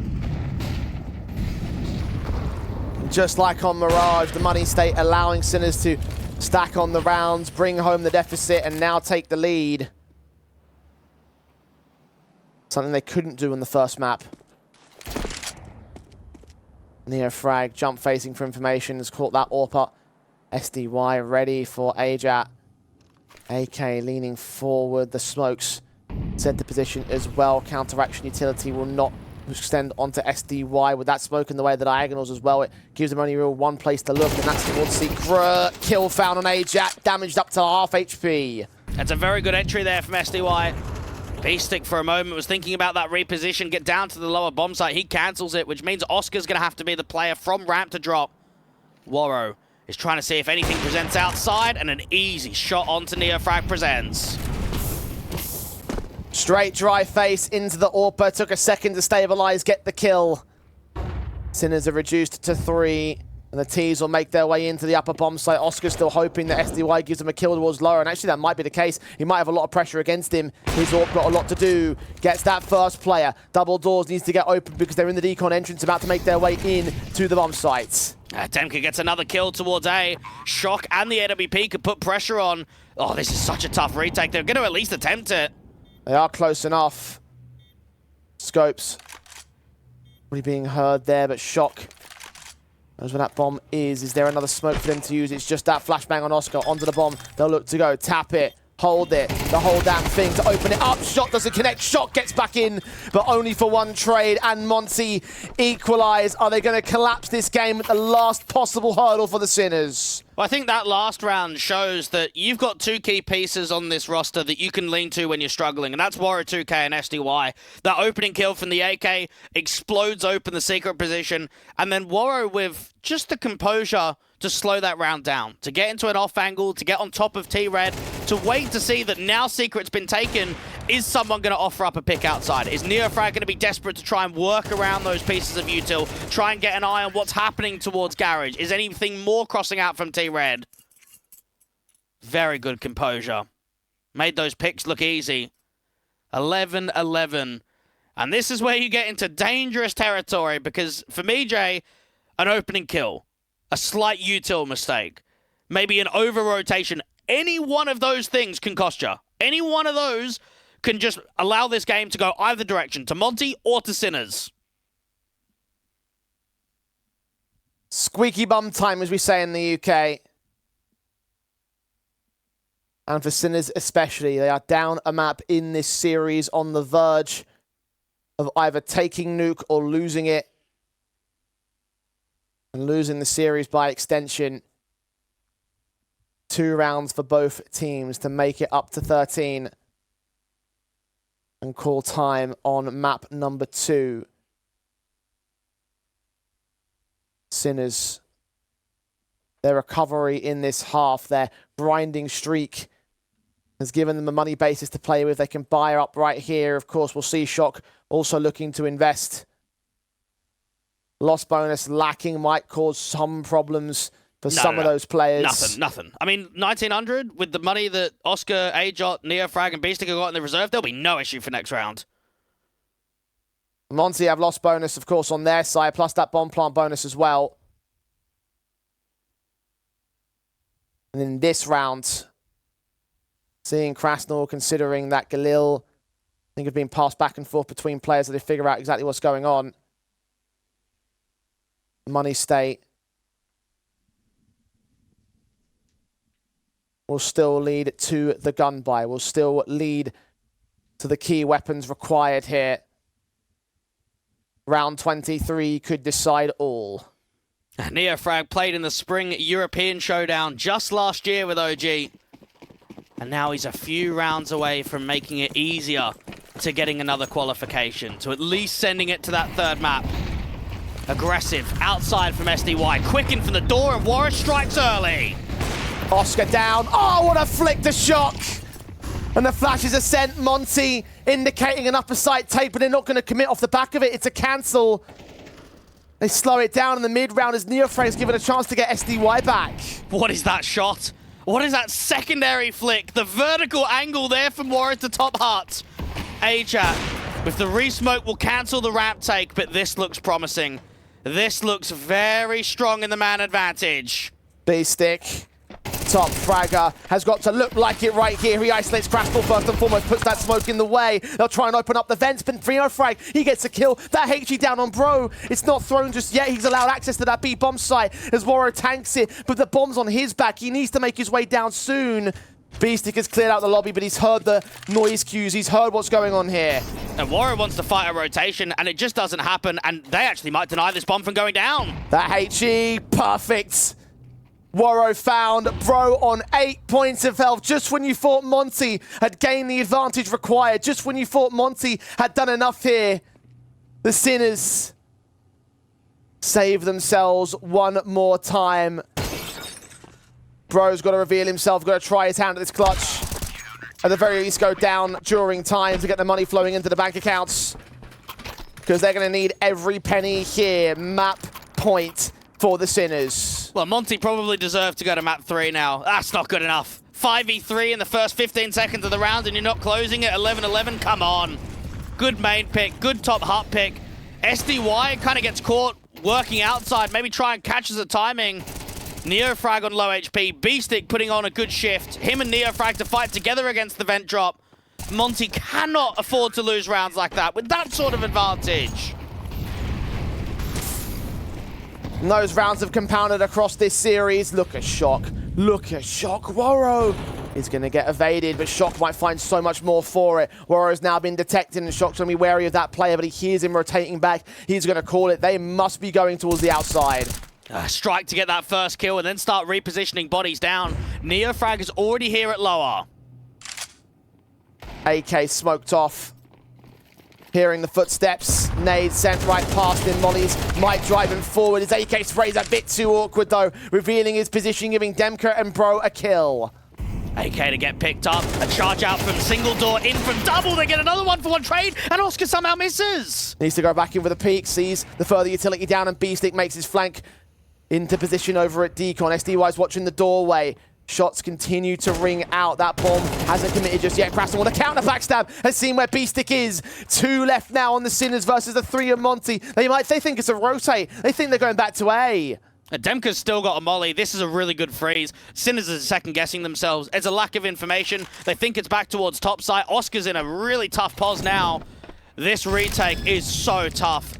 They don't have incendiaries. They don't have flashes. They've only got smokes in a 2v3 to get to lower.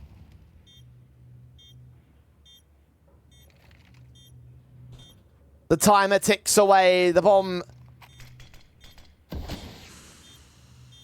soon to go. Sinners need to press, and they need to go now. Kits on both. Shock seen. Oscar tries to take a fight. Demka continues to hold the damage as Crastal can get the killing blow on Shock. Oscar's 1 on 3 will not come to fruition, and Monty pushes all the way to overtime. And how annoyed would you be if, Shock, you have gotten up to T-Roof, you've dealt with Waro, the danger man, you know they're heavy outside, you know there's nothing lobby, and yet you can't do anything off of the back of it. You're not closing that round down. I mean, for Neofrag, spamming through that smoke ends up costing his life. 12-12. Both teams making critical mistakes in the last couple of rounds.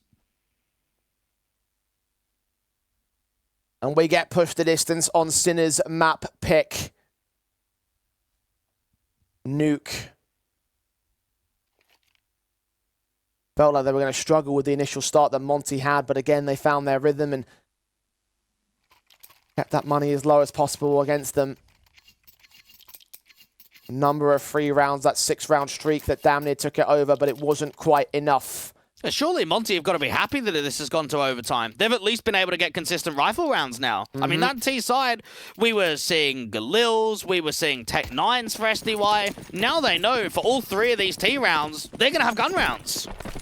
And that's not a good sign for Sinners, considering that the majority of their streaks have been down to the fact that the economy hasn't been good enough to get the rounds themselves, and Moro proves the point. Straight in against Ajax. Kill found to start. Demka waiting for the M4. Beastic picks him up, though.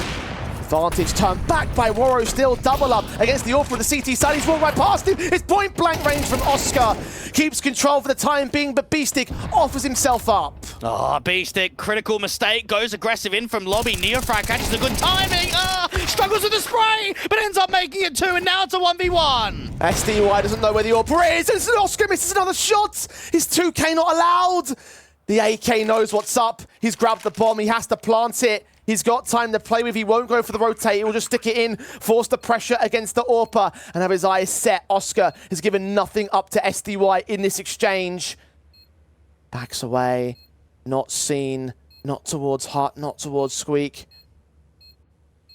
Slow pushes on Oscar's part, trying to find where the man is. He's got nothing to play with. So has SDY. Smoke on the bomb. Incendiary to clear up and stop a peek in. Doesn't see him. On the defuse, they'll go. SDY's going to push it. Spray through to the right. Oscar's holding it. Oscar's held it all the way.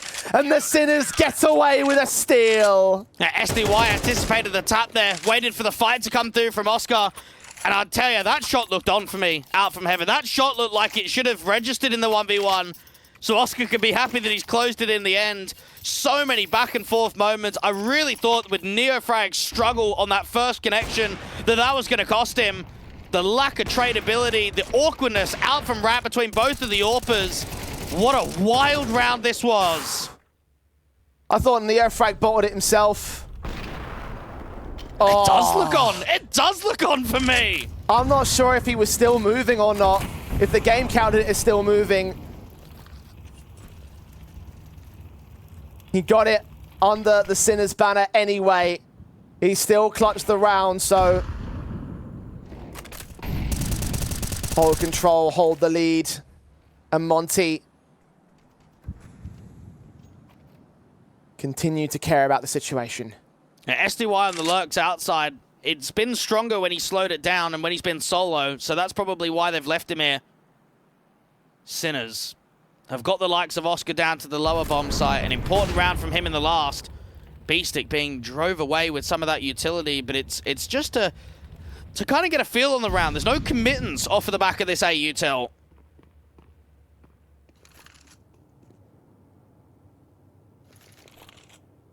Sinners slow to the approach on Monty's side. Utility sent in, however, indicating a play outside of the upper play. Shock gets that kill. Warrow with a responsive back. Still Beestick and Neofrag hold the line for the time being. Bro and SDY do pick up the kills alongside Warrow, and it's no scope wallbang onto Oscar. Ajak 1-on-3 situation, diving into the bomb site, taking damage, taking Bro with him. 2 more to get. They're going to sneak in closer. SDY looking for the conversions back on the defuse. They'll go for it, but it's not going to happen. That's wishful thinking. 13 apiece. And how many times, especially in the online Counter-Strike scene, have we seen, not even on Monty, but sometimes on previous iterations of Mad Lions for Warrow, that these high-pressure moments, these late overtime, sort of 11-11 scorelines, he just explodes. He just turns into a machine. We are seeing some proper raw impact from Warrow 2K over the last 4-5 rounds or so. He's looking good. Big Green back in his capable hands. Fast plays out. Dem can lead the charge into the upper bomb site. Shocks down on top of the hut. Gets Demka first and foremost. SDY with a responsive, but he's such low HP that Beestick is forced to respond. Bro takes a ton of damage to extinguish the flames there in the hut position. And Neofrag's closing in with the backstab, closing in the pincers on this round. Bro is an easy pick. A frag coming in so quick. Krasnal trying to respond back, trying to get the traders. Warrow sets up his own counter to the backstab. Krasnal deals with him anyway, down to 11 HP for the man. More pressure, more lobby players trying to get involved. Ajak now pressing ramp and getting into lobby. Krasnal holding his position as Warrow tries to regroup with him. Even Oscar pressing on towards outside his AWP. Ready to receive them. Cross actually misses out there from the AWP. Advantage still with Sinners. Monty, however, 45 seconds to find foundation in this round. And they'll probably vent drop off of the back of this. Probably the best idea. Get down towards lower, get that bomb plant in. Orp's watching it. Warrow's caught. Krasnal, 11 points of health for this clutch. Needs to grab the bomb. Caught by Oscar anyway. And Sinners will have the first half of OT. It looked like a poor lurk smoke, actually. Way too deep. It could just show there for Oscar. You can just post on the angle out from heaven. There's no protection to get down the vent. One small mistake with the util cost them, but across the board, I mean, they siphoned off lobby nicely. They put a lot of pressure in there from Hut and Door. The backstab from Neofrag was presented very quickly.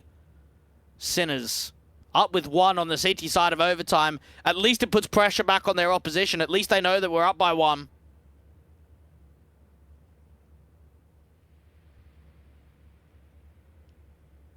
It's a good start to OT for Sinners.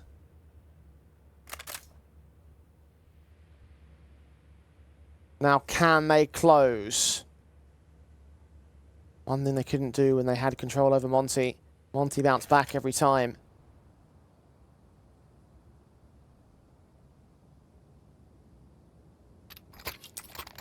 Sinners dealing with the pure rifle player, the Monty side. Their one key strength.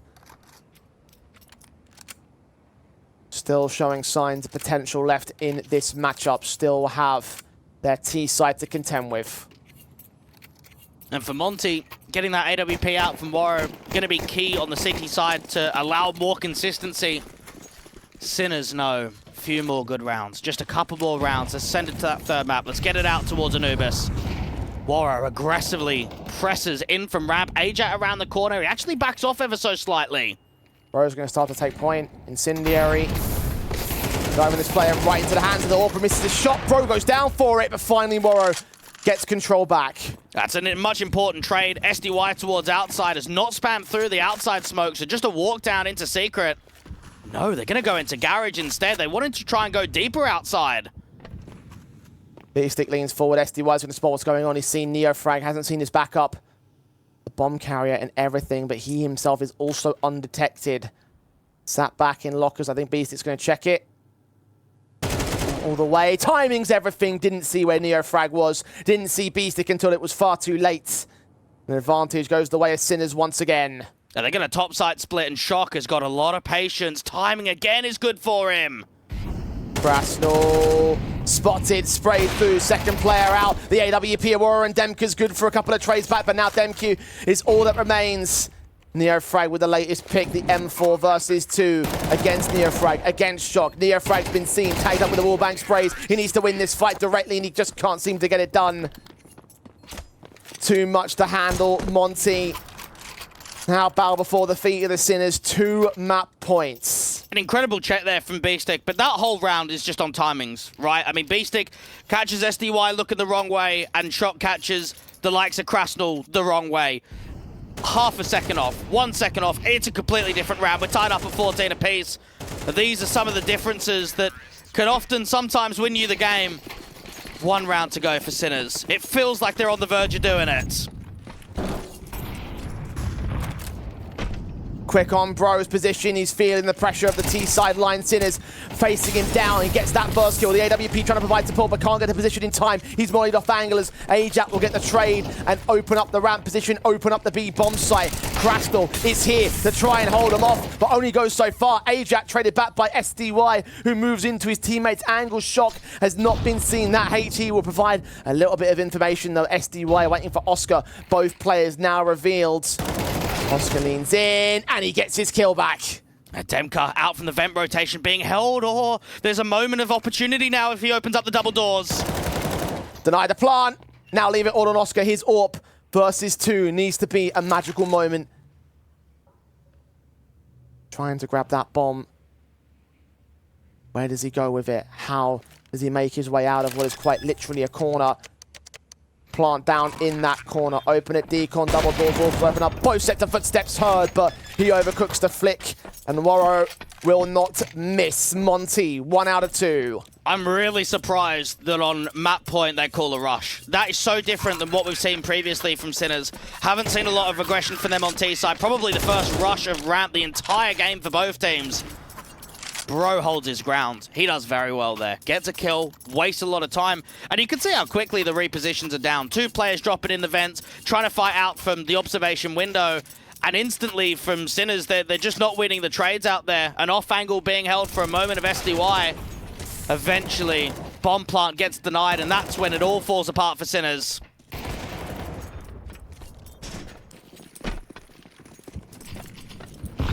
Round 30.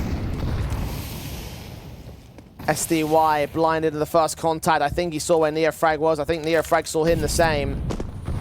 Both players opt to back away. Much more passive stance. Meanwhile, inside a lobby, the Sinners.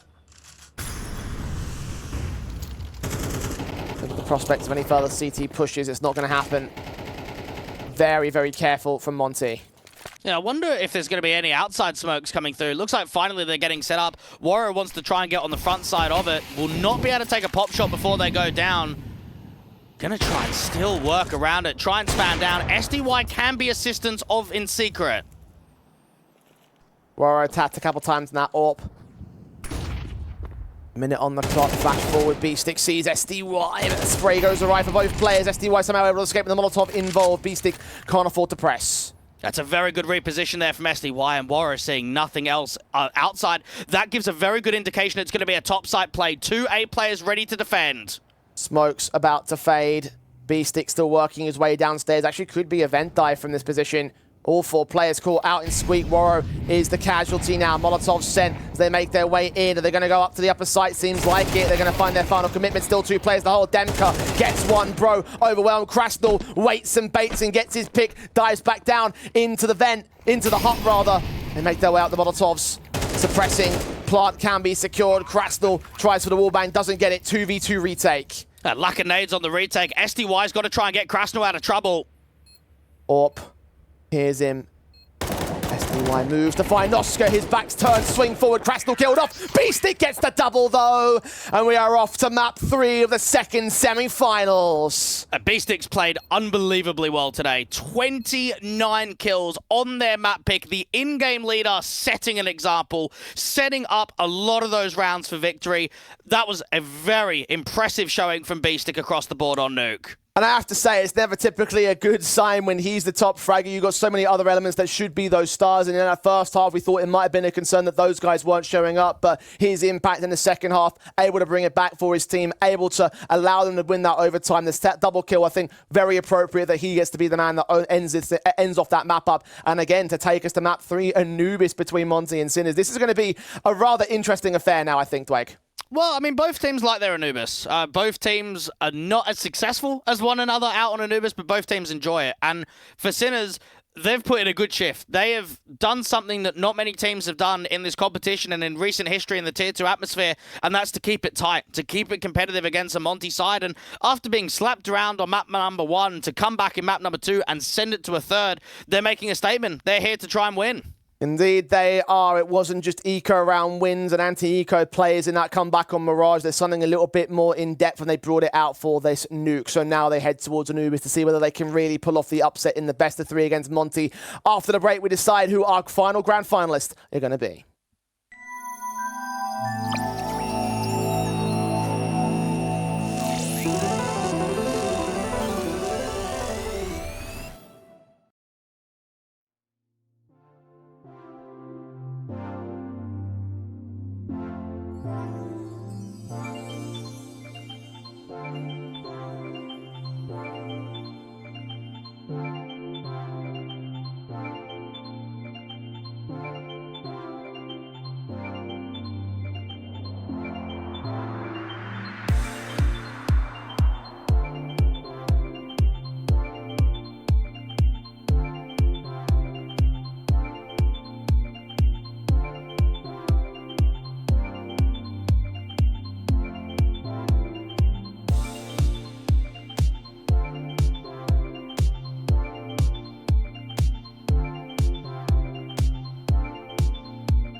The final testing ground of the semi-finals will be Anubis. Sinners and Monty have done battle in many a regard. It felt like Monty were going to run away with a simple affair at the start of things. Comebacks may have been inbound for Mirage, and certainly on Nuke they were successful. So, our third and final map of this semi-final match. Dwayne, how do we assess the situation coming into this one? I think across the board, Monty is still going to be clear favourites.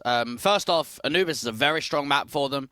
I think they've proved that in the results, not only the last 3 months, but probably even the last year. They're one of the best Anubis teams in the world. So this is going to be a tough fight for Sinners. I think they brought a lot to be able to close it out on Nuke, but it's going to be tough to replicate that. They've shown that this game is winnable. It's just that it's going to be tough.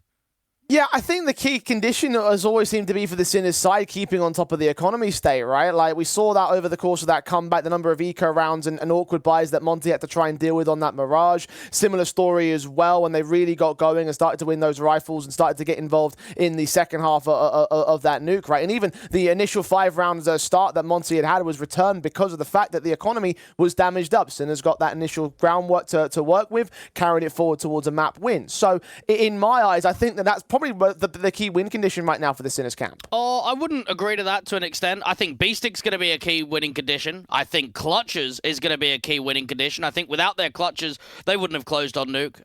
Those 1vx and late situations were very vital.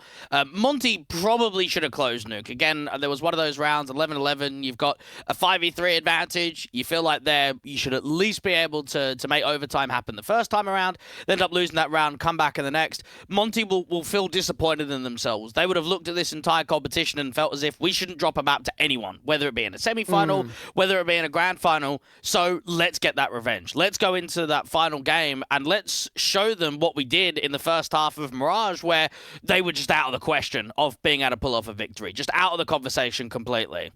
Well, the fact that they've been pushed this far by the Sinners cam, now the understanding that they shouldn't have lost a map in this tournament, now they have just lost a map in this tournament, their first map loss overall in Res, how does that change the mentality game for the Monty side? Because they should be the confident team, they should be able to easily dish out the damage here in this one, they should be the team that wins the whole thing overall. They're a top 10 team in the world, right? The Sinners are only at 65 on HLTV, so it's such a stark difference and such a staunch contrast to where we stand right now between the two squads. So for Monty, right, I do hope that in that break, they've gotten their heads back in the game and ready to fight back. I mean, it's not as if they lost 13-2 on Nuke, right? It's not as if they got blown out of the water. It was still a very competitive game, and just because Sinners are at 65th on HLTV doesn't mean that they don't play good Counter-Strike. Like, they're still a high-end Tier 2 team. They still play in grand finals. We know that they've got what it takes to be very consistent, and for Monty, you could feel that they had a difficult time against it. I mean, the in-game leader of B-Stick called some really good rounds. We saw some really good timings. Again, I mean, there was that round, right, where he goes outside, comes into hell, clears the likes of SDY, then there's another good timing for Shock inside at lobby. It was down to very small differences that allowed Sinners to come out on top. So going into this final map, this is a great opportunity for Monty to still close out the series, even if there are going to be some testing rounds and some testing moments across the board. Well, we have seen Anubis between these two teams before, and back in that ECL series that we mentioned a moment before the series had started, that was actually a 13-5 victory for the Sinners cam. Now, we're not expecting them to go so far as to dominate in this respect. Obviously, the day has been a lot closer than we might initially think, but you talk about Sinners proving that they have got the chops to hang at this kind of a level in the past iterations especially. Well, that's proof in the pudding right there. We're on this map as the final one in our best of 3. It was the last 2 maps that Sinners took against Monty in the last go-over, and here they stand with a chance at the grand finals doing, well, at least the first part of that particular history repeating, and now they'll like to try and do the same right here and now. I think the one harsh criticism that I've got to have here from Sinners is what happens if it's yet another slow start, not in the first few rounds of the game, but the first half. I mean, look at that game against 500. They played out on Anubis in their opening game. Now, okay, they had a chance of refacing them, but that first map was a 3-9 scoreline, and I feel as if with the way that Nuke's gone, with the way that Mirage has gone, Sinners have been slow to start, and it's only when they're pressured. I mean, they were down 5-10 at one point on Nuke. In a scoreline like that, you feel as if that should be closed in 2. Well, it was the second go-over against 500 that Sinners swung into their potential, so if they can get that own positive start, and considering how well they've stacked up once they really get going in these last in these last couple of maps, I am at least looking forward to seeing how well the momentum will shift in their favor, if it does at all. They get the knife round win. They get the choice of side here, Dweg. So as we look prepared to our final map up of the semi-final, any closing thoughts, anything you're particularly watching out for, anything that the viewers at home should be paying attention to here? Well, I'm going to be very keen again to see if Beastic can replicate performances. He was pivotal out there on Nuke to close. He's not their strongest of players. Again, he's the in-game leader. I want to see Shock, Oscar, and Neofrag, that strong core three, deliver consistency. Out on Anubis, we know that Warrior can be a danger man. I think he proved that in the very few rounds that we had in regulation and even overtime, that get the AWP in his hands and he's going to get you outcome. He's going to get you round victory. So I want to see him on the big green straight away. He's top fragger in the series for a very good reason, and backed up by SDY as well, who is still showing up in such a great fashion so far. The Monty camp on the CT side of things to get ready to get going. Sinners, the final chance they'll have to create a best-of-3 upset over the Monty Esports squad. As we get into our final map, Anubis, the pistol round is live. And Monty bringing a lot of players in from mid and looking to fight. Neofrag and Oscar against it. SDY draws out the opener. Krasnal with a follow-up on Neofrag. A double set now unresponded to by the Sinisword. And you've got to think for Aurora that's waiting in the wings in the grand final, they would much prefer to play Sinners. If they get a chance of playing either Monty or Sinners, you'd be picking Sinners every day of the week.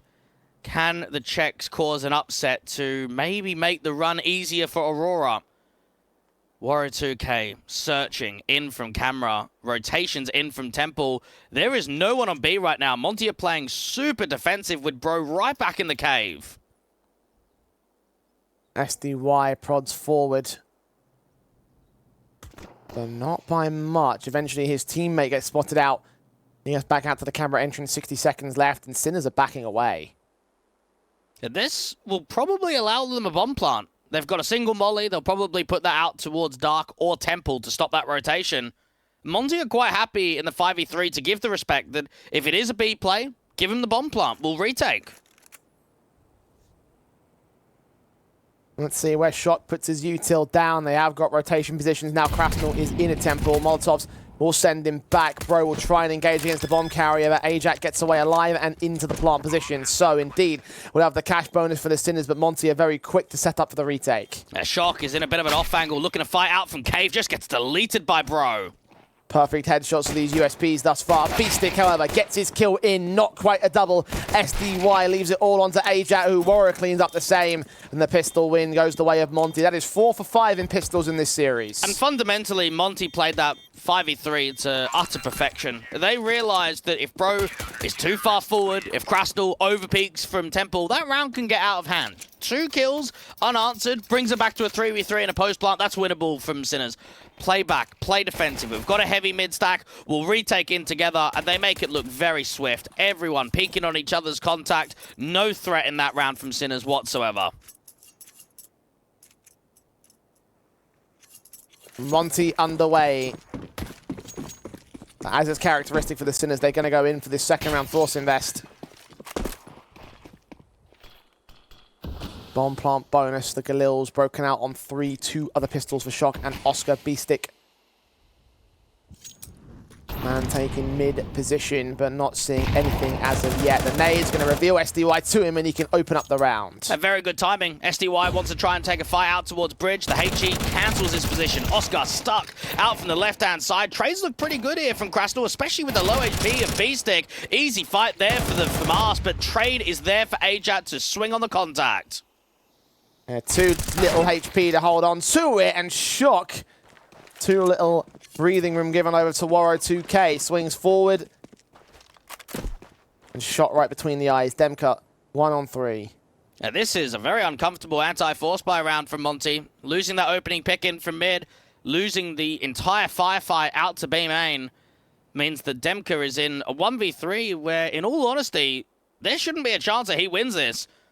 Sinners can just gun up, pack heavy, and they'll get 1-1. This will have to be a save. With how tightly positioned the Sinners are, there's really nothing that Demka can do. Can't isolate these picks, can't draw players away from their current formation. They're on the bomb site, they'll get the plant down.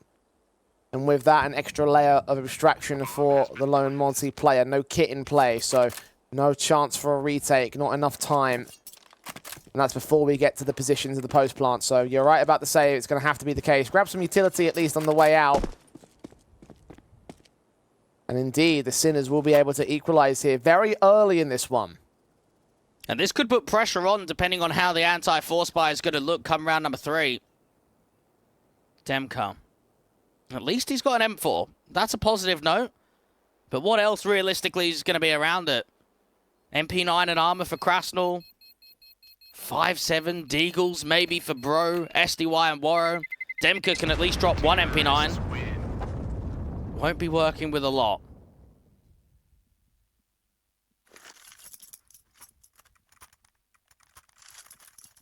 Even stance, Monty.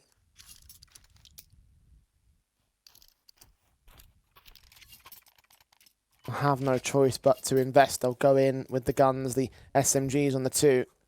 And another thing for Sinners is there was a portion of time for a good 12 months, maybe even 2 years, that they were the #1 team in the region.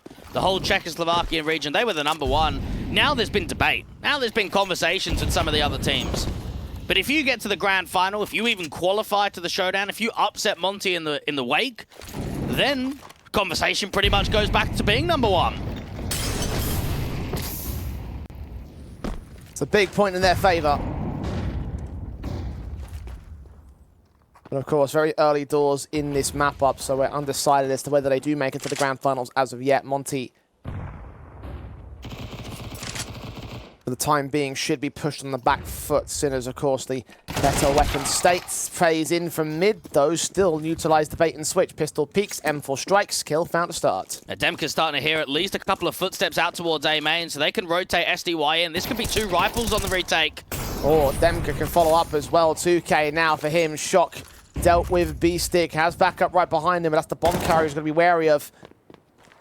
Ajat now revealing himself also towards main. Good shot on Bro. That's 1 pick to return. Not quite a rotation, though, just yet. That bomb is on the way, and Krasnal's trying to protect himself. Teammates coming into the back lines as well. Ajat looks to try and fight, but Krasnal swing gets his headshot in, and now Oscar realizes that A is open this time. This is very uncomfortable. B-Stick almost caught a timing in which he would have had to have faced out there from Electric. Timing on the camera play. SDY is coming in camera right now. Here's B-Stick. Can't cut him down, though. Bomb plant is closed off enough. His backup inbound from the main control, and B-Stick has no idea he's being pushed on. Just safe. Didn't even suspect it. It might be the case for Oscar. 1-on-4 for this. Right on the bomb. Smoke's involved. All 4 players just posting up and waiting for whatever place he pushes. And there it is. The safe call is indeed in effect. Monty, bounce back. Well, that's the worst case scenario, really, there from Sinners. Not only have they disallowed their chance of winning a couple of rounds in a row, but they've reset themselves again, and 4 players have stayed alive, which means money situation isn't going to get harshly reset again. It also means that you've got upgraded weaponry to work with in comparison to the pistols and the MP9s that they had. Very good round from Demka, all considered. I mean, he was the reason this got all set up. Ajat tried his best out from B, but just a wide swing from Krasnal cancels that maneuver in. Oscar tries to cut rotations in from CT, but what he doesn't know is basically everyone's coming from camera or A main. And a silver lining to the dark cloud of Sinners is the fact that they got that bomb plant, so 3 AKs return. Once again, back in with the investment. Monty check those positions as common. Electric cleared up. Molotovs will ensure they can't take it. They can't push behind that smoke. It will clear in the end. So Bro and Krasnal move to position. AK swings, sees 2. Shot gets the pick back. Deagle stands at Neo frag with the assistance of the damage. Warrior's forced to trade it back, but it's still a 2-for-1. They smoke off Electric and try and deal with main. It's a cancel. Oh, Sinners had them on the ropes, but Oscar's got the kill in from mid now. Warrior's charging straight into B-Stick, who holds the line back. And once again, SDY is left in the 1-on-4. Oscar deals with him in mid for the second back of the Sinners. We have gone back and forth to start this game. That's a very scrappy game. I mean, Monty, they are just over-fighting completely there to Electric. That was so unnecessary. 3 on B. It feels like they want to get into a position where they want to just put fights down and put emphasis on trying to make the rounds chaotic, and it ends up costing them. They lose that first fight to the Galil. They lose that second fight to the Dig. There's then pressure building on Waro when Oscar relieves at least pressure from Sinners out in mid. Very wacky rounds.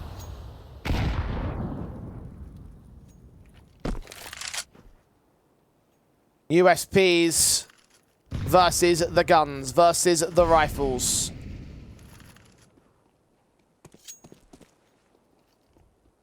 All you can muster up on the Monty side, taking a much more careful approach around their buy status, around their economy game, trying to get those guns in as soon as possible and try and strike back on the Sinners camp. Press the issue with their stack up. Beastic will get taken aback, but everybody else dealt with by Ajat. So Sinners hold the lead one more time. Monty now get together with much of a buy. It's very well communicated. Ajat knows that they're pressing B. He's got a flash from Beastic. They're playing a bit of a tucked cubby setup, so it doesn't get out of hand. You're not dropping both of those rifles. They're being saved from Monty. 3-2. Tactical timeout from Monty. I think the last thing that the favorites want in a game like this is to keep going back and forth, to keep getting into these awkward rounds where money's not great, and it also feels like one kill's making a difference on if there's going to be a round streak or not. You want to get consistent rounds in a row. You want to feel comfortable in the game. And right now, both teams are feeling very uneasy.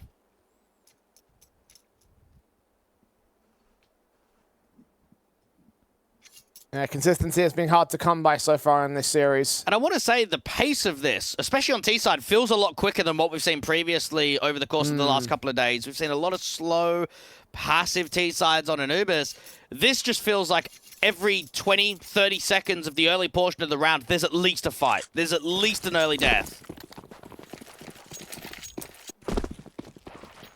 And the Sinners so far are making it work for the lead. It has been back and forth, as you mentioned, though, so how viable is that in the long term? Waro Zorp ready for them to face into this main control. Double nade sent directly towards him. He's going to have to get himself out of position. Molly's will ensure he doesn't return towards it. Instead, he pushes ahead with the M4, but it's just utility placement. The T's will back off. And this is very clever from Waro. Up against double play towards A, take that map control away. Squeeze them to start working elsewhere. Krasnal commits into an electric fight, so even if there is a molly, he'll probably fight it rather than just retreat back into B. Here, that rotation from the part of Shock, who's starting to move into that main position over on A. Orpa might catch him. Ajat might also get some kills outside of the B main presence. And the push forward to the CT side. Throws low, dead to rights. Oscar gets one of SDY in the meantime. Krasnal will find that trade back to a 3-on-3. Flash turn away from Beastic, can adjust back. Oscar picks up one at Temple. And now the B site is completely opened up. So Beastic dropped, what, nearly 30 kills out there on last map, was a difference maker to closing it in overtime. He's now 7-4. I'm loving this performance from the in-game leader of Beastic. And the frag to wrap in on Waro, tap him in the back. And secure one more for the Sinners side, a 2-round lead. They start to break away and move past the Monty back and forth. And if Beastic can keep pressing them on T-side, I want to say that they're threatening the series now. And if you are Sinners, if you beat Monty, you can beat Aurora. That's no problem. Obviously, it probably will be a very competitive game. But from their perspective, this is the tougher game. This is the one that is harder than the grand final. A top 10 team in the world, an experienced team on strong maps like a Mirage and Anubis.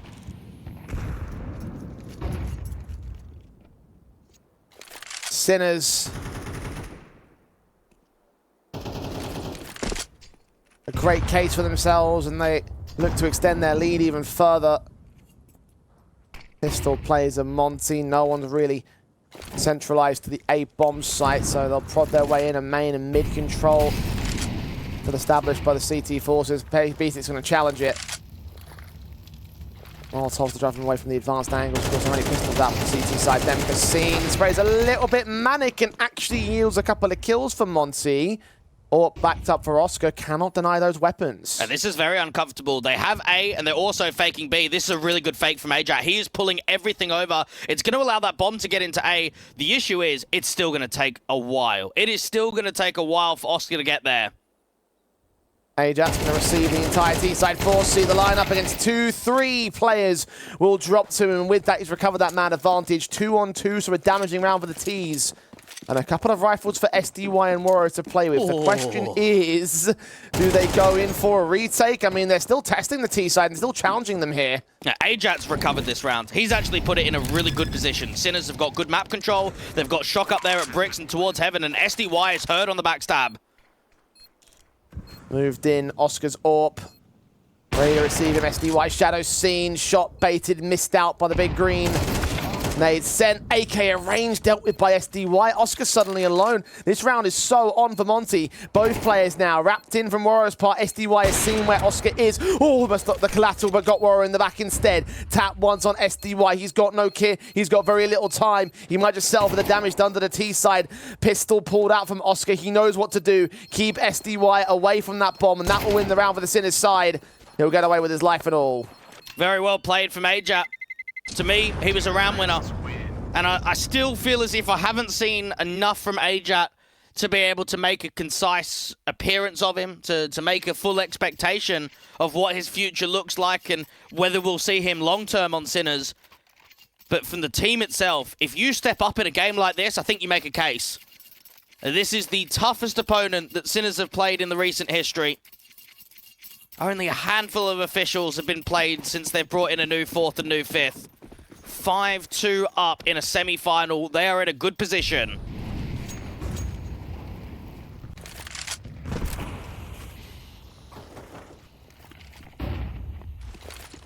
Neo frag quick in. Krasnal hears him, gets the kill. Start for Monty. Sinners just charge their way straight up to that position. No further support, so they can't quite take it back here. Just have to settle in 5-on-4. Yeah, that's high risk. Neofrag was feeling it in that round. That's one of those individual calls where you're just confident, but it's cost them the opening pick. Ajat is going to tuck himself out from main, but there's still a barrage of just constant re-smoking towards main and of electric. Krasnal will eventually get forced out. It does feel as if it's going to be a B split from Sinners.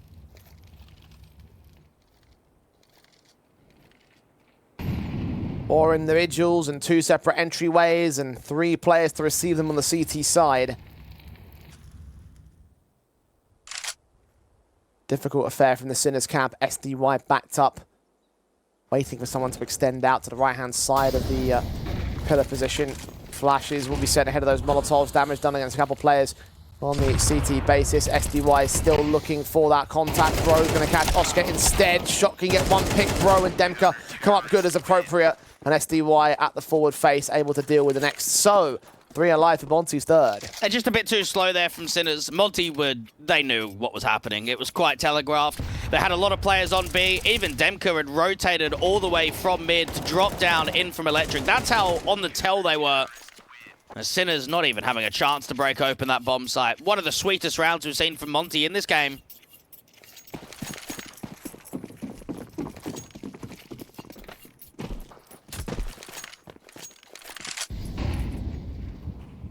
AK's on 2 for them as a result.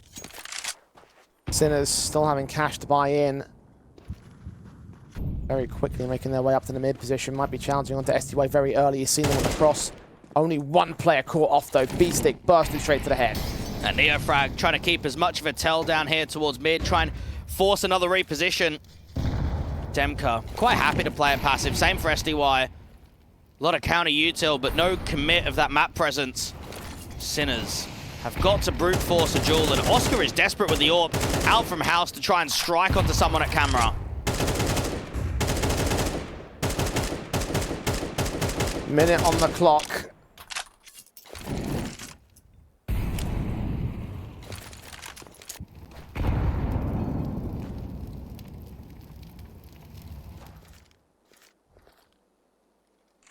Neofrag continues to lead Sinners into this mid-play. They are wary of it on Monty, and they're trying to account for both potential splits.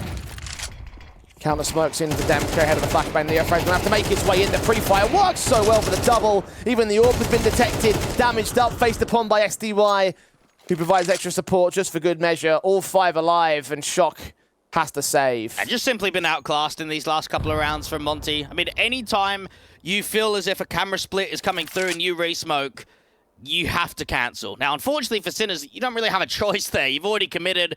Time is low. You can't cancel off of that. You have to commit and hope that you can brute force that first entry, which you know is going to be extremely difficult. But once you hear those footsteps, when you know that they're committing, you just start with the pre-fire. Very easy round from Demka. Very comfortable round from Monty. And that's a scary prospect, that now that we've legitimately got into the rifle rounds, now that we've moved away from resetting once another, force buy after force buy, this has been 2 extremely confident rounds from Monty.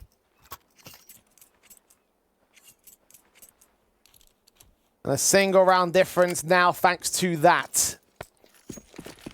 Sinners opting not to buy down around the AK of shot, can treat it as a hero rifle in an upgrade pistol round. Whether they can get any damage against the double AWP setup that is in for Monty, SDY and Waro. Set with the big weapons. One man in mid, Waro set out towards Electric, found Neo frag to start, and already things are going awry for the T side. Next better in mid, SDY catches in the AK, can't even get past the pistol. And Monty, well, just goes to show what you were saying, outclassing. Well, SDY tried to retreat there and actually got caught up guard on the wall. So he needed some support to come through from Electric, or from Camera, I should say. Very good swing in from Demka, just to help him out, just to make it more comfortable. Ajat with the dig, looking for that returning fight, looking to try and see if he can pick up that AK. SDY does get baited. Both of the AWPs in mid, and both of the AWPs strike. 5 apiece. Sinners now onto the rifle rounds. Makes you wonder, does this round streak continue all the way to the tail end of the half? I'm sure they would love for it to do so. Next round is for minimum 6 for the victor. 3 rounds in a row for Monty versus the Sinners 4-piece. I'll have to try and go one further onto 5, as you mentioned. And certainly with the way that they've been playing in these few rounds, it has felt like they have once again found their strong form. And that key strength over the course of this series, the ability to just fire on all cylinders, find the perfect coordination, all the kills as appropriate, and leave Sinners with nothing at all. And it's not out of the realm of possibility, again, that we see a team that we don't expect qualify to the showdown. I mean, take a look at what happened last week. Look at the Western European Masters. Everyone thought Apex, maybe 3D Max, and Metasport won it. A team that was outside of the top 60 on HLTV. Very similar conversation for Sinners. Just producing a result on the day can mean everything. And honestly, I don't want to say Sinners have played above their standard, but I think they have surpassed expectations today. They are a very strong team. They're a very tactical team. I think it's still going to take some time to really embed Ajat and Neofrag back into the roster after, especially Neofrag being gone for so long. But the cornerstones are there. The foundation's definitely there. And it shows that when you can keep a series competitive against a team like Monty.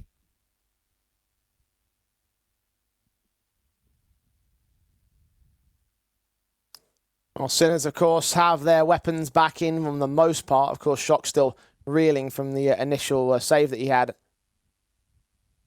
Apparently he's having some issues, which is the reason for this tech pause. The tech stock as well in the setup that Monty have. Of course, their confidence picking up the AKs on 3 other individuals alongside those 2 AWPs. So to pop some more heads would be the key goal for the Monty camp from here on out. And the economy also so well built. So for the Sinners side, there's no chance for a reset into round 12. They have to fight on with whatever they can receive. The one aspect that looks quite positive for Monty is that even though they've been tested at moments over the course of this entire event, they're still the favorite team. They're still the #1 team. Look at what happened against the Chosen Few. They were tested. It was a tough game, but they still closed. Here at 5-all, an aggressive maneuver to start things off towards Rugs. Aggressive A main, AK to start and win out that first fight from Demka. Straight headshot, or posted Ajat. Is he going to get flashed in? He may well be. Warro's waiting. Crack angle. Shock might give up the ghost. Warro backs away. Getting back onto the bomb site. Of course, damage has been done to that big green. The Casualty sits to the favor of Monty. The orb still holds. Ajax caught. Swing back for Warrior. Gets caught flash blinded. Second one also comes in against him. Lands against that second player, but Shock can flank. Also gets Demka. Didn't realize how little HP he really had. Advantage still sits with Monty, but they have been forced out of A. Oh, these backstabs from A-Man are coming in quickly. Incendiary down on the bomb site. Oscar has to be a difference maker. Shock's got 2 kills thus far. Can he get 2 more? Krasnal, Shadow advantage, ducks underneath the crosshair. The kill's found, and Oscar is now in a 1-on-3. Can only go so far as the first pick, and Monty have the lead again. And just very good protocols from Monty. Allow that aggressive approach. Dem's gonna get that first kill, get out of there, reposition out to help mid, help out SDY, and then Warro. Just that reposition right, not getting flashed off of the angle, getting that first kill, adjusting it ever so slightly. You peek from the right-hand side perspective, then you peek from the left. This is everything that you want from your AWP. 2 clean kills on the A defensive.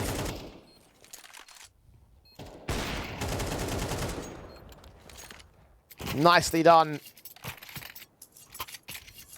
Guns are plenty, of course, for the CT forces. The double AWP's back in play. Triple AWP's in play, in fact. Okay.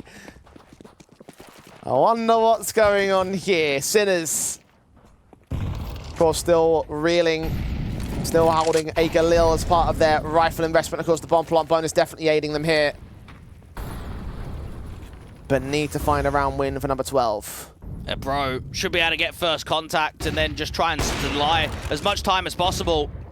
Shot rings out, missed out, but still Ajax is caught. Second kill, not so good. Neofrag gets him. Krasnal gets caught looking the wrong way as Shock picks up a pick.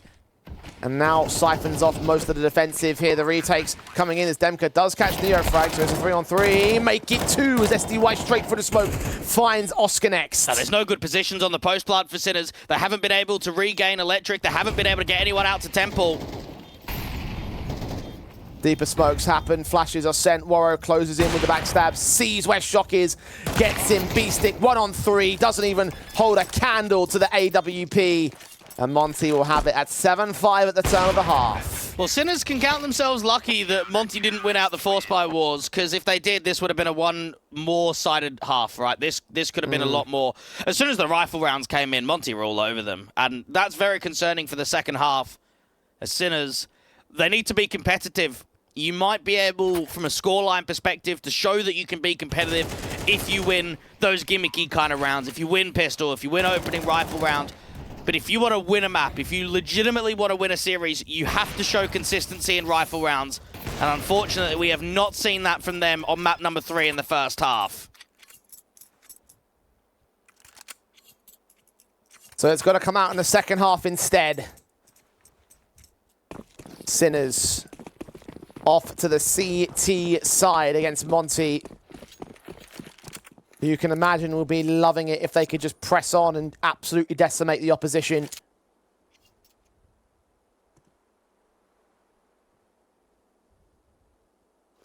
USP's out versus the Glocks and such. Oscar, immediately gooshed, immediately forced back by Krasnal's kill. 2 players on the A bomb site now to stand to the defensive. B-stick also gooshed, also thrown off by aim punch. Krasnal able to get his double in, maybe even a triple. Yes, he can. Beauty of a take. That just feels easy from Krasnal. That Glock just firing, peppering bullets straight to the domes. Ajat trying to come in from CT. SDY hearing one, probably will start to hear the second. Sinners. If you save, you hold on to the armor, you force buy, but hang on a sec, Demka's looking to cut a rotate. He's looking to make this round even more expensive. Engagements in Neofrag, trying to stand his ground. Krasnal ends up with a quadra, and Demka can close in against the last. Pistol gain for Monty, 5 for 6 in this series.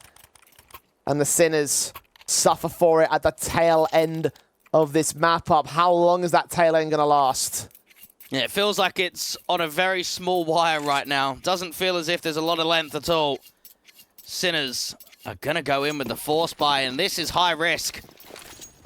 You lose this round, and you have the exact same scoreline of what happened on Nuke at being down 5-10. They brought the comeback on that map up. B-stick continuing to fight on, continuing to bring as much as possible to this. It's Starting kill against Warriors at least put Monty on the back foot. We saw how the Force buys in the first half was able to get Sinners in with an initial lead. Perhaps they'll need that again here for the second. Back at that first kill, though, no further action from Monty. Bro, trying to see if he can work a timing outside of main with a lurk smoke. HG actually to the pillar. Neofrag and Beestick together. Oscar has been seen. They know where the scout is. But it's got his tag in against Bro, and look at the push coming in from the pistols. They're going to try and hunt for both him and his backup. The Galil stands to get the casualty together. Deagle stands a Beestick to fall away, knowing that's probably the smarter play. 4 on 4 for here. Oscar still holding out for the shot to connect the kill, to connect the tag, to hold against the incoming execution of the T-side line. Mac 10 first and foremost as Beestick's caught off an electric. Oscar can't do much from here. He's trying to fight back. He's trying to get a good lucky shot, but no vision, no access. And the spam's coming through with Dink. Finally, they know that Demka's down low. The HP bars are actually very low here for Monty. And Sinners will call it in anyway. Hold on to the Kevlar, hold on to the automatic SMG and the Scout as well. Looking for some exits. They've already backed away from the retake itself. So Monty do lose one more on Demka. So Oscar was as much expense as possible. Still 3 remain alive for Monty as they get to number 9. And unfortunately, Neofrag is giving us an underwhelming performance here in map 3. You think back to only a few years ago, 2021, when he was out there on Sinners. Without a doubt for that whole year, he was one of the strongest riflers we had seen in the Tier 2 scene in quite some time. Taking over games and taking over entire best of 3s. We know that he's got the capabilities of being put in star roles, and obviously a lot of trust in the core and a lot of trust in the organization to come back for the second stint to try and get back to Sinners where they once were. But in such an important game, and on the map 3 decider, 3 and 11 shows that he is having a rough time. Doesn't stand to get any better either. Beestick again trying to insert first. Damage done to Bro. Nice HE landing on SD. I think it was a team nade, actually. Initial starts to compound the damage. Demka has seen where Shock is. Going to check him out. Get the kill. Take main control. Now look into the A site itself. The flashes are sent. The Molotovs come out. The Scout of Oscar trying to receive them. See the Shadow. Tag is good against Krasnal. Again, several players are low HP here on Monty. Yeah, walk out B, though. See you later. This round's finished. Should be the case. SDY will commit it. CT's hard stacking, gamble stacking on this A-bomb site, and a little bit of mid-presence from Beestick. Plant cannot be denied. The retake seems to be well off the table. I mean, they have got the half invest in play for all intents and purposes. They might just throw themselves at it because they've got rifles in the next round, and they will get Demka, get a rifle out, but Krasnal and Roro are there to ensure it does not fall into CT hands. Further backup is on the way. Beestick and Neofrag are going to try their absolute best to recover these rifles. And Krasnal sandwiches the likes of Neofrag, and then Beestick with the dig gets caught too. So 10-5, same scoreline as Nuke. And the difference factor is that Monty are on T-side now of Anubis, which obviously they would prefer, rather than being in the same situation of T-side and Nuke. Sinners. It's tough. They found themselves in a pretty good position early on in this map. But it has felt as if Monty's taken away the game from them. The round streak is kind of gotten out of, just out of favor. The round streak is turned into mass rounds in the first half, and it could be the same in the second. Gonna need a Mirage-like comeback. I just don't think they have it in them here for Anubis.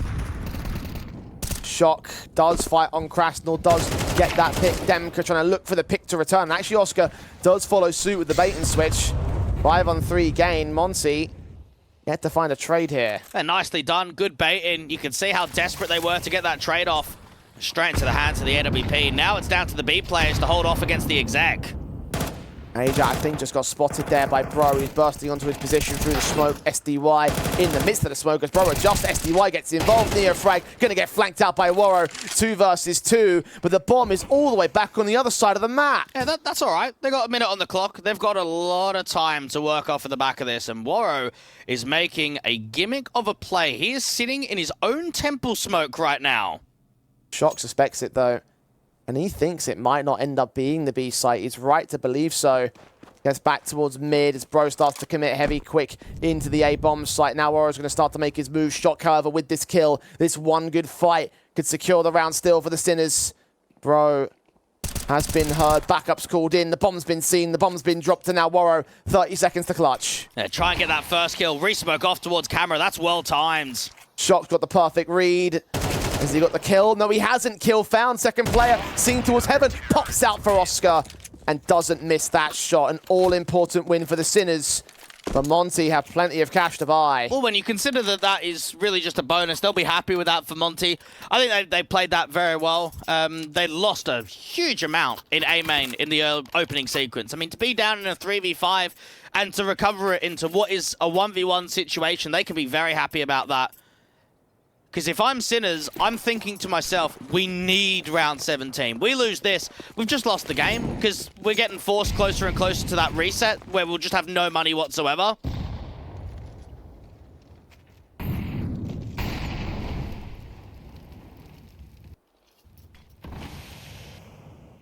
All-important swing. All-important round. Sinners. Massive against Monty's default. B-stick trying to prod forward. Shoulder has been seen, but I think he saw contact as well. Just backs away from the position. Now Krasnal's got full A main, and they know that 2 is out in that position. The incendiary drives him away, but the flash might bring him back in. Perfect to catch the man off. Shock. Couldn't see a thing. Krasnal opens up the round here for the Monty side, but is it going to be the full commitment? Seems like it might just be, with SDY inserted in towards mid-control. Gets his first frag, not quite his second. B-stick tagged to under half.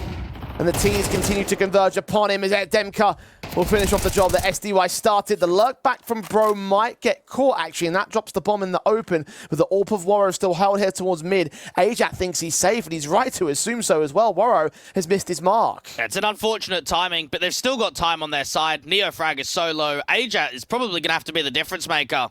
They won't have time on their side for long, though. 25 seconds. Monty have lost the bomb control. Krasnal's forced to fight back, and now Ajat known. 1 versus 3. Krasnal still wins his 3K, still holds it together, and Monty back on track for 11. Yeah, they can't buy here. They might go hero rifle onto Neofrag to try and present as much as possible, but you can't buy. Monty. I'm surprised that we haven't seen more from Sinners. I actually feel as if this last map's been fairly comfortable for them. The only testing moments were the first 4, 5 rounds of the game. Just of that back and forth force buy and then a little bit of a round streak. Outside of that, that's been it. The Sinners have not put up that same level of threat that they did in map number 2.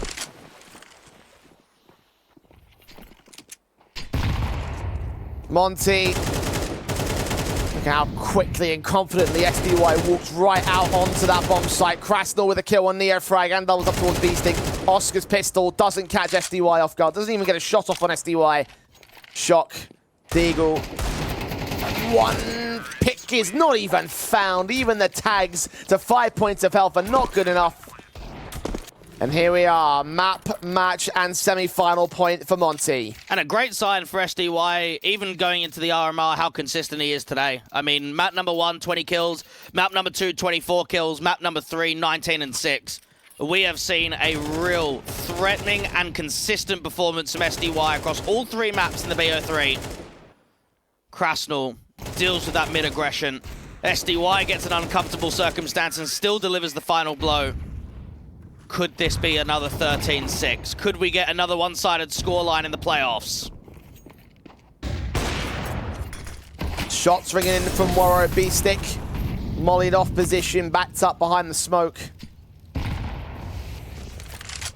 HGs will continue to get sent as the T's continue to work around different parts of the default. Molly's off, a shock. Held back. Counteracted upon by the utility standards of the CT side. Flashed in towards main, considering Demka going to make his way in, but not seen. A shock. Playing as much anti-flash as he can. But they're desperate for a pick. They're desperate for a return. Maybe a fight can present itself outside of Electric. Another resmoke comes down towards main. Monty are quite happy to run the clock. They've loved these A split maneuvers. Pressure mid, go in from A main. You've got a lurk of Warrow with the AWP just widening up the angle. AWP v AWP battle goes the way of Oscar though. Shock's got 3 different emeralds. You're going to make his way straight through that smoke and just has no idea the presence around him, bro. Finds the frag. CTs are starting to get rotating here. The mid control will now be locked out of position from the CT side. Is smoking a camera. B-stick flash blind at the perfect timing. So much damage done to the T-side players, but Demka gets the 1-for-1 against Crastal's casualty. 3-on-3. Sinners going in for the retake quick. Ajat, first contact. Neofrag comes in from the backlines, bro. Might get isolated. SDY comes up with 2. Oscar reduces it only to him. His shot of the pistols, good enough with the damage already done. And Sinners hold on for dear life. A good distraction being pulled from both Bricks and A main to allow Oscar to do exactly what he did. Win that opening fight out to B main against Warrow, and then come into the retake successfully with 3. And not an easy round. It looked like, I mean, first off, I'm not really sure what's happened with the communication, that Shock is just aggressed out from A. No flash around the corner, no teammate with him, just walking through that A main smoke. And that felt like a perfect counter to start abusing A. Sinners survive for at least 1 more round. And 1 tack. Only one they've taken so far in this match. And now time to use it to drum up a comeback. Again. 6 match points for Monty. 1 has been used. Sinners need to get all these rounds in a row. We've seen how their momentum swing can easily favor them, but they need to find much more than just the damage done in a 1v1 clutch. Talked about confidence, talked about consistency. We've talked so much about needing much more. Now's the time to deliver more or deliver your demise in the rest Eastern European Masters. It's so difficult to start driving in a comeback when you look at this buy. Look at what they're bringing into round number 20.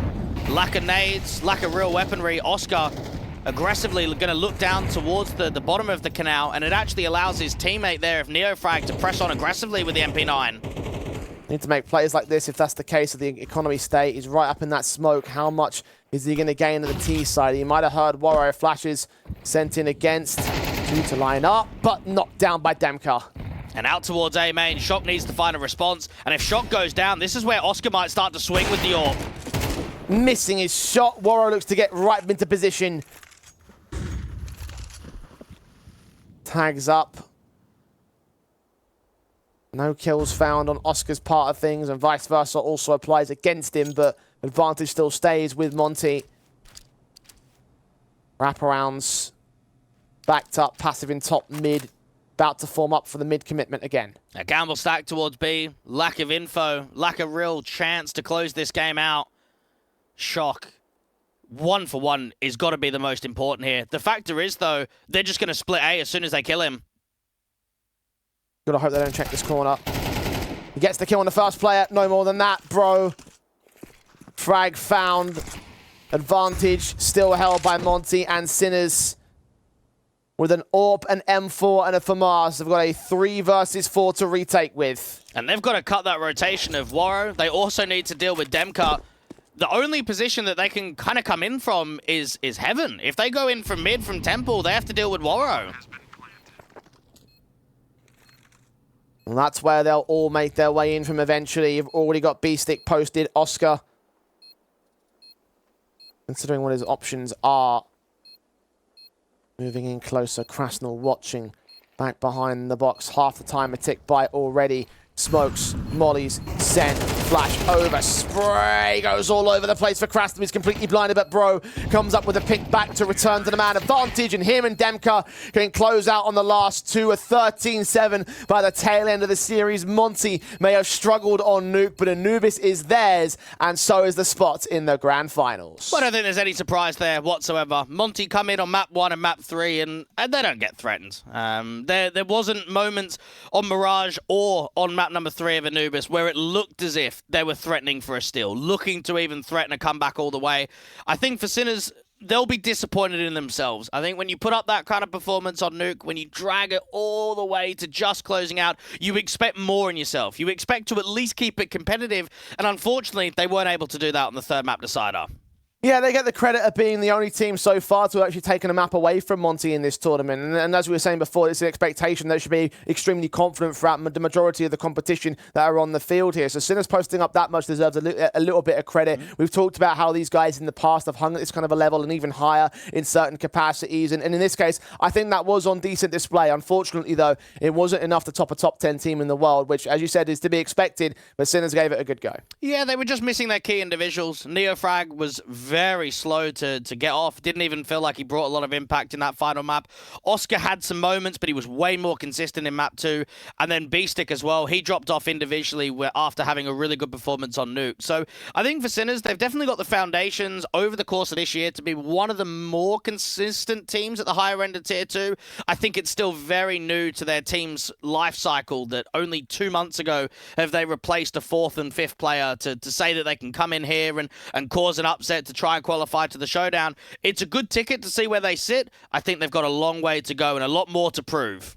Yeah, I think I said this the other day as well. I think this is a project that in the long term could really, really work out for the Sinners side. So I'm going to be keen-eyed on their progress over the next couple of months. And I'll also be keen-eyed about our grand final, Aurora and Monty. The grand final that we wanted here, Dwayne, and it'll be up next. So I think everyone's ready to buckle in and get this started because this is going to be an epic one. Well, you'd hope so. I mean, when they played each other in the best of one, it wasn't. Monty absolutely slammed the likes of Aurora. And I'm sure Aurora, they're going to give us a different game in a best of 3. They obviously will with the maps that are going to be on offer, but this is a chance to get more out of Aurora. They are definitely in with a gunning chance to get the qualification spot, but they need an upset. That's all they need. So much history between these two teams, so much on the line in the grand finals of the West Eastern European qualifier. We are now looking to see who is going to qualify now to the Blast Premier Showdown after this break. Aurora or Monty will take that spot, so don't go anywhere.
And welcome back to the Rest Eastern European Masters. It's our final match of the weekend, our final match of our 2 weekends. That and the final spot in the Blast Premier Showdown is up for grabs. Monty and Aurora have trumped all that have faced them thus far. They were the top teams in their group, our top teams in the tournament, and by extension of the grand final, it feels like it's only appropriate that they do battle for that all-important title. I'm the Eternal J. I'm joined by Dweg for the final time this weekend and for the final time this evening.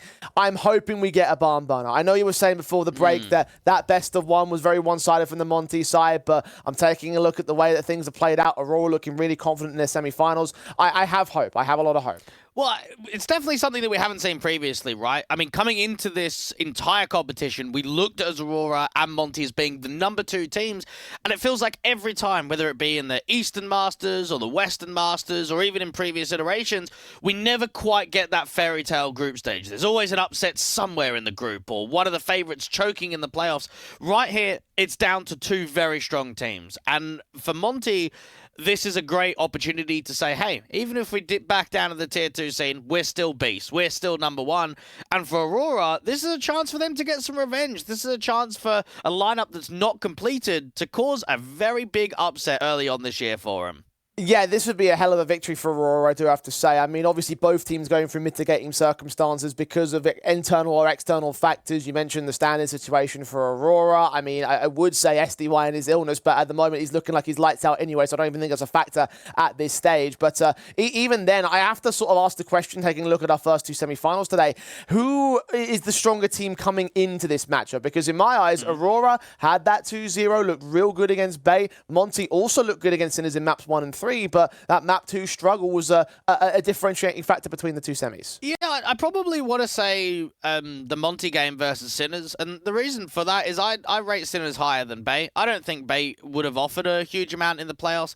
I think that they got through in best of ones, not against the strongest of competitions, and they weren't even able to kind of show any threat in that series. I think map number 1, Aurora were just all over them on Mirage. It was a 10-2 half. We got into Nuke. Okay, it was a fairly slow first start, but as soon as the rifle rounds came out, it was Aurora all the way again. Yeah, I mean, I have to concur with the sense that Aurora definitely had their chops laid out for them, and it did feel like a bit of a one-sided affair at times against the Bait camp. So just talk me through, just to refresh everybody back at home, who the standout players were on this lineup. Well, I think for Aurora, I mean, if I look at that game earlier on today, rather than just the group stage, I would say Lackey was fantastic. I look at Mirage, he was making info plays, he was getting on the front foot, he was just being a thorn in top con, jungle, city side, constantly getting kills, and the Deco was the surprising factor. Maybe not the surprising factor to the overall picture, but he was quiet in the groups. We didn't really get a great showing out of him. He comes into the playoffs, and it just felt like things had turned around completely. Mirage was really consistent, Nuke was really consistent. Deco's going to be a huge threat in this series.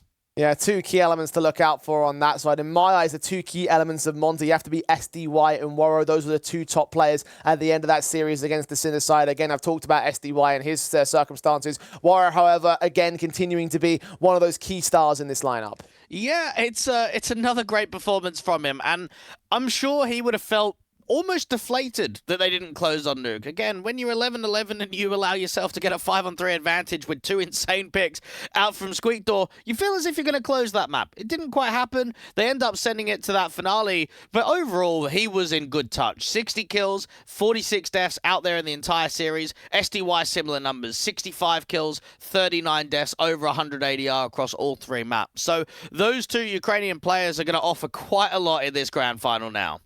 And the last time we saw Monty and Aurora taking each other on was, of course, during that group stage match, the 13-6 that we saw on Mirage. The last best of 3 that we saw, however, was a little bit more competitive. So I'm hoping, again, we get to see signs of that in terms of this matchup, in terms of this head-to-head, and in terms of the rivalry as well. Aurora would love to get back into winning ways because prior to that match, they actually did have the lead over Monty when it came to their head-to-head rivalry. So in terms of this best of 3 now, in terms of this map veto, Dwayne, talk me through the process. How much shared territory will we see? Well, Monty will ban Inferno, and Aurora will ban Vertigo. So those will be the permas. In terms of the picks, I think Anubis is a very good chance here for the Monty side. I think for Aurora, they'll probably go into Ancient. maybe Nuke as well. I don't know. Like, Nuke is one of those that it might be a little bit of a curveball. I think obviously Ancient's the go-to and the safe one, but Nuke could also be a bit of a curveball.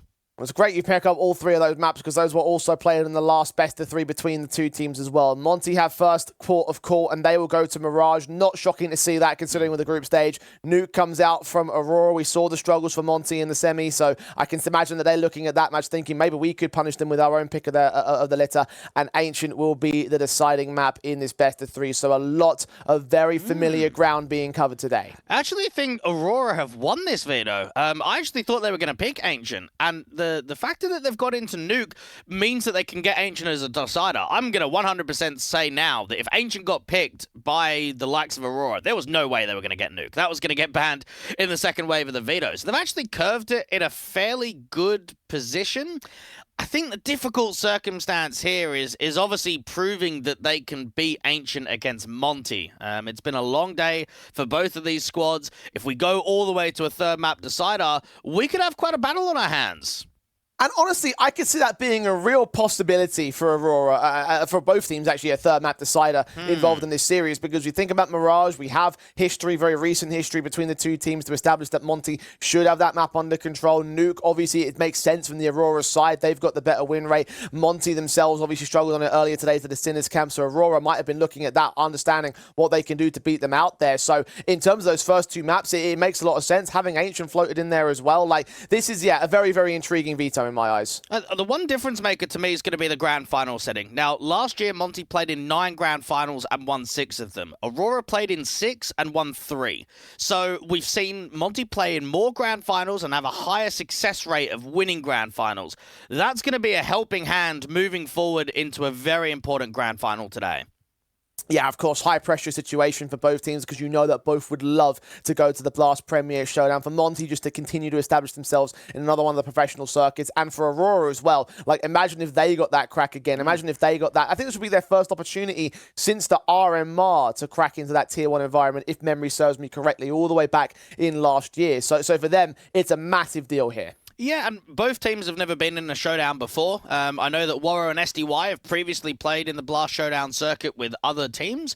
We've never seen anyone from Aurora play in it, and no one from Monty as the Monty organization. So a lot on the line, a lot at stakes to try and get into the showdown. I think for Aurora, we want to know, are we going to get that Mirage performance that we saw against Bait? Now, when we saw the Mirage against Monty, they got slapped. When we saw the Aurora versus Bait, they actually held their weight really nicely. So it does make me think with Mirage coming in, what type of Aurora are we actually going to see? Well, as the first map in the series, we'll get to find the answer to that question relatively soon. I have to say that is a very intriguing element you brought to the table here because, as I mentioned before, 13-6, not an encouraging scoreline from the group stage, but yeah, that Bait matchup was fantastic for the Aurora side. I do have to wonder about the caliber of opposition, though, and that's always something you have to weigh up in comparison. Like, I would definitely rate Monty leaps and bounds above the Bait side, so in my eyes, that previous best-of-1 result does apply more in that sense, but if they get to a good start, if they're able to keep on top of Monty, much like Sinners did in that matchup, then I could see a world in which they could potentially prove us wrong there. Yeah, and again, this is another opportunity to kind of see what Mirage is going to be made of from Monty. We've seen some good Mirages from them over the course of the entire tournament so far. A chance to embed it once more. For Aurora, I mean, I look at their sake and think, they just need to keep this game competitive. I think sending it to a third map decider is not going to be easy. I know that Mirage and Nuke are the exact same maps that we've seen previously for both teams in the playoffs, but for Aurora, this is another caliber. You've played them in a best-of-1. You've got to show the depth. I think they'll actually have a decent crack at that third map. It's just whether they can even get there is the question for me. I have a little bit more faith about them because I am looking at that Nuke thinking it is mighty tasty for the Aurora side. I do have to say that if they do let their mental get wrecked with another one side of affair on Mirage, then that could throw up a few new problems when it comes to map number 2. But in terms of the maps themselves, I am a little bit more encouraged that we could end up seeing a 3-map affair. If we do go to that 3-map affair, though, Dweg, who do you have pinned to take the series? I think it depends on how the first couple of maps go down, how competitive they really are. Do we get any blowouts? I think it's difficult to judge what a third map performance is going to be like until we see at least map number 1 and map number 2. Well, Monty, of course, coming in from that previous match, almost immediately jumping into the grand finals. I wonder whether or not they'll be warmed up or fatigued now coming into this final game of the day. It's about to get underway, Dwayne. So final thoughts and predictions. Who are you backing for this best of three? 2-0 Monty for me. Grand final positions are different for caliber of teams like this. And I think for Aurora, they didn't show enough in that previous meeting. I think Monty's going to close in 2. I'm going to go either 2-0 Monty or 2-1 Aurora. I'm going to be very spicy. Those are my predictions. So let's get into it. Let's jump into our final grand final of the West European Masters, the Eastern European Masters, as Aurora and Monty do battle for one final time. Pistols out in force. Monty on the T-side start.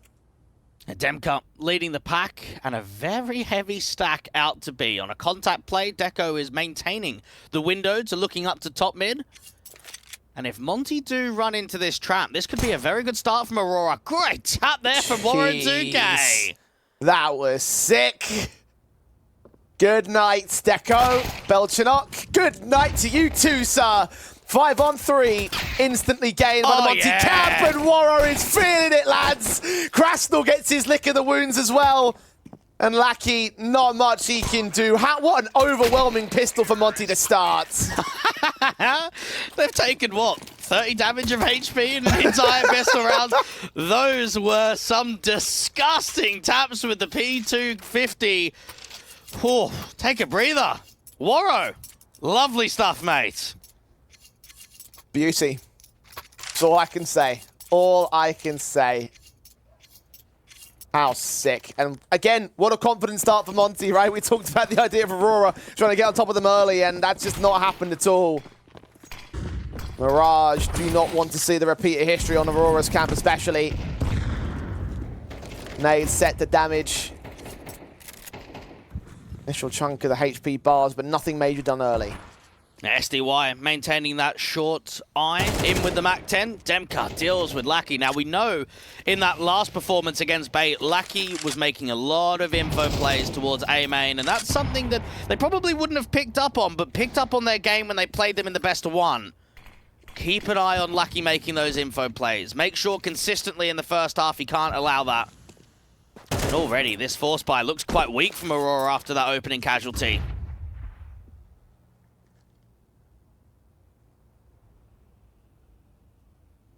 Only two key main staple weapons for them to play with from here, Deco and Belchanok. Seeing what they can do at range and close, but the stack out towards the B bomb site might be completely evaded here. Monty, with that kill on ramp, will just make their way into A. And there's nothing they can do to stop this plant here. No, not at all. They might be able to try and get a couple of spams through that top con smoke, see if you can get a spam kill. SDY actually wants to challenge them in from short. He's evaded contact for now. Starts to walk his way back from underpass. Look out to the apartments, perhaps. Scout has actually been engaged there by Deco, so a couple of low HP players that could well fall if they're not ready for that SMG. Belchanok is ready for Demka, though. Shot to the back of the head. Rifle that he can recover, unless Bro gets it right back for him. Nope, it's still there in the ladder room, but they still press on with this hunt back of the apartments. I think Kenzie spotted one individual, though.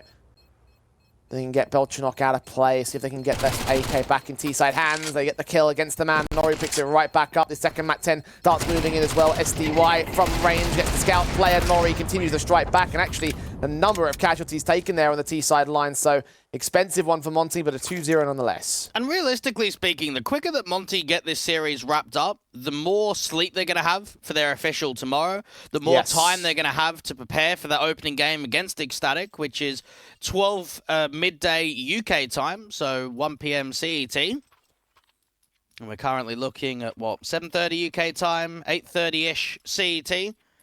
You want to be making sure that you get a good night rest and that this doesn't drag out to a 3-mapper, overtimes, because then it becomes a long day. Yeah, 16 hours till they face off against the Danes.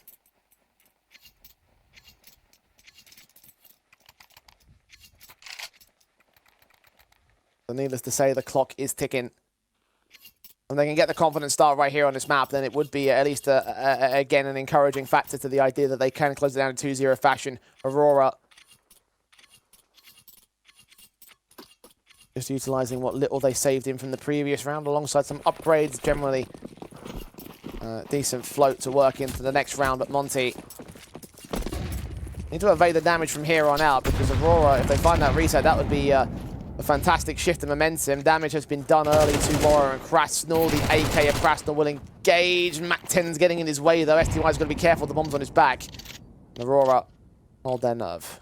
Well, at least this is the most played map for Belchanok since standing in with Aurora. This is his third time playing it, third time in this tournament.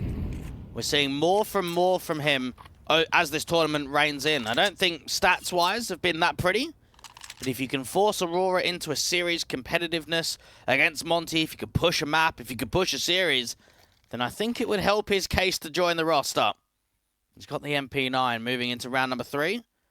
Monty slow walking on a contact in from mid, and Kenty would have seen quite a bit from window. Lackey leans forward. Demka has been heard. When you get caught, back of the head, not seeing anything. Actually, going to evade that position entirely. The Molotovs and flashes on the short position will be a red herring for the CT forces. Lackey eventually does start to close in against Demka. Get this frag, get this AK, keep it away from the T side, and just hold something into the next round for the CT forces. 2 taps, there goes the kill. Sees the player in the open and does not get to space to work with to grab that rifle, so he goes down and nothing gets held in by the CTs. And Warrior hearing quite a bit out towards short, struggling to probably get everyone. I mean, on low HP, he needs to get some help from Krasnal, who is going to fire from top con. Get an extra teammate to help into the mix, and SDY to strap in the backstab out there from Market. 3-0 opening rifle round. Should feature an AWP from Deco to get dropped over from Nori. Indeed it does. So, big weapons, automatics. The M4s across the rest of the board here. Seeing whether Deco can become the man that you were highlighting during the pre-match. M4s and AKs. SMG still for SDY, the bonus weapon in this rifle round. Monty flying into that 4th AK off the back of Demq's demise. MCut has Bro as the man towards the underpass control. The M4 of Kenty looking above that smoke, but doesn't see anything yet. Deco averaged nearly 20 kills in map number 1 and map number 2 in that opening semi-final. This time around, though, Pika's advantage from the right-hand side of the eye. Warrior 2K gets a bit of a sitter. Good pick on Deco. Demka now trying to act out of the Palace position. Got Lackey there, who's peeked in towards ramp control. Nothing into the T side. The SMGs will spot, smoke down. Give me a chance for Palace to act out, and the 3-man unit can combine. Demka credited with the kill. Kensi looks towards the underpass position, sees nothing. Bomb should commit, should get planted. I mean, it's a 5-on-3. Aurora probably shouldn't be rotating to a retake. And unfortunately, I don't want to say that Aurora are ready for this grand final against Monty. Again, they haven't played many officials this year, and they're coming into this tournament without a 5th and without a coach. You play this grand final in maybe 2 months' time, 3 months' time. I actually think we get a very different outcome. We have a very different outlook on Aurora, at least from my perspective. So to work with what they've got is going to be difficult in the here and now, in the present. Monty putting on a very good performance in these first few rounds. Decent pre-aim there from Warrior, just to try and get a little bit more out of these exit kills. Well, Bro puts that HE on Molotov down towards Van, and Belchanok should be a goner for it. HE sent pretty nicely down deep, actually, towards bench. Belchanok hugging the wall to ensure that he keeps his life and doesn't fall down to that utility. Those 2 rifles will be important to Aurora. Max loss bonus has been hit, but money needs to get flowing here. Tactical will be called in,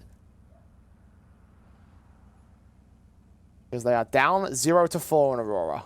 And it was a surprising roster change as well, with Celta getting benched. I definitely felt as if Aurora started last year off with probably the biggest bang out of any Tier 2 team. They were winning events, they were getting to grand finals, they were getting up on the HLTV ranking very quickly. And then kind of from April till the rest of the year, we saw some decent qualifications. We just didn't see that same level of consistency. 6 grand finals, only winning 3. Kind of lost out into some games they probably shouldn't do. And maybe felt that come the new year, especially after the RMR disaster, I mean, last place in the closed qual, they should be there. They should be one of the teams in the conversation to be battling it out on LAN, and they just couldn't do it. Forced the hand of roster changes.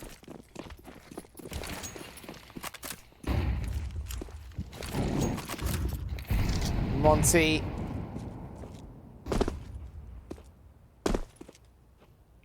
The game in the palm of their hands, and they are making good work so far here on Mirage.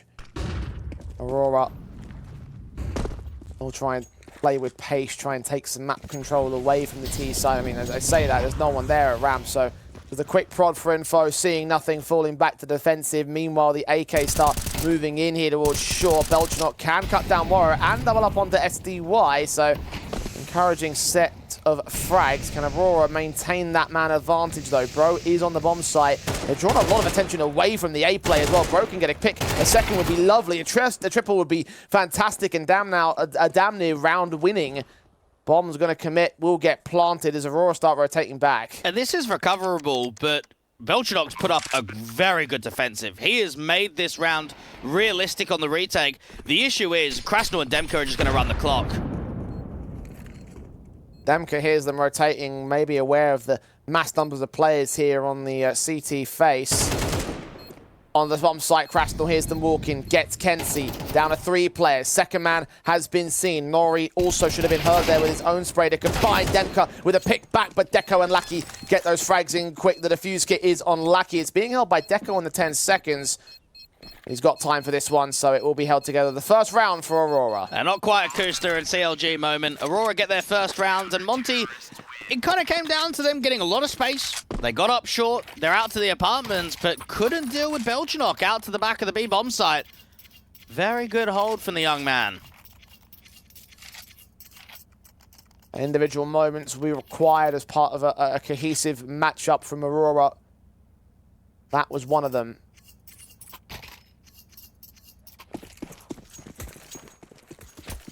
First round to go their way as a result, but Monty will be right back on them as we saw during the Mirage map up against Sinners. They immediately responded off the back of that first round. Will they do the same here to Aurora? They do, it might cripple the economy state once again as several players that invested. Run boost to the AWP shot missed out there from Warrior, and that gives Belchanok another double. Reload doesn't even get punished by Bro. Him and Demka swing on Deco, try to look for Lucky next, but they're unable to get that pick next. Demka now needs to buy a bit of breathing room for the bomb to make its way into the site. Unfortunately, Kenzie, his first challenge is too much to handle, and Krasnal too much to handle in the clutch. Well, here we go. Belchanok's putting on quite a good showing right here. And again, he's one of the B-site anchors. You'll see him out towards B. You'll see him short. You'll see him jump spotting apartments. And not the easiest of roles to play on the city side to replace that role of Celtup. And I want to say that while Belchanok's a fairly experienced player in the CIS scene, he's probably the least experienced player on this lineup. You consider the heights of Tier 2 that Lucky, Nori, Kenzie, and Deco have played for the last, what, 24 months? And they certainly gain a lot more than Belchanok. There's a lot that he can learn from them. 2 rounds back-to-back in which he's given us the goods and might actually be the one to close.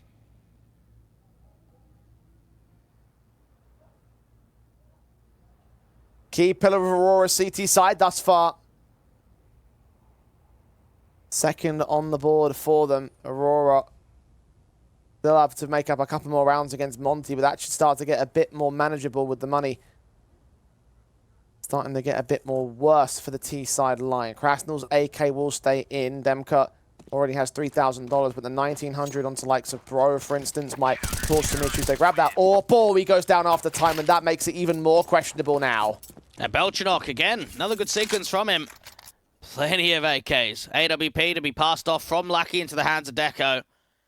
And Aurora, I want to say they're already showing slightly more than what we saw in their best of one, which is a positive sign. Again, you want to try and keep this series as competitive as possible. You don't want to get blown out on map number 1 and have to work on Nuke to just pull it over the line to try and send it to that third map of Ancient. Monty, they're starting to run out of money too. Hero weapon seems to be the call for this particular bite. Demka given the honours a tactical pause to discuss further proceedings.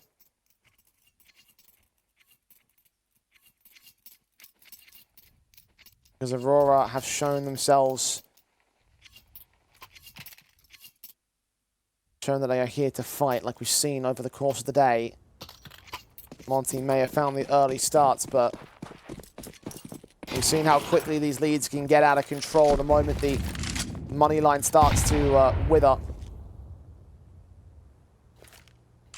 Monty want to evade that as much as possible. Again, get it as confidently finished up as you can. CT side ready to face in against the T's, who are pretty heavily stacked up to the top mid. A very impressive CT side against bait from Aurora. On this map of Mirage. Flash up from top mid to peek around with it. Spray through on Kenzie does catch Bro in the end. That HE centre back gets his double up, his triple in fact, with the continuous sprays, the continuous kills. And nothing will continue for Monty in this round. 1 on 5 for SDY. Any exit frag would be nice, if mostly irrelevant in the current circumstances, both in the long term and short. Picked up by Nori, and all 5 will remain alive for the CT forces. Double ops and everything in for them. Yeah, this looks pretty sweet right now for Aurora. They'll look at this campaign being down by 1 round, looking at how that last round went and thought, okay, let's start getting a few in a row. Let's start really extending this round streak. Let's put as much pressure onto Monty as possible. If we can get ourselves up 7-5, I feel like that's a realistic scoreline in this first half.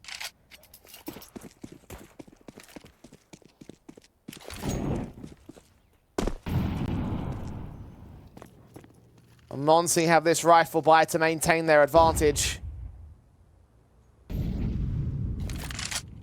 And again, these early rounds are mostly quiet. A push forward from Mackenzie, giving no info over to the T's. Silent as ever. Sat back, waiting for someone to make a move or for a flashbang to enable him to press on. He's drive-facing on occasion, but seeing nothing. I'm surprised that Monty have allowed the respect of the mid to be taken once more. Lucky. Don't see him often picking up the big green. It's only because they're able to recover them last couple of rounds that they'll look at it. Kenzie flashed off top mid. Still hasn't given his information away. Good shot there from Warrior. Good patience. Just waiting for the repeat from Lucky.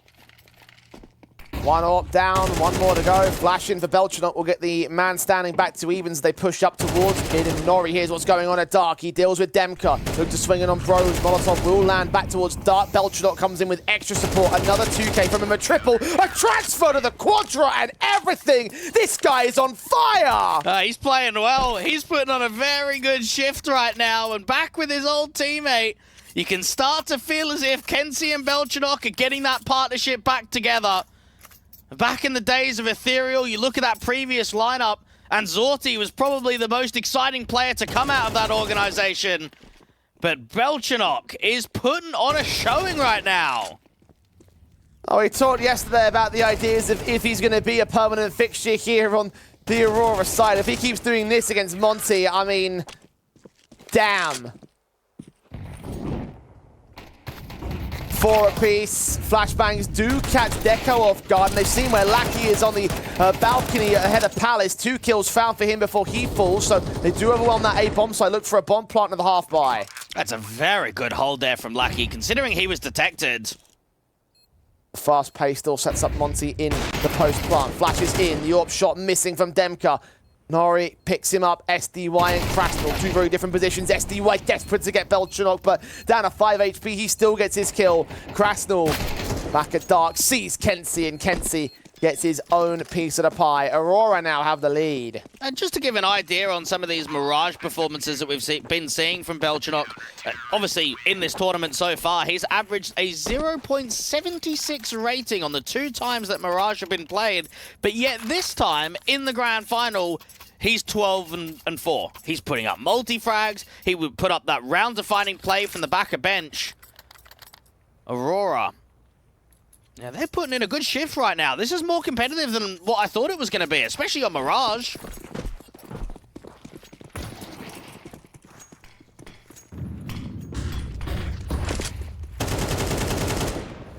SDY does strike first in this round against Belchanok, though. Kenzie tries to get a trade. He's unable to successfully secure it. Similar story for Lackey. 2 standing. Aurora finally face a bit of overwhelming force. Demka does get picked up. The AWP of Waro looking to challenge the AWP of the CT forces. Oh, he misses his shot. So does Deco. Pistols are pulled, but Waro's flick lands. And now Nori left alone with a scope weapon, automatic of the AUG, unable to deal with the scope of the AWP still. Double up from Waro and Monty back in at evens. Well, it took 18 seconds from getting out of spawn to getting 3 kills. And what that shows there from Aurora is that they were desperate for the trade. As soon as they lost that first player out in con, they just try and keep swinging. They just try and keep putting players in positions where they can fight against that top mid play. And it doesn't work out at all. It allows Monty to end that round winning streak of 5. Deco having a quiet start to Mirage too. Got punished in that last round from Waro. Fast out the gate here for Monty. Lackey hiding behind danger. Or from Deco rather, dealt with by Demka. Lackey still makes it a double on the back of the site. Demka's forced to trade it back to a 3-on-3. Belchanok also involved in this position. The bomb will get planted. The retake's going to require him to get out of short and into con. A lot of damage has come through, and a lot of map control's been taken from Monty. War is in a good position with that AWP to strike towards jungle. Just spotted Nori there. Kill on. Kenzie next up. Belchanok there to provide support as they move in together. Slowly but surely, Molotov's on the back of the site. Player up close, Demka caught down to a 2 versus 2. Now Waro and SDY, very different positions on this bomb site. Smoke comes in to block off the ramp position. Turn away from that flash. SDY can get Kenzie. Belchanok, no time left on this. Trying to get out of the way and into the hands of Waro. He will fall as Monty gets to minimum. Now, Waro's been quite exciting on the T side, hasn't he? We've seen some good sequences from him with the AWP. Aurora. That's going to have to be something to consider over the course of the entire series. I mean, Nuke isn't that favorable to the AWP, but especially Ancient. We could be seeing another tantalizing good performance from Waro in this best of 3. Getting them out of some uncomfortable situations and even disallowing Belchanok the save.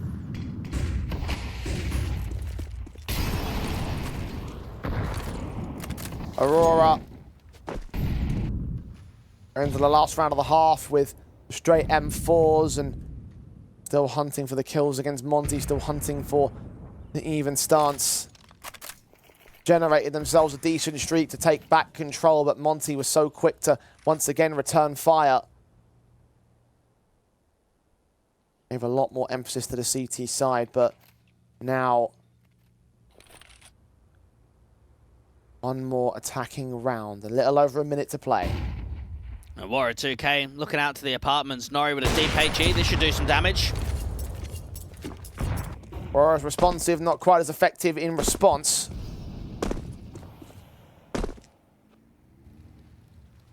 Reposition being called in by the Monty camp. Move short. The bomb's going to try and commit that smoking connector. Provided by 2 more players also making their way into apps. Yeah, the double apps might be something that catches Monty off guard. This is very aggressive from Nori. Krasnal better be ready for the fight. Nori flicks back in, but Krasnal still wins the headshot, and that will be full send into the B-bomb site. Belchanok cannot handle the AK of SDY. Kenzie can get the tray back and double up, but Krasnal comes in with that flank, and there's way too many angles for the player to check. 3-on-2 advantage for the T side. The bomb should get planted. Deco and Lackey moving in from the market position. Dealt with by Demka is the first man. Deco alone in a 1-on-3. Waro's AWP has seen him, can't quite catch him, but not like it matters. He can't get in. Yeah, Deco's just not even giving much of a chance in this one. And Demka's not giving him much of a fight, just a bit of a jiggle. They know that Krasnal's out towards bench, but he's not fighting either. Everyone's just jiggling about, just wasting time. AWP is pinned out towards market, finally gets baited, so Krasnal swings. 7 on the board from Monty. And this first half was exactly what I thought the game was going to be, and that's extremely chaotic. We're seeing a lot of overfights, we're seeing a lot of chaos in and around Util, and it's a serious derby. You look at the playstyle that Monty try and bring, you look at how Aurora try and capitalize off of the back of it, they try and create a bit of chaos and some crazy nature. We're not going to just see that on Mirage, we're going to see that on Nuke, and we're going to see it on Ancient too if we go to that third map decider. Well, in this first half, we've already seen a far better showing from Aurora by comparison to their group match. It was 9-3 for Monty's lead. This time, only 7-5. Aurora with the pistol win conversions last time out. They'll have to do the same right here if they want to usurp the Monty camp. The pistols of the second half in play, and the T's very heavy-handed on the B lane. There's a lot of information of map territory being taken. SDY down lower, Warrior 2K out in window. Bro on the contact, jiggling down, ends up falling off. Second player of Kenty making his way into mid to support Bro. Tapsall continues. Warrior Fuzz draw out the opening pick. Kenty, as Crastal will take the damage, he'll also be overwhelmed on Bro's part. Lackey can double up, turn in for the triple. 180 down there, turn to 360. No one was there to receive the shot. Belchelot gets his own kill. Demka, 1-on-4. First pick found. Leaning in against Belchelot, might even find the player, sees the foot, or doesn't see the foot of the player, out towards the van control. Force back, taps on, damage done, no kills for Demka outside of that first. Pistol taken by Aurora. Now, Lackey individually is one of the more higher fragging in-game leaders that we have in the Tier 2 scene. Remember, he was just a rifler when he was playing with the GOAT of Nickelback for many years on Windstrike and Entropic. Found a lot of success with that roster. In there with Crad and Forrester. Was a very solid rifler, a very key piece to that entire organization. And now found his way over to Aurora, learned from the steps of guys like Nickelback and Hooch, and transition into an in-game leader. Sick sequence from him. It's that turnaround towards short on the 180 on the 3rd K, and that's the impressive one. So sick. He perfectly lined up to the crack angle as well to look at the market doorway. If someone was there, they probably were going down the same. For Aurora, it's a pistol win regardless of how many kills Lackey got. A 6th to their board as Monty will not be looking to respond with a force buy. At least doesn't look like that initially. Get those guns out early and work the CT side from there. And I wonder why Monty have decided to keep going back to Mirage as their map pick. I feel as if for the majority of last year we saw a lot of Mirage and a lot of Anubis, but out in Challenger Yonkoping and Challenger Atlanta and out in Caddo, there was a lot of the pick of Anubis, I should say. I actually didn't see a huge amount of the Mirage picks. Maybe something they're trying to elevate moving into this year. Maybe something that they're trying to get ready for the RMR is to possibly push Mirage to be stronger in their pool. I mean, it's certainly a possibility. It's starting to climb up as one of those higher played maps alongside Ancient and Anubis, of course. I guess maybe the other theory I could think of is the fact that we could see what Monty did in the group stage against Aurora. Maybe they're thinking they could repeat history again. Yeah, very true. Very true.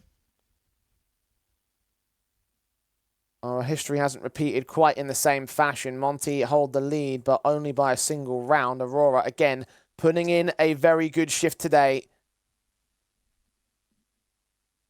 Momentum might be halted, but they should still be able to win round 14. And I think something to the caveat of Monty is not only have they played in 9 grand finals last year, winning 6 of them, they weren't playing any rubbish teams. They were playing some real strong competition. Just to list off those 6 victories, Permitter was the first one quite early on in the year. That's obviously the Rebels that did quite well in Caddo most recently.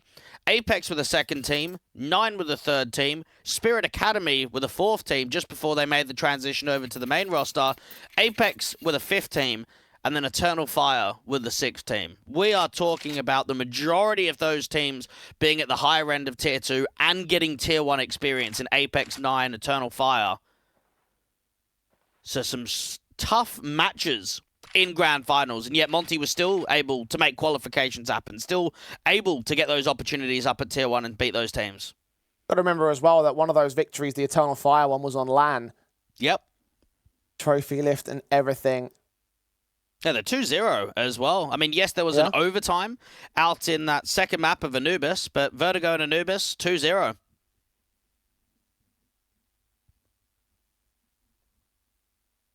Getting to see one of those maps in this best of 3.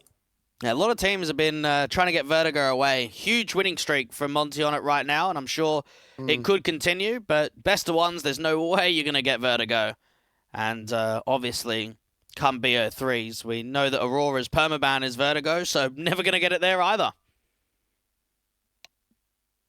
One of those key map-ups being taken away from Monty. Maybe that's the reason why they are trying out Mirage. Maybe that's the reason, the idea that you need to, or you want to get a much more diverse map pool. And therefore try and utilize that little strength we saw a little bit earlier on in the group stage. Because that is the only of those core 3 maps that we that we're gonna, you know, not see in this series.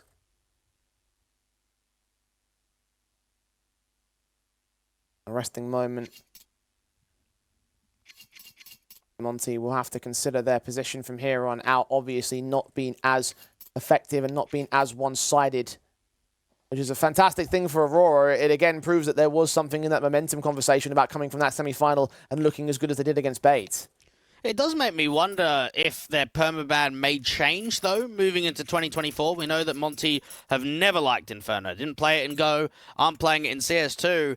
I wonder over the next few months if teams are going to keep punish picking Nuke against them. I think their Nuke looked fairly mid, fairly average, and that was against Sinners, right? Monty are going to be looking at mainly Tier 1 teams for the next few months, and I start wondering, come this year, is Nuke going to get picked against them quite frequently like it has in this series right here? Well, certainly if Sinners and Aurora give them a run for all their money, then that certainly would be something to entertain. Especially if Aurora take that map up, then we get pushed quite far. Force buy in for Monty. They do opt to invest. I was thinking they were going to go harsher eco, and personally, I'd like to see that come out a little bit more from Monty to get those stronger rifles a little bit earlier on.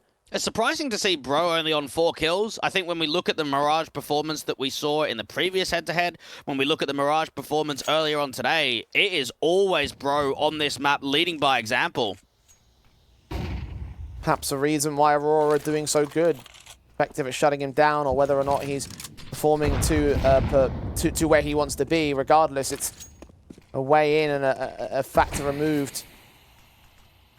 Monty got him on a 5-7, one of several pistols in play. He's, of course, with their weapon situation, just playing around that mid default. Lackey doesn't spot anything out to top com before that smoke blooms. They need to keep prodding Kenzie. All about timing here on whether Krasnal decides to swing. Eagle will hold its corner, sees the shoulder peeking out and can spam Kenzie down. So that's one frag for the CT side. The gamble stack is in effect towards A, so Lackey better not overextend. They have got that B bomb site checked. They'll now see that there's nobody here, so they'll get their plant down. Lackey's going to hear those rotates. Try and cut them as they come through Con. If they do come through Con, one player will. Demq caught.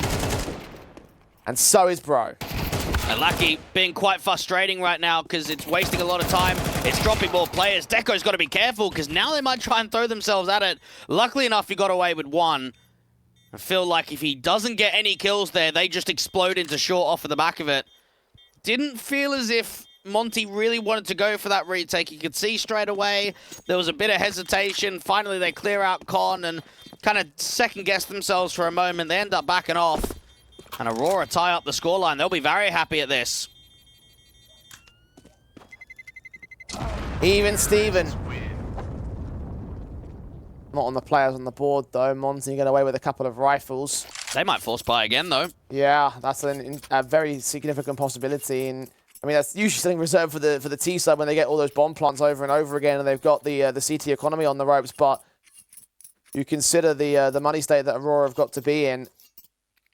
And with those weapons, those bonuses, the M4s that can get picked up, passed around, dropped across the board. Demka's got one.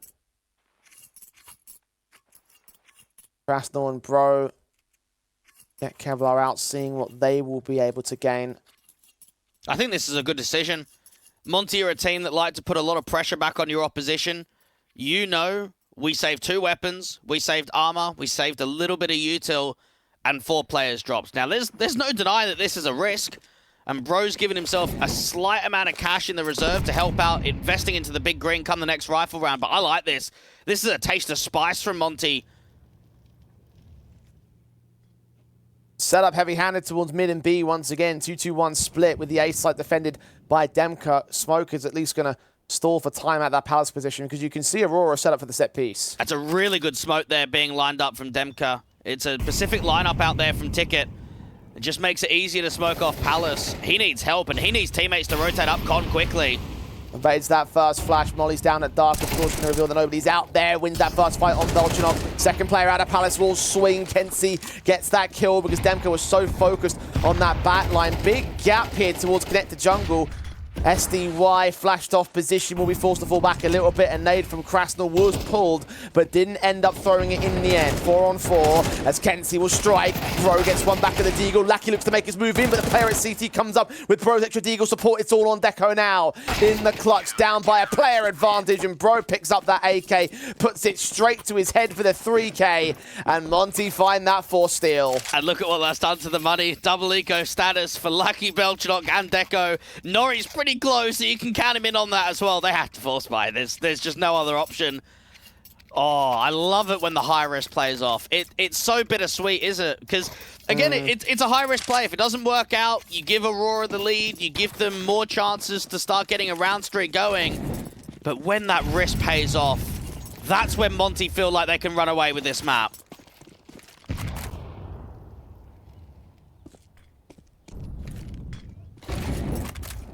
Very fast execution this time, not wasting any time on the default. Demka picks up Belchanok first and foremost. Waro held back. He's wary of players that might be in as he's blinded by the flashbang. Does pick up Lucky before Nori and Kenzie bring it back to a 3-on-3. SDY, though, picks up those open position players. Deco's P250 is all that he has to clutch a 1 versus 3. And Demka has other ideas. The ideas of a 9th round for Monty. Explosive stuff. And unfortunately, Aurora can't buy here. It's not a position, because of the loss bonus being knocked back and now being reset. The bomb plant bonus adds a slight extra to the eco, but it can't be another force buy. And this allows Monty to get up, what, 10-7.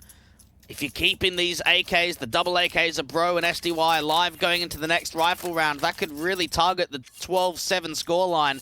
And if that does come in, you pretty much write Mirage off. You might say, there's a few survival rounds, but across the board, Monty are going to close.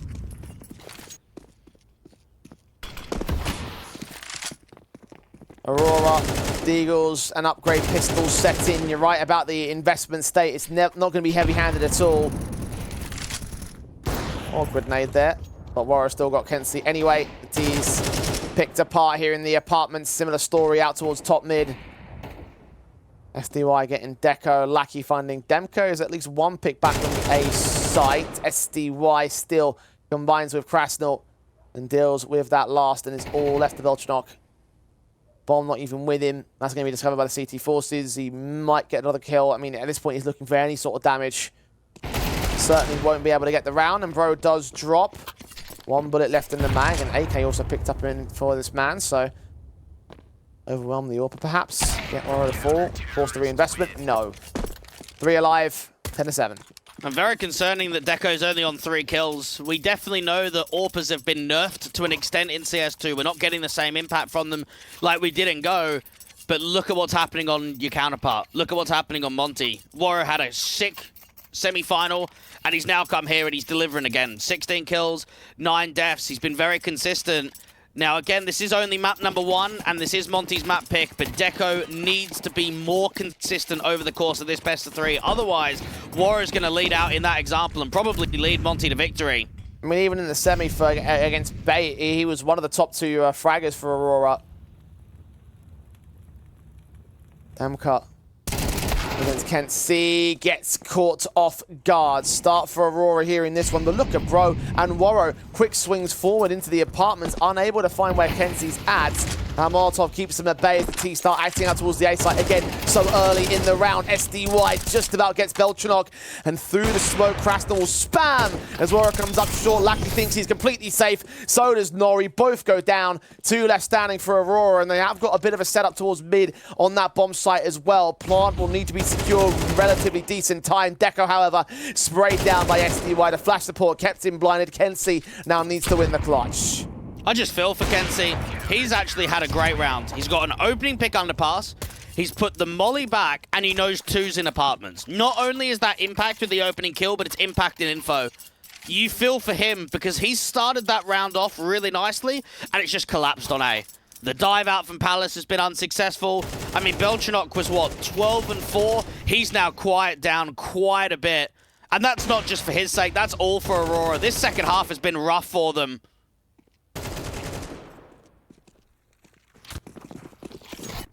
Monty may not find the same one-sidedness, but he's looked to find the same result. Warrow picking up the opening kill. The Deagle and Nori gets back. That nade lands right in the face of one other player in the connector position. Rowe comes up with his 2 kills, and Krasnal's there to take his place. Kenzie, Deagle in his hands and the bomb that can get picked up for the man, but little else to play. Try and make his way in towards Apps, try and get a bomb plant for some extra cash. The clutch seems impossible here. It very much does. At least if he gets that first kill on the short player that he can hear, you get a bomb plant. Winning the round, though, it feels very hard. Krasnal's playing double duty on that short position, so Kenzie seems to sneak in this plant overall. He's extending quite far out. There was a market player also moving forward from Demka. He's going in for a little bit more. He's not going to worry about this plant too much. Eventually, he does think better of it. Unfortunately for him, Monty have not swung in to check the bomb site. I say that, and you can see Krasnal constantly checking his positions. Plant will be secured. And I'll realize what's going on here, but perfect Eagle shots. Heads will roll. They'll need to roll for him. Orp baited. It'll get back to the back of the site. Krasnal looking to fire. Back shot doesn't connect. And there's too many players around him anyway. The fuse will come through. Plant bonus will enable a buy. But for Aurora, it's going to have to be a buy that stretches for 5 in a row because Monty are on map point. And it really felt as if it was a competitive beginning. That first half, that first 12 rounds of the game, there actually wasn't much in it. Some chaotic rounds, some close rounds. Belchanok putting in a couple of good shifts. But this second half, the rifle rounds haven't been close. I know that obviously the pistol and the anti-eco is the only thing that goes the way of Aurora, but just seeing rifle v rifle rounds, they've just been clapped. They've just been destroyed. Yeah, Monty have been good at that over the course of the playoffs. Aurora feeling the full force of that.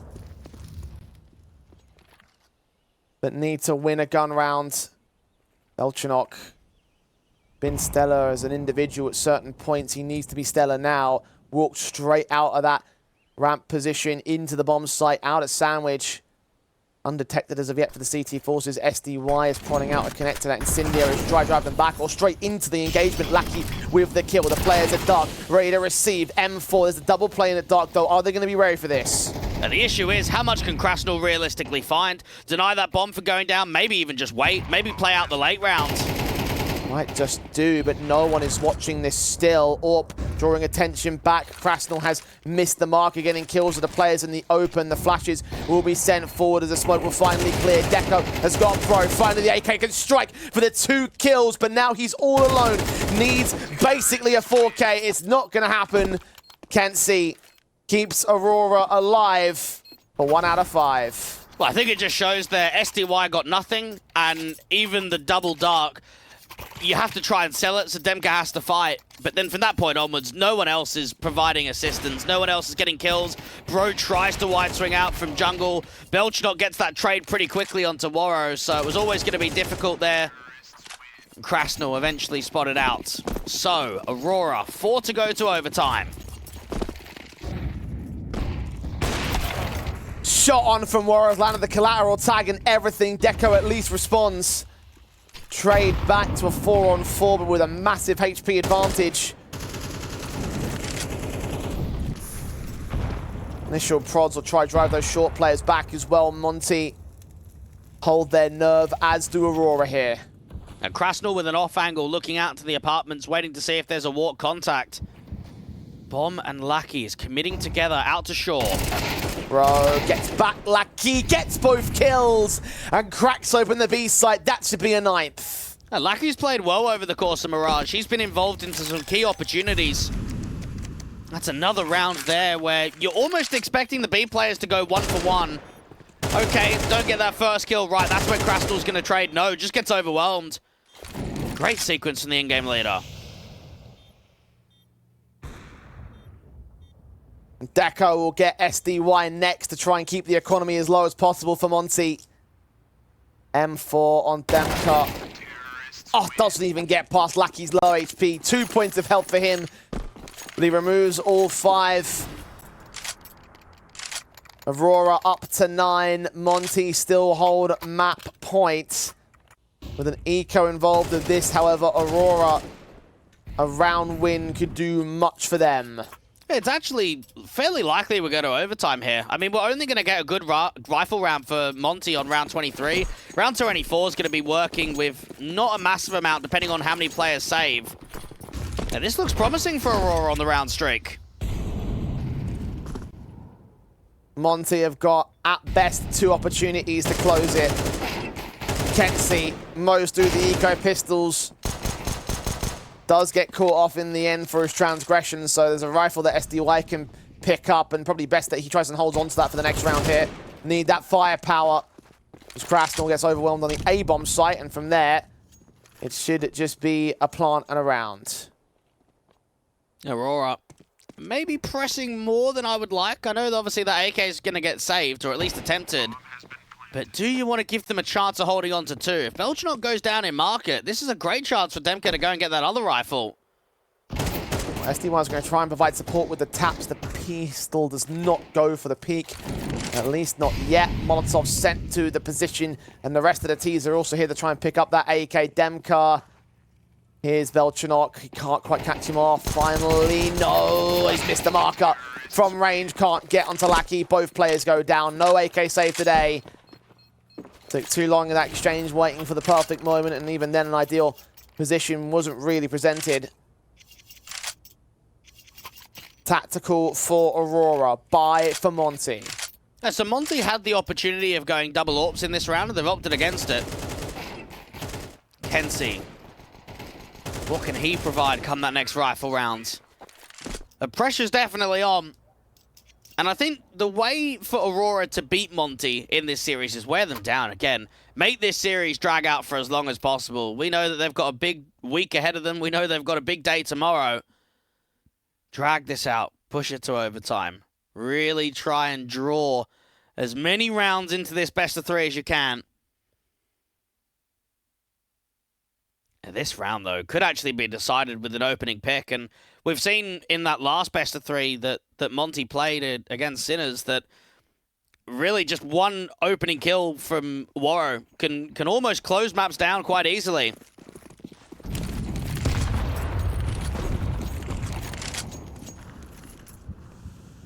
They just need 1. That's the point here for Monty. Initial utility does decent damage onto Deco and Kenzie. Lackey tries to act out in the mid stack. Warriors AWP posted ready for him. He's got to check the right place at the right time, though. Timing could be off. Utility going to get sent up to him. Insignia and drive him out. Smoke will get involved here and immediately extinguish the flames. Second player's going to be wary as Lackey pops out while Rose AWP gets the kill. SDY down from bottom. Finds Kenzie as well. Walk out from A, from Palace and from Tetris. Belchenok's been seen and Demka makes it too. Oh, it falls apart quickly. Deco, 1v5. Great picks there from Monty. Wonderful stuff, and that should write this map off to Monty's favour. Aurora fought valiantly and certainly fought better than the group stage matchup, but ultimately they fought in vain. A 13-10 Monty take map 1, their pick. An impressive performance coming through from Monty. A more impressive performance coming through from Aurora. Now, I didn't expect as much of that fight out on Mirage. I think that gives positives to the rest of the series. If you are Monty, though, you probably think that was still fairly comfortable. That was still quite easy on map 1, and it makes you think, starting CT side anew, getting a chance of playing it again, can we still close in 2? I still think it's quite likely for Monty. I won't deny the fact that it's still going to be tough for the Aurora side at the very least. And again, when you compare those rifle rounds, Monty certainly had the edge when it came to that firepower and the edge when it came to winning those rounds overall. Again, a lot of the matchup was built from the fact that Aurora got some momentum behind them and were able to springboard that with the ecos. It seems to be a common factor that's repeating over the course of these matches. And it might be enough on Nuke. Certainly the scoreline indicates that it should still be a close affair, but you are right to consider the idea that 2-0 is still on the table. And honestly, we need to see more from Deco. A very underwhelming performance out there on Mirage. I know that Nuke is not an AWP's paradise. It's definitely a difficult map, but he's a key player. He's an X-Factor player. He's someone that can qualify you to the biggest of events. And to see him dropping off in a grand final is not a good sign moving forward for Aurora. Or perhaps Nuke will end up being that position where Aurora can bounce back. They're going to need to if they want a chance to hold themselves in the grand finals. We'll head towards a break, and it's their pick when we return.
Well, Monty indeed do take the first map in the series. Now we move to Nuke, that uncomfortable territory against the Sinners. Will it be uncomfortable now against Aurora? Once again, Dwayne, we're looking at the sharpness of Monty, thinking it is maintained itself over the course of the day, but that didn't stop it going close the last time over. So will that be the case for Aurora now? Oh, it should be a very competitive map. I don't actually think there's going to be a lot in it. I look at Nuke, and I think it's a good punish pick here from the Aurora side. I think it's something that we'll see quite frequently against Monty. I was quite impressed with their performance against Bait, but I also rate Sinners as the much better team. So with that in mind, I still do think Monty should close in 2. But Aurora, even though from a scoreline perspective it looked as if Mirage was quite close, it wasn't really. I actually do think Nuke as a map will be a lot closer. Yeah, I'm certainly in that respect. I think that there certainly could be a much more fun affair ahead of us for the Aurora side more specifically, obviously. I think that they've again got the potential to win this map, in my personal opinion. I do feel like that if they do, it throws a lot of whack into the series, certainly. But I do feel like that in terms of their own pick, they've got a decent one ahead of them. I mean, it's just a case of, again, whether or not they get some of those elements going. You mentioned, obviously, the likes of some of the guys on the Aurora that weren't quite showing up during that last map. I think that one of those key win conditions for Nuke would be for those guys to really get going now in the series. And we're seeing a huge lack of officials on Nuke so far this year. I mean, again, for Aurora, we actually haven't seen that many officials from them this year. And it makes you wonder that other than that Bait result that we had today, they hadn't played the map in a month on HLTV. So getting back out on it, playing against a team like a Monty, what to expect from Aurora? I mean, we saw Kenzie outside, typically speaking, in more history games, was more impactful than I felt that he was this time around. So I'm hoping to see a bit more from Kenzie on Nuke. Well, I, for one, am looking towards Nori and Deco. Let's see whether they can get involved in this one. Pistols ready to go live for our second map of the series. Monty lead by 1. Can they make it 2-0? Aurora are on the T side start, and they'll need to have a decent first half. They want to hold their own against the Monty side. Pistols are extending out towards the outside yard. And Warrow was spotted. He saw several players, as is SDY going to take engagements back over at Red. Has seen the rest of the T-side forces. Warrow gets faced upon by Lackey. His USP doesn't line up a shot. SDY is at least there for a decent trade, but the T's are making quick work and making themselves in positions. Demka holds his line. SDY is finally going to get pushed back. A 3-on-2 here for Aurora. Yeah, into the A side, it looks like they were going to go, but it actually seems as if it's going to be a play down towards lower and back up from Secret into main. A lot of movement here from Aurora. Quick face, Demka hears him. Face, shot down against Deco, doesn't get it. Nori engages for the 2K, and Bro now is in a 1-on-3, making noise as well, so revealing himself to the T-side line, opening the door where Deco holds to the PT-50. Nori's going to try to get the crossfire together. If he gets that first kill, not the second. And Aurora take an all-important pistol. And Nori with 3, putting pressure outside. You could see how uncomfortable that really was from Warrow to the back of Garage. And out there at the credit card, he's trying to get that reload off, and he's just being fought. SDY out towards the AC also struggles. Has to kind of get Bro to help him out ever so slightly. Aurora. We're up against an incredible P250 round from the likes of Warrow in the pistol to start off Mirage. This time around, they've silenced him, and they've won the round because of it.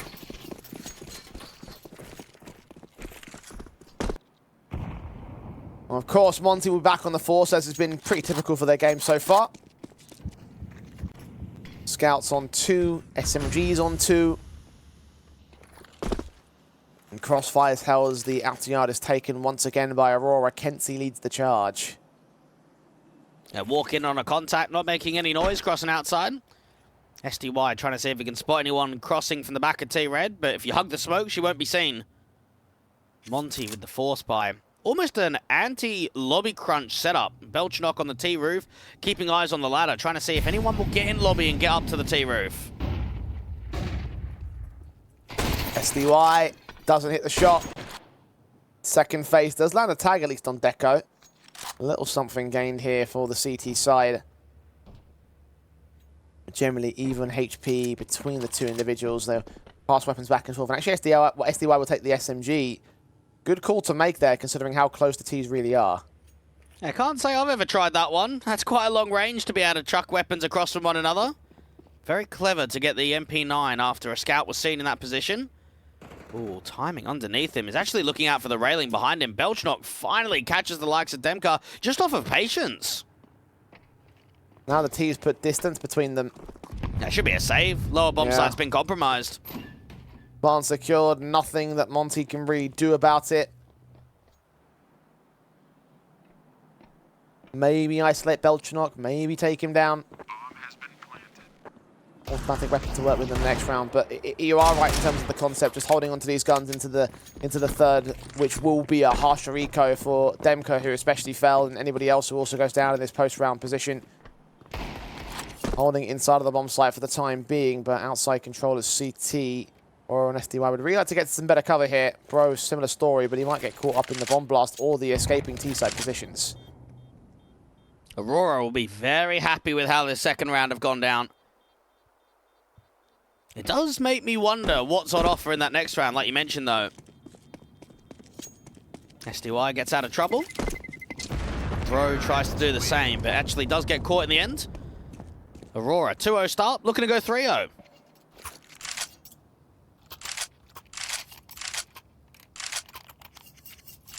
And on paper should be able to do so again. Not much in the investment terms. A Zeus, in fact, for Demka. Bro doesn't seem like he's going to be investing anything at all. No, he does also buy a Deagle. Okay. So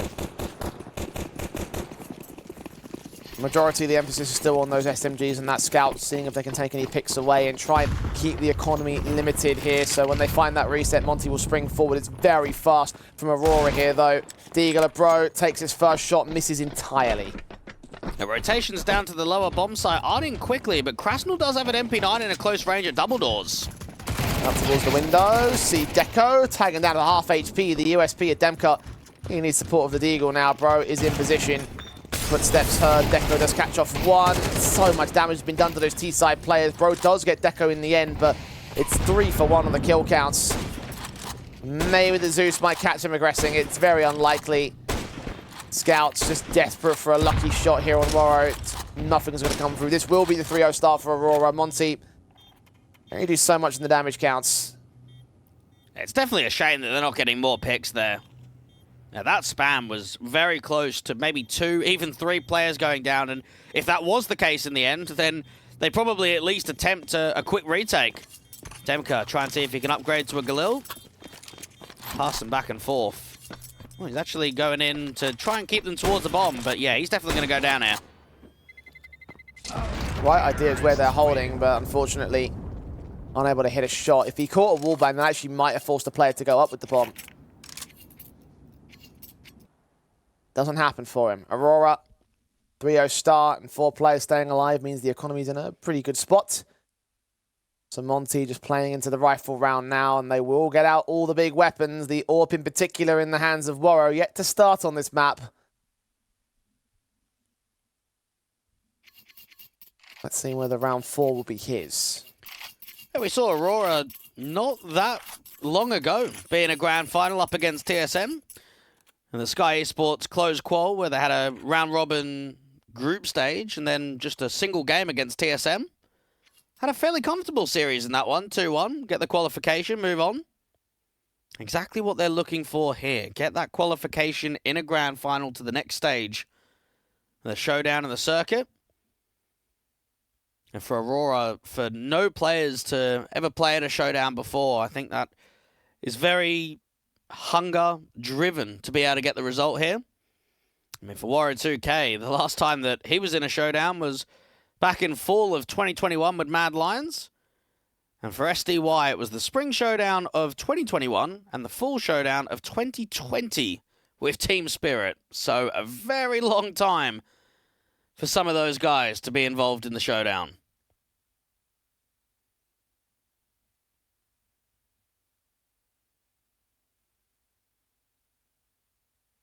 Relatively well experienced. In the here and now, only one team will qualify. Monty are on track in terms of the maps, but Aurora got their start so far uncontested on T. Monty will try and change that with the first gun by. AKs on 4 individuals of Aurora. Still rocking that MAC-10 for Nori. Only SDY will be victim to the one-shot headshots there. Everyone else pretty well poised on the Monty cap. They'll quickly push on into position. They'll go. It's early phases of Kenzie as well. And down to less than 70 HP. Nori is going to get caught by Crystal. Manic spray with Demka and Wara providing support. They can lock out Aurora from the bomb site. And Belchner will still try and fight back here.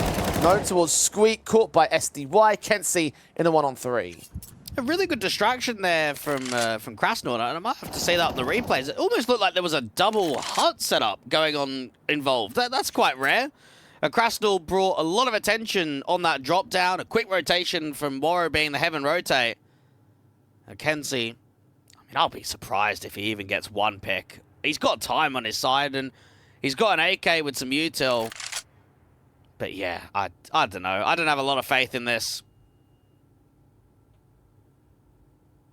Let's see what he can do. 1-on-3. Going to isolate each individual fight, but all entries to the bomb site are being watched, particularly on Waro's AWP. And well, we saw what he could do. It wasn't much. A good job there from Waro on the defensive. Always know that if there's a quick upper pop or a faster accelerated take of A, you want your heaven rotate to be up in heaven straight away. There to be defensive with the AWP. And I think it's a new pathway for both of these teams. Obviously, Monty, this is their 3rd time around trying to qualify to the showdown. First time they've actually made the playoffs. For Aurora, we saw them back in spring of last year make the playoffs and get knocked out by Bubble & Co. on Voivoda in the semis. So wasn't even able to make the grand final.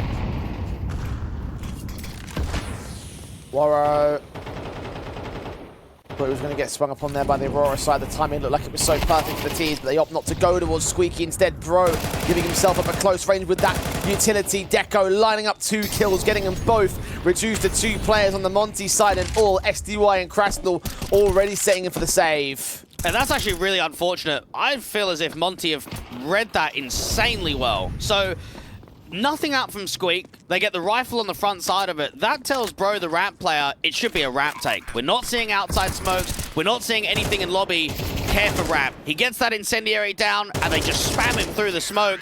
And then right there, Deco is still in lobby. I mean, that's quite surprising, considering he's got the bomb and they're taking ramp, that he's still there and not without support, and he's not out there to the trophy room or in from the vending machines. Monty had the read, but Aurora just caught them off from the timing. And that is a positive sign for the T side. That's a very good start. This should be 5-1. Yeah. Their map pick. Traditionally the weakened half. Certainly the statistics indicate that for Aurora. Monty can't seem to mount up in the early portions of this match. Still going to bring out a couple of hero weapons. The AWP down to $200 on Waro. SDY with an M4. Upgrade pistols across the rest of them. Monty. Get the early damage on Demka.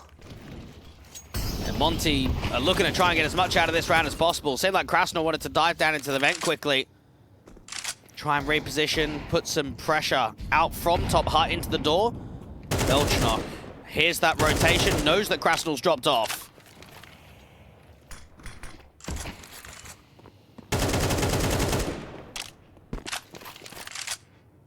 About 45 seconds left for Aurora to make their move. Monty at least kept all 5 players in the round. Smokes and flashes sent the mollies also over the skylights. Got Bro and his Deagle standing to take a shot, but still can't connect that kill. Be lovely if he got a headshot at that exchange. And Aurora continuing to move and stagger the movements as well. Oh, look at this stack at lower. Look at how many CTs there are. He's about to run right into it. Lackey moving in, still gets the kill on Bro. Demka's caught by Kenzie. Player at Dart might become a concern. No, SDY is overwhelmed. So despite the stag that they gained there for the CT side, Aurora still are able to get it together for a 5th round. Waro might even get hunted as well. Now that is surprising. 2 on B and 2 in vents with, what, 25 seconds on the clock on that reposition to come down from ramp and into B. I was surprised that there was not a collapse of the bomb site. Monty find themselves in another round in a good position late in the timer, but still not enough to close. AWP is being pressured and eventually gets dropped. And that means that there will be no AWP come round number 7. No. Aurora can't afford it. Players can afford it, but if they do, they sacrifice armor, and it's probably not worth it. 5-1 for Aurora. The first quarter of the game has well and truly been theirs, and Monty will bring in those M4s, and that FAMAS, of course, need to see some responsive soon, because Aurora are starting to get into a very dangerous streak that might start to run away with this. Kenzie has been tagged early at least, past those smokes at Red Cross. He's expecting more utility, expecting more bullets flying his way. In the end, Murray's going to try and act out the yard control alongside Lackey. Gets both those players in mini, outside in the open, 5-on-3. We're seeing some disciplined T-side calls right here. And Lackey is getting some variation going. Outside, they wait out the utility, they split in from main, they put pressure towards that Zywoo and device box. Lackey even creating more space outside, getting closer towards heaven and closer to the hands of Bro. Tucked in, head ducked away, not looking onto the balcony itself. Demka can only do so much when he's surrounded. Only one pick found by him. And Warrow, the only man not on an M4, on a FAMAS instead. The lone player of the Monty side to save his weapon, which even that might be questionable with the way that Aurora are playing, the fashion in which they found these players after the round is over. AK of Lackey does get caught off guard for an upgrade, but only if he can get past Beltranot, which he can't. 6-1 for Aurora. Yeah, this is a very good showing. They're playing well on T-side. The Monty are not getting much of a look in. They've had a couple of chances, haven't taken them. As an overall picture, though, they've been really pushed around, haven't they? Hasn't felt as if they've had much of a chance to keep it competitive in the rifle rounds, keep the score lines tight. 6-1 on the T-side of Nuke is quite a statement. And that's going to keep growing. This could be an extremely one-sided map number 2. I think we both sort of thought the idea of Aurora taking this map would still be Monty showing up, but not the case in this first half at least. Nades in, Bro desperate to get a kill in. SDY is forced to trade on Nori, losing his teammate in the process to a 4-on-4. They're just trying to slow the round down, peppering down with bullets. A lot of players regrouping in from Hut. That's going to be calmed out for Deco. Go out from door. They can't bring the bomb with them. Deco needs to keep fighting. Oh, lovely sequence of Deco. Quadra even. There we go. That's a bit more like it. Quiet over on map 1. Not quite rocking the big green on this one, but the AK certainly more than sufficient for Aurora and their 7th. Could have been damaging with that lobby play, but easy pickings for Deco, it seems. And Monty have not been able to adapt.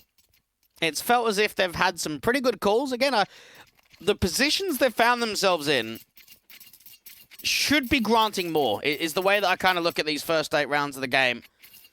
And that lobby play with Bro at ramp and Demka and the AWP from Warrior coming through door, that probably should have been a round victory. You look at that lower stack on the eco, low tie, and that probably should have been a round victory. Just not taking those opportunities is costing them.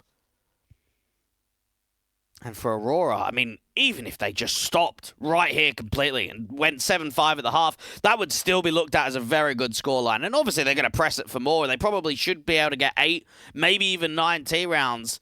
They've achieved enough. This has been a fantastic showing from Aurora.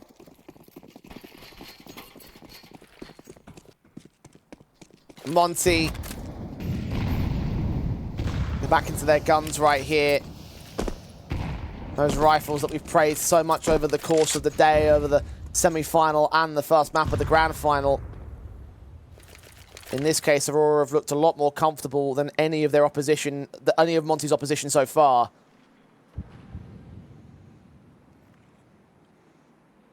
It is a slow effort in this round, and probably rightfully so. Monty took attack. Aurora wondering what the adjustment is, what the change is going to be in this case. Kenzie leans into Mini. No one's there. Krasnol's caught with his back being turned. No one can cover off that position, and now that should spring the T's straight into action. Bro combines with Demka to get one of those picks, but no more than that. A-Site overwhelmed in an instant, and that is a comfortable rifle for Aurora.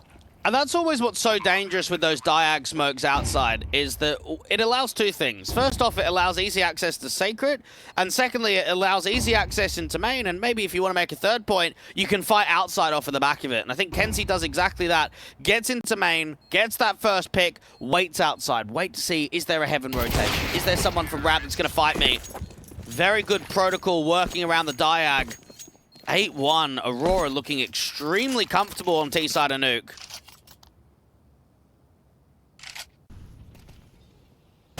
Well then, this grand final may have taken a bit of a turn.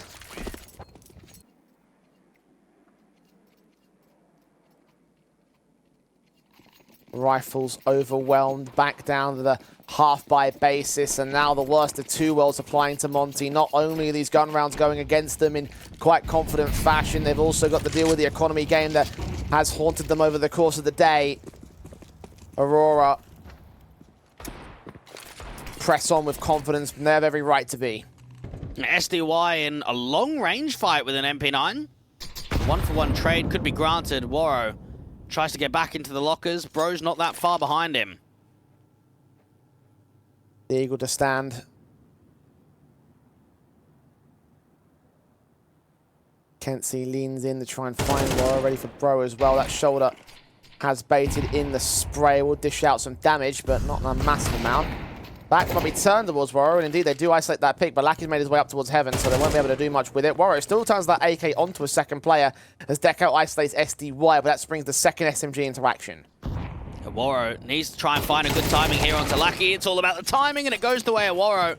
2v2. Deco's on 3 points of health. This is actually slightly awkward. Peeking from Heaven, Belchadok. That's one hell of a fight. That is such a good pick. And now Waro needs to ace clutch this. Started with a Deagle, followed up with 2 AK kills, and he's on the lower bomb site. A low HP player might face him first. The windows are open, and Belchadok is waiting for a rotate. Double doors open. Deco on the rotate back upstairs instead. I think they've got a read on this. They look to put the bomb plant. Ooh, are they? Yeah, okay, they do in the end. For a moment, it seemed like Belchadok might have just faked down to the lower bomb side again. Waro, does he attempt? I mean, 61 HP, 1v2, very much out of position. I think it's going to be a save here. Oh, but you want to go for it. Yeah. Round differential's too much, but he's got his knife pulled out as Deco swings in. 3k for him, so neither the clutch nor the save are plausible. 9-1 to Aurora.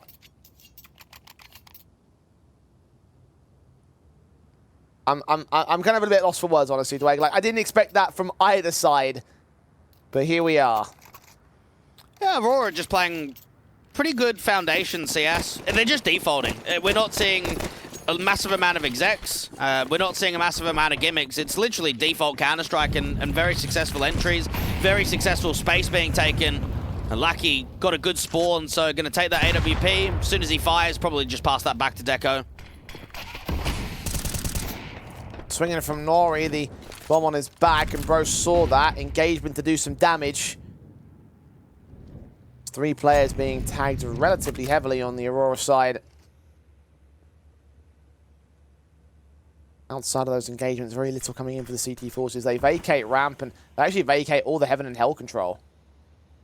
A Demka, closed vent corner.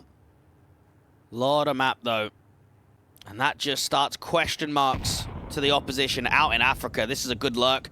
Kenzie should probably split through main in the late round, and he's been so successful through main previously. Waro. Up close past that smoke. Might have to start looking in against the T-side line. Monty. Incendiary and spray do some damage towards the bomb carrier, so that's an encouraging way forward. With Warrior landing the kill on Lackey on the wall bang, that's even better. Low HP and a man advantage, 30 seconds though, and Kenzie continues pressing on the outside. Here's that rotate of the position. We'll see that utility coming in from the man as well. They need to start acting. SDY gets Deco next up. Kenzie can finally strike, swing around that corner with Ultra support. 3 on 3, but the Heaven control still held by SDY, who swings up for the triple. The bomb's been dropped. Kenzie needs a clutch. He sees them coming in from all angles. Cannot deal with Krasnal. And finally, Monty finds some decency. And unfortunately, just a small error in communication. After the close vent corner player, Demka, has been spammed up and that HE is coming through, Kenzie does not need to pre-fire it. You know that he's going to be a goner. You know at that sort of range of the HE that he's just going to fall. But instead, they commit to the fight, and what it means is that less players are actually looking towards Heaven. It means that SDY can swing and get a pretty good contact in there. So a strong secondary round here for Monty. The best that they can hope for is 3 at the turn. Oh, Deco could feel that kill coming his way, but couldn't quite land all of it. SDY looking in next, flash is sent, Molotovs to try and drive him away from the red box as Belchinok finds Bro just through the smoke, cracked open by the HE. The opening kill's been found by Aurora again. He's had an exciting series so far. Good performance in the first half of map number 1, very good performance in the first half of map number 2. Krasnal try and break the smoke, search for info. Nade sees one, spray goes well against Belchinok, but Lucky straight back in a responsive. Krasnal's found, SDY is known. 4 on 3 on the post plants. Now Kenzie sees nothing outside, so that tells vent rotation and ramp rotation.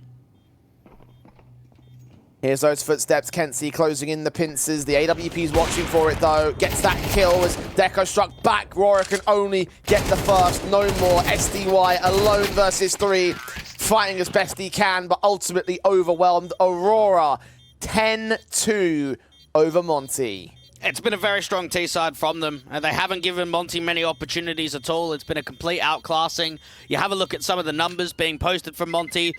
Really not in the conversation of what we should expect from them. Single digits for the majority of players. Warrior only up to 10, and one of them was just an exit frag on the retake. Aurora will be extremely satisfied with this performance. Now they've just got to close. Now they've got to make sure that they close fairly quickly. Honestly, if you give Monty even a look in the second half, I'm not going to say they're going to win the map or take it to overtime, but it will give them a bit of leverage for map number 3. I mean, it's done from this kind of scoreline, obviously. But for Monty's sake, just a bit of survival will give them a helping hand moving into Ancient.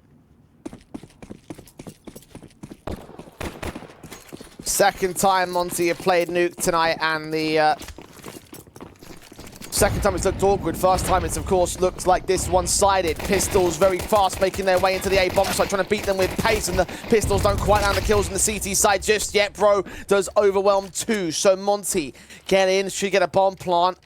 Case of how the Aurora retake goes from here. They're very pacey. Lucky tries to see if he can deny that bomb right to the tail end. Warrior 2K wants to fight up a Heaven with Bro. Lucky can't see anything though. Deco also had a minute to provide support. Eventually, Bro does get caught by Lucky at last, but Demka does strike. Kenzie moves in from the Heaven position. SDY gets that pick. Deco charges down. Demka first and foremost needs to get the next 2. They're both grouped up. Switch back to a Glock here. Forced on a reload for the bigger magazine. Swing around the corner, and SDY just shuts him down. Both players going for the burst right at the tail end there. Good entries from Bro, though. Open up the round, get yourself a multi-frag. You can see how quick that was. That was just a pure accelerated A-play.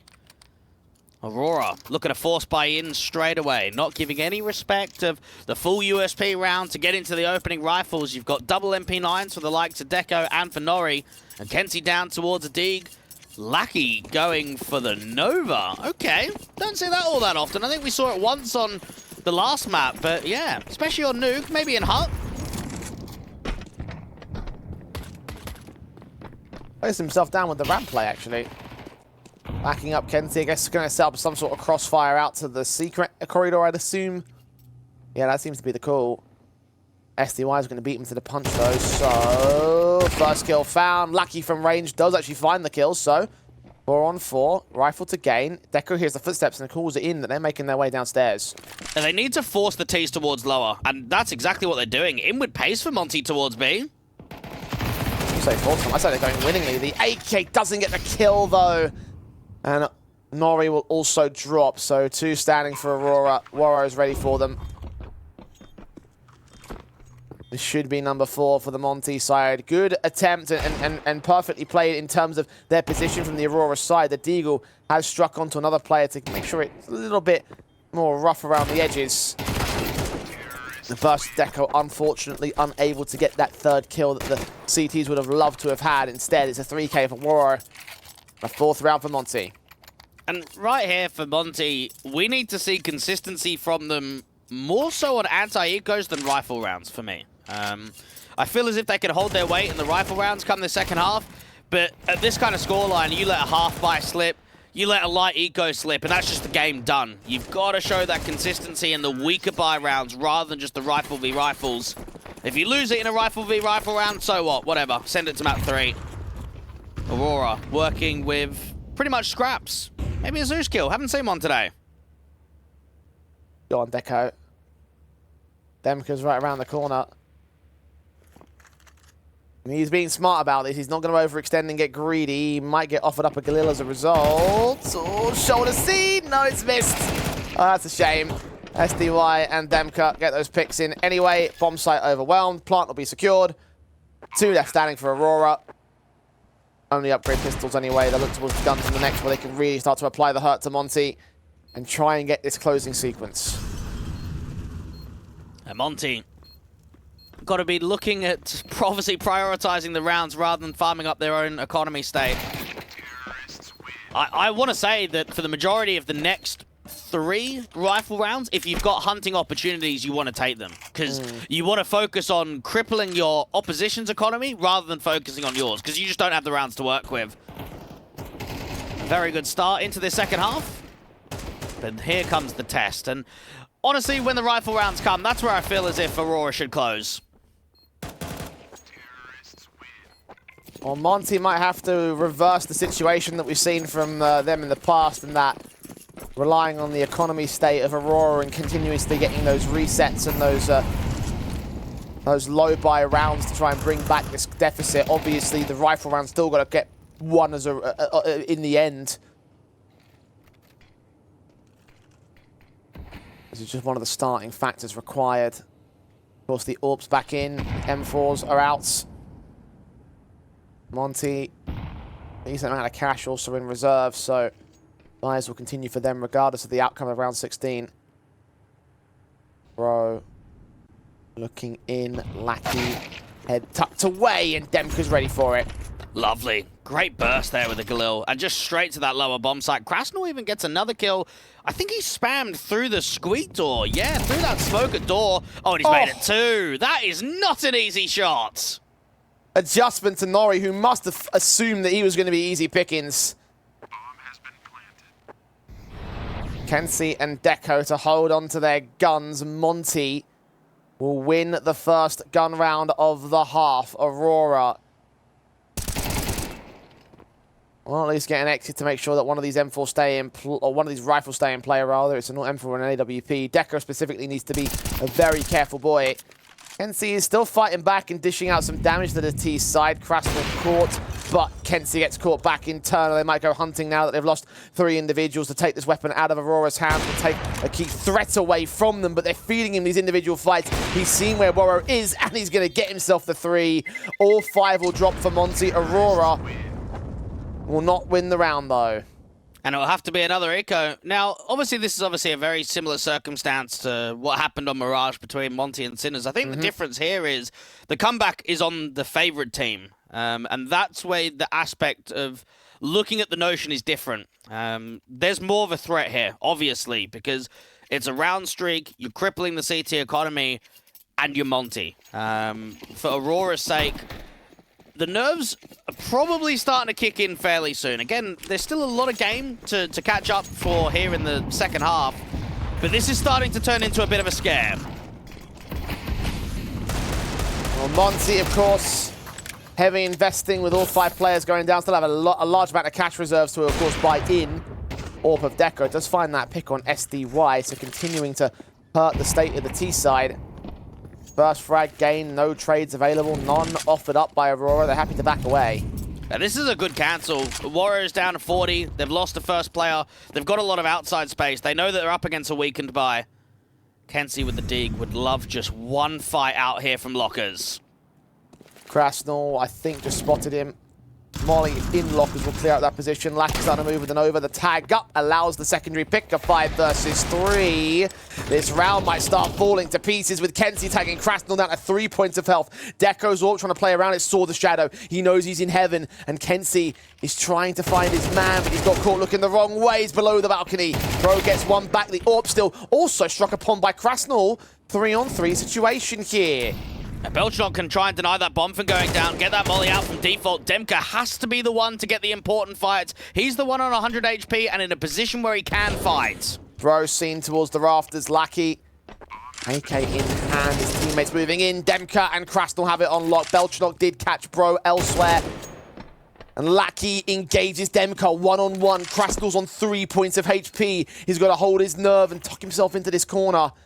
AK versus AK, but one bullet makes the difference. The Molotov will make a difference as well. Krasnal's going down, and Aurora have stolen the round. Yeah, they have completely trolled that post plan. I'm really not sure why there's so much of a wide swing out there from main. Why there's even a jiggle towards Secret. It's just so unnecessary when your teammate is so low HP. Why are they not tucked on a crossfire? Why are they not playing together on the bomb site? An over peak in there from main has just cost them the round. Krasnal's on low HP. Oh, that's terrible. That's an easy 11th round there from Aurora. You could not get a clutch easier than that.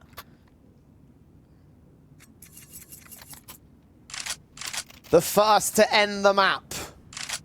Tactical taken to stall it out in freeze time. Monty, of course, will afford the buyback. The bomb plant bonus definitely helping them there.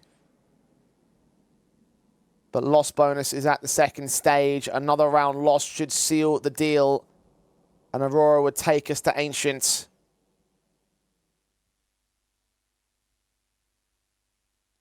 Bonus AK. Warp back in of Deco's part. Lost bonus on their part will be knocked back a little bit. So Monty could well find a counter reset. Round 18 is a swing round here. And it's an all-important one for our favourites. And it's another great performance from Lackey. He was key out on map number 1 to keeping it as competitive as they did, especially in the first half. He's come out into the second, he's produced impact, and he's produced a 1v2 clutch to get them up to 11 rounds. Kenzie does get cut back by SDY. AK frag. Aurora losing control of the opening pick. They are going to hold their nerve as Monty start forming up. A lot of pressure on Mori here. If he gets mollied out from the back of red, there's not much that he's going to be able to do against this. AWP is waiting. No molly towards him yet. Bro's got one on his pouch, but they're just going straight in, completely dry. Chance to line them up, but it's actually a TK from Demka that's forced out. Mori will go down. Single man advantage still for Monty here. And Lackey at Obs, checked upon, but not all the way. Waro, the smoke down the site, try to prioritize that plant. He's seen, engagement drops that bomb. Can Lackey get a second? Yes, he can. Advantage taken by the CT forces. Bro doesn't get that trade. And now Belchnock in the back of the site can hold on to SDY. As Monty will concede the round, and surely from here should concede the map. Just when it felt like there was a bit of a threat, it just gets denied straight away. And look at Lackey, 1v2, comes into the next round, multi-frags. Very good hold from him. Really good position on the off angle. There's a slight unlucky timing. I mean, Warrior's looking out to Ob's window and just doesn't see him. Gets that smoke down for the bomb for protection. Demka that was up there in the rafters doesn't hit that shot straight away. And then as soon as Lackey wins that first, you just know that he's going to be wasting more time. He's going to be putting more damage up. Aurora, 2 very good rounds in a row. And Monty's potential now reduced to a 6-round comeback to overtime. 4 spies you would expect. They don't have a choice. The AK setting for Krasnal already found by Deco. Starting advantage sits with Aurora. And Tease Just back away. Now, this is just such a desperate stretch of a recovery. SDY to work down lower by himself. Everybody else to walk contact out from ramp. Deagle gets caught. Another player to drop. 5 on 3. Try and make it 2 if possible. Monty needs some serious shots and some serious moments from Warrior especially. Down the ramp they go. Deco still in to receive. Nori checking out from Decon. AK of Lackey trying to find the position at the ladder. In at heaven he holds, expecting more presence of the T's. They are reconsidering the ramp play, but they still got that presence down there. Lackey still chasing onto Warren, whose only AK is about to get tested as he's in the clutch now. 1 on 4, ace clutch needed. Nori does get tapped up, so there's one more pick, but 15 seconds to get the rest. Deco's covering it. There's the shot, there's the round, and there is the map for Aurora. We go the distance in the grand finals. And I think it's very easy to sit here and say, oh, that 1v2 post-plant cost them in the 2v1. That's not the case. What cost them is that first half. That abysmal performance in the first half from Monty, just not even showing competitive edge, just not even giving a fight in that first half, and going down 2-10 on a CT side of Nuke is not good enough. That was a very good and ruthless performance of Aurora. Very impressed. Yeah, let's be honest. Even if they got that 1 versus 2, or that 2v1 in the case of the Monty side, if they weren't able to win that round, they still had a long way back against Aurora. Obviously, pressure would have been alleviated a little bit, and they would have been within a closer scoreline margin. But you are right. That just wasn't the Monty that I was expecting to see in this map up. Certainly not the Monty that showed up during the Sinners series on Nuke as well. And for Aurora, then picking into this map was very clearly the best choice they could have made, because that must give a lot of confidence now going into the last map. Yeah, for sure it does. I mean, Lucky as an in-game leader just felt as if they didn't even need to do anything special on Nuke. They had a couple of variations with outside smokes. They had a couple of variations of splitting in through main and getting garage. But across the board, the defaults were just rock solid. They were constantly getting opening picks, constantly collapsing bomb sites A and B. And it just felt very smooth in that first half. Didn't feel like they got tested a massive amount. So moving into map 3, Aurora will feel as if they're in a really good position to upset this entire series. Well, you said they won the series veto, and perhaps Ancient will prove the point right here and now. It's our final map of the tournament, our final map of the grand finals between Monty and Aurora. Do not go anywhere as we decide the last team through to the Blast Premier Showdown after the break.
And here we come to the end of the road. Quite a long road today, but certainly one that Monty and Aurora stand at the end of. However, Monty, I imagine they have to get their heads back in the game after that nuke showing. It was a map that, of course, picked by Aurora. Not a great one overall for Monty. Perhaps a little bit more comfortability now as we head towards map 3.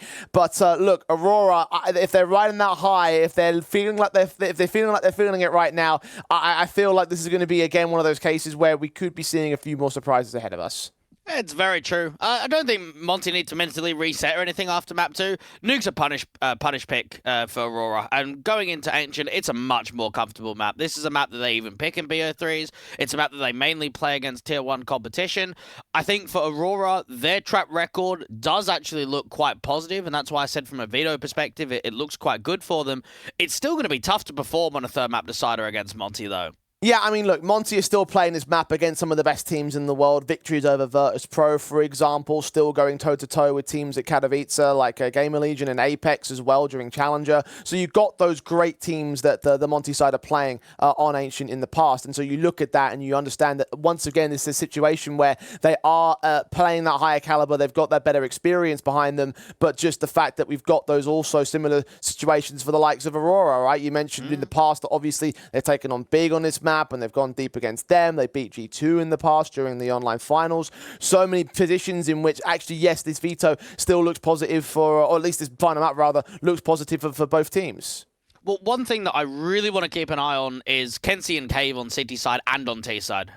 He was a lethal entity in the best of ones in groups. Up against the Ukrainians of X and Ida, we saw Kenzie constantly pressuring on the CT side, in from Cave, lane pressure. We saw him on the T side, constantly forcing players away from Cheetah and back into Cave. So Kenzie, for me, is going to be potentially the winning moment or the losing moment, depending on what his performance is like. Well, I mean, he didn't need to do much over on Nuke, because why his stats are not all that fantastic, but across the series as well, he's not the highest-rated player of the Aurora camp. So I'll be keeping my eyes on that, certainly, to see whether or not it's the case of just the high impact with low numbers overall.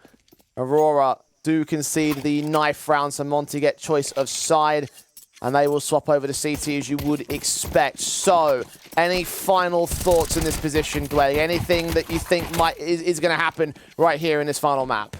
I think for Monty, they showed a lot of promise on their CT side in the BO1s in groups. We definitely saw it against X and Ida, where they were tested quite a bit in their first half. It was fairly competitive, but once they got into the rifle rounds, that's where they found their form. Now, obviously the concern of starting on the T side is how close can they keep the first half scoreline to give themselves leverage moving into the second half. I feel as if Lucky's played very well and very consistently for Aurora. Map 1 and on map 2 was involved in a real important 1v2 clutch to close out that map of Nuke.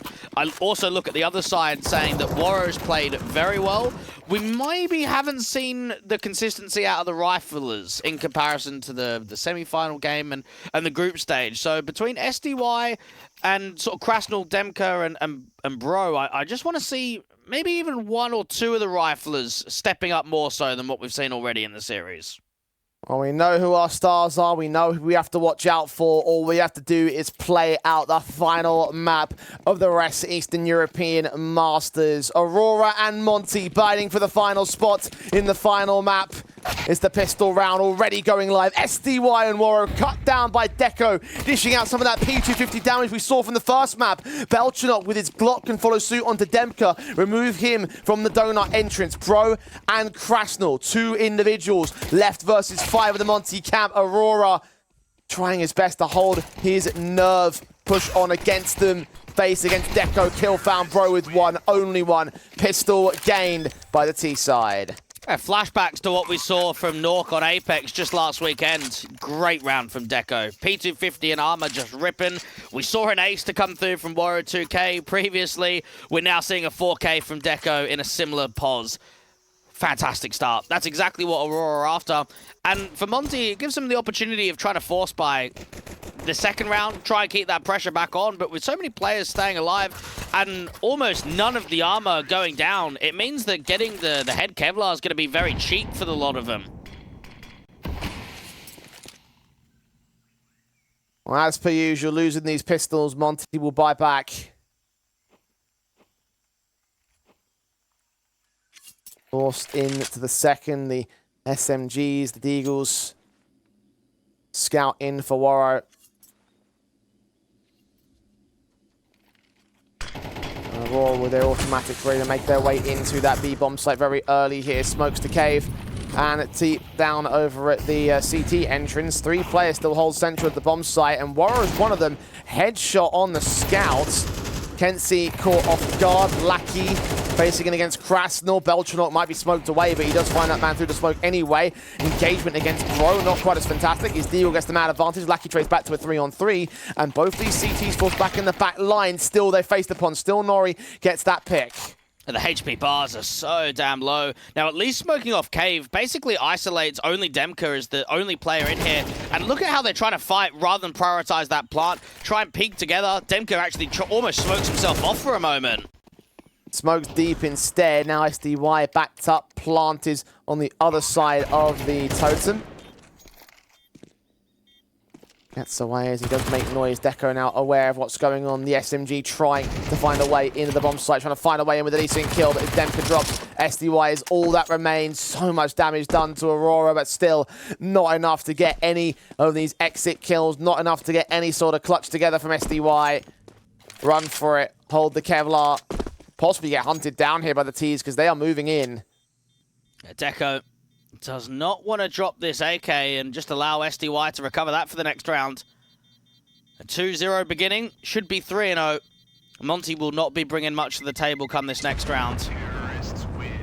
Aurora, have a look at their recent history out on Ancient. 4 wins and 5 losses in the last 3 months. 4 wins and 2 losses for Monty. Both teams with more favoritism towards that CT side, so a good scoreline here from Aurora in the first half could prove quite a lot.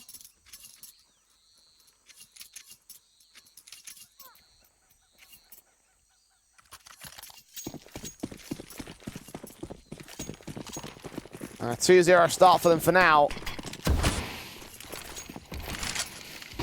Positivity. The start of the map just like it was over on Nuke. Nori does lose his life initially off the back of that opening kill against Demka. Lackey's also pretty low HP. Better be wary of this. Belchanok's there to bail him out. Bro will also drop, an SDY similar story. So very far forward from the CT side. Again, it's mostly the eco pistols. But it's mostly not a problem as well. Aurora should get to 3.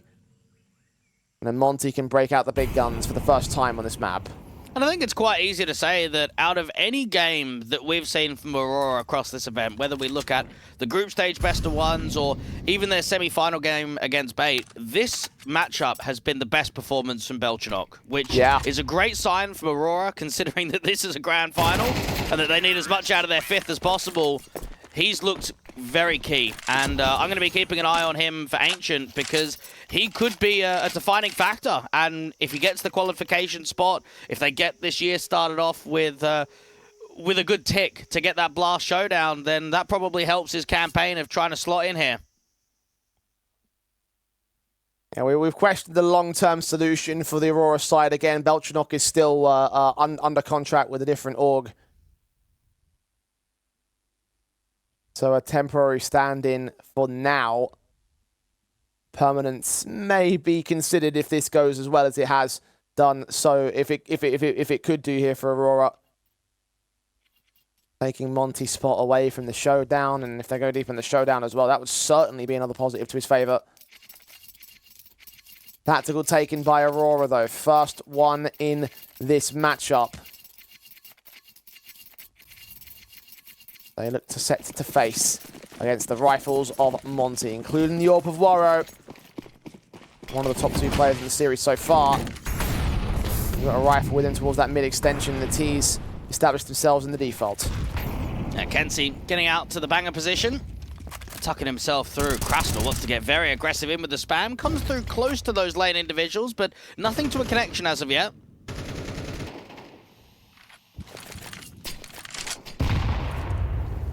Nades to bust open the smokes. The flash is also coming in. Kenzie trying to press over.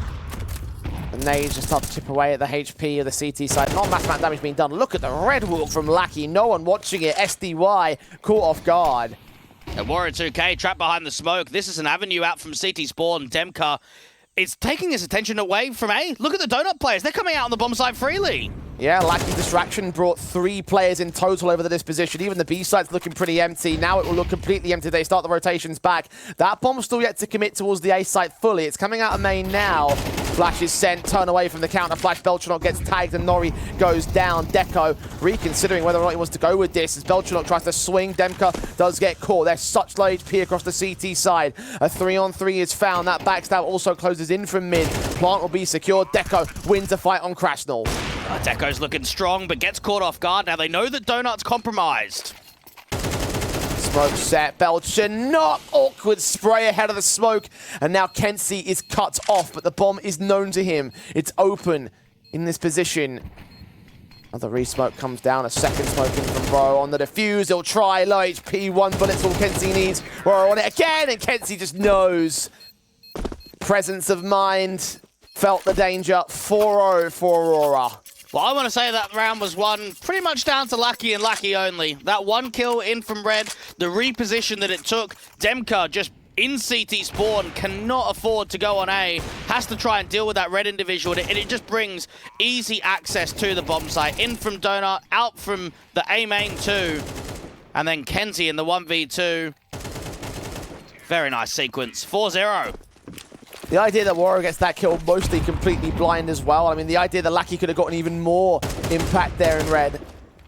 Stalled for even more time. Maybe even forced Monty to consider a save call or something of similar effect. I did not have to come down to a 1 versus 2 in my eyes.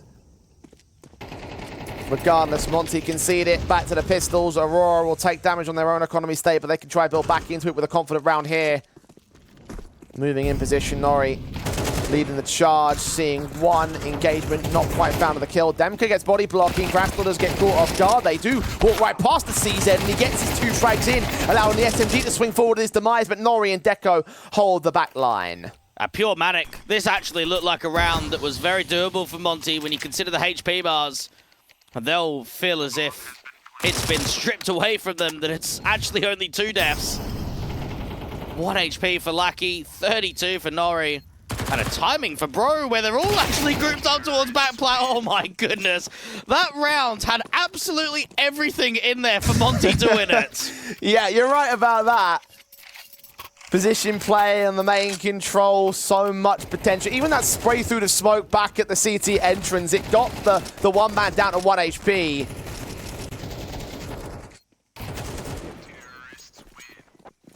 Aurora instead get their 5th. Monty back on the rifle buys. Need to start finding that rifle round impact soon, because the early portion of the match has run away from them. The T side set in the right position. And Aurora, I mean, the one thing that Monty can't afford is for them to run away with this early start, considering how far they carried it forward over on Nuke.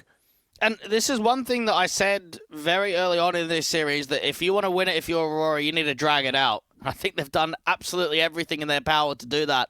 Remember, Monty got the RMR that literally kicks off tomorrow, the most important tournament in their entire year circuit to qualify to the major. And they're here at, what, 11 o'clock at night? Last map decider. They've already played a best of 3. That was quite long against Sinners. Now they've got another one. They want to get rest. They want to get prep for tomorrow. This is all the extra benefits for Aurora. All the extra bonuses that can be looked at as positives that are going to go your way in a series like this. I imagine they're already in Bucharest, right? Well, they have to be, of course. Yeah, so they're encroaching midnight. This is going to be... I mean, it's going to be a late night. And Monty might not even make it through this final. Aurora have posted up a showing.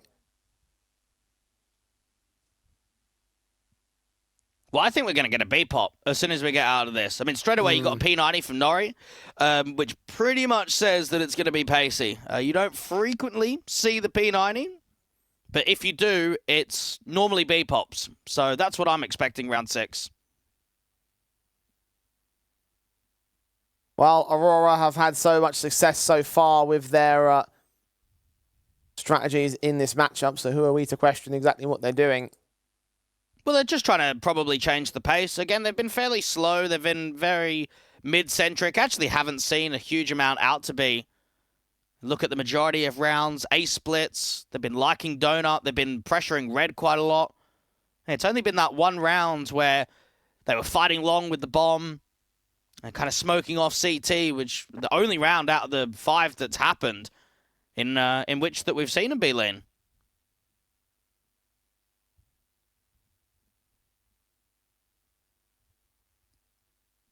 Well, Monty have their weapon plays. And we should reference the P90 has been refunded in the end, so probably won't be a B-pop. AKs across the board. I would like to see some Pro 90 action. Oh, it still is a B-pop. Oh, okay. Never mind then. Straight rifles, straight headshots. Bro. Unable to find the kill against the first contact. Damage has been done towards Lackey. Kenzie's fought the opening pick, though. Lackey doesn't know where to look. Back and forth with 2 players peeking into this position. Plant should be secured. 4 on 4. That flashbang keeps Nori blinded just enough to throw the accuracy off, so the trade can come in. Bro strikes on Kenzie. 2-man advantage. Is there anything in for Deco? Apparently not. Belchuk, 1 versus 4's first pick picked, but no more than that. Well, then maybe the call is don't B-pop again. They've gone for pace, didn't work out whatsoever. Very easy round there from Monty, playing very defensive. I like that from the B players. I think sometimes what can happen against B-pops is players get caught in the moment. Now, the best way to react against a B-fast execution is to play defensive for your cave and your long player, and I think we saw exactly that. Not looking to fight ramp directly, get on the backside, wait to those rotations to come through from Red, retake together with Util, and Belchanok was just never going to win that round in a 1v4. As soon as that double face came in, you knew it was over. And Monty have their start on CT side. Aurora trying to thrive in the chaos on that round. It didn't work out for them. Unfortunately, they've maintained confidence enough to where not enough damage was done to the economy state. They will buy back with the AWP and the AKs. An AWP that can't be replicated by the CT side either. Lackey, early damage done. Kenzie finds that pick. Will Woro find? No, Kenzie can double up towards SDY. Woro does get overwhelmed with the numbers game in the end. So Aurora get their start, bro, trying to chime back, trying to make this round manageable still. Demka also in mid, seen by Belchanok. Neither player gets the kill. Yeah, going in for the A split. Now the bomb is tailing behind. It's going to take a while for this bomb to come through from main, so they need to contain Demka on the site directly. Smokes out to the CT entrance. Demka looks in from the back of Temple. Lackey was away from being spotted. Now he certainly is. Damage being done. That might force the stall of Aurora. Bomb's yet to be seen, but Bro's starting to move in towards lane, so he's going to start clearing out and realize it can't be the B site. I like this freeze up. Just run the clock. Belchanok's actually watching the backstab. Lackey's been able to cross out. Another smoke from CT. Lackey commits to the fight before the smoke goes down.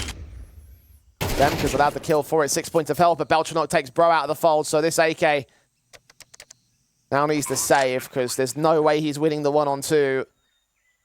Once again, the early quarter going the way of Aurora for a 6-1 at min.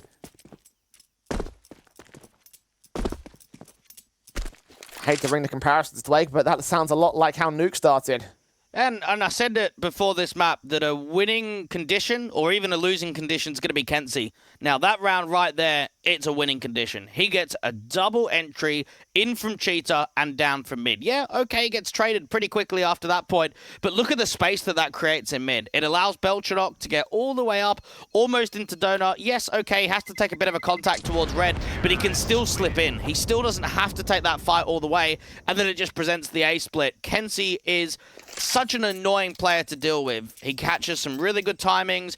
He's really good at repositioning against anti-rush util, and he's just constantly going to be threatening the front side of Cheetah and Shelf. And right there, I think it shows the prime perspective of when there is B pressure and when there is a B lean, that's what he's going to be able to do with it.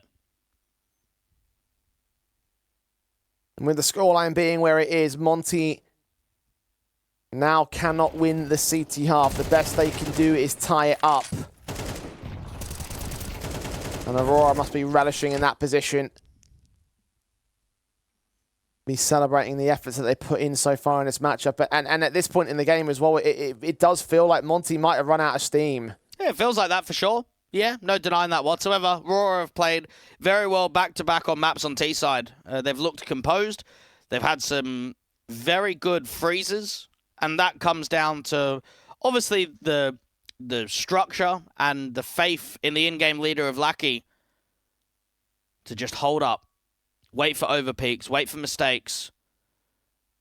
Monty have had an incredibly tough time to even feel like they can be competitive. They've had some close rounds. I mean, we saw that with the A main kind of stack and with how close some of those kills were to maybe making multis happen and not just having players on low HP. But realistically, in the rifle v rifle rounds, it hasn't been close. It's been Aurora just pumping them. Yeah. And that was the thing that always characterized Monty. Even when guys like Sinners were bringing up the rear, when they were bringing in those comebacks, the idea that they were still taking on those rifles and Monty was still sharp as anything, that no longer applies. That's on top of the concerns that we had with the round streaks and the momentum of their opponents. Aurora fully in control. Can it get snatched away by the CT forces? We have an AWP back for Woro, but we still have limitations. We still have that FAMAS for Krasnal, who's yet to frag in this matchup, by the way. Monty. Several things need to get cleaned up in round 8. Let's see what they can find. And Deco waiting for an overextension towards A main, waiting for Monty to get desperate, and you pretty much have an idea that they are going to get desperate when they're 1-6 down. Very aggressive nades into lane, and look at the respect that Kenzie's giving. Just fall back behind the doors. Demka gets him for it, though. Straight through the smoke on the headshot. Meanwhile, the T-side players start moving in. Execution set piece onto the A bomb site. Blind sprays of SDY doing quite a fair amount of damage, but that is damage returned by the T-side forces. The smoke set, the nade trying to crack it open. Lands a little bit too deep. Krasnal doesn't see much at all, and Demka tries to swing forward, as does Bro. Bro gets that trade, but the HG of Deco brings it into a 3 versus 3. All 3 CTs are here. Aurora fully committed to the bomb site. Nori does get caught, and Deco gets caught napping himself. Can't hit that shot to trade it back. Belchanok also watching for an angle. He's got the bomb on his back, so we've got to be careful about this. And they're looking to fall away. Unfortunately, they don't have another smoke, and they don't have a molly, so this just needs to be an AWP v AWP fight towards Donut. Going the way of Woro. Belchanok now sung his praises all series long. Can we sing his praises for a pretty much impossible 1 versus 3 here? 42 HP. Has at least found a way back into the B bomb site. As long as it doesn't face towards Donut, he'll be able to get this plant down, and he knows it. And that helps the cash injection. Again, money situation's actually not that great for Aurora. You look at Lackey having a real lack of funds. I mean, Belchanok's the same, Nori's the same, so this bomb plant helps out quite a bit. How much more can Belchanok get for it, though? Again, less than half HP. All 3 CTs will be her posted up on this corner. SDY first and foremost goes down. Krasnal gets the returning frag. So damaging for Monty all the same. Aurora bomb plant bonus not able to get the round itself. But that should aid the buy. Yeah, so it looked like Kenzie just got spammed behind the bottom of the B doors. So that might be one of those rounds that Aurora just look at it and say, it's a bit unfortunate. Kenzie could have been in a mid to late round situation, lurking out mid and cutting rotation. So just a bit unlucky that we lost him to a spam. And then out there towards A, SDY did a lot of spam damage from deep in CT. And that made it further difficult to commit that bomb from going down. Another thing too, obviously there's a lot of chaos being created. They're trying to fight from CT. They're trying to break the smoke towards Donut. Didn't feel like there was a lot of protection to get that bomb down on A.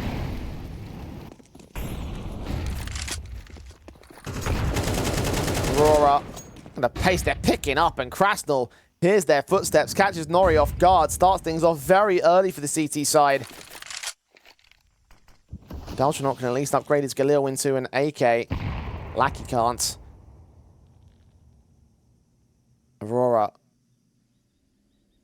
slowing this down, and rightfully so. Yeah, they're going to try and just work Lackey into red. Now, they need enough distraction on B to rotate this AWPer off.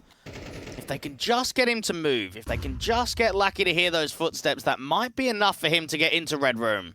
Starting to check that position. Meanwhile, there's a donut play from the CT side, and Lucky has no idea. He's going to get caught off for this.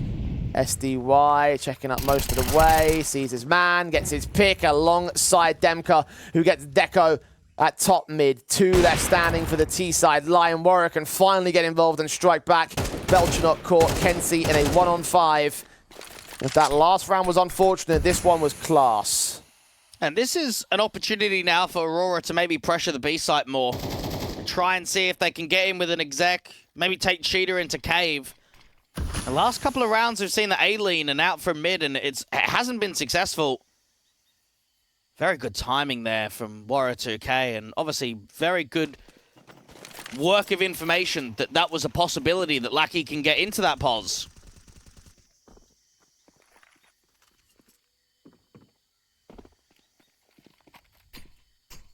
Kenzie could get hunted after time here.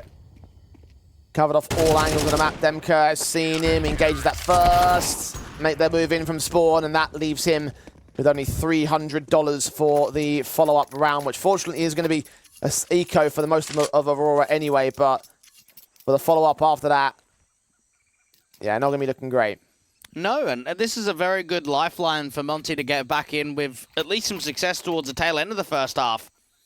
Not working with a huge amount of scoreline difference. I mean, down 0-5 is never where you want to be, but there could be a likelihood of a 6-6 scoreline, and that would feel as if that was a very good recovery.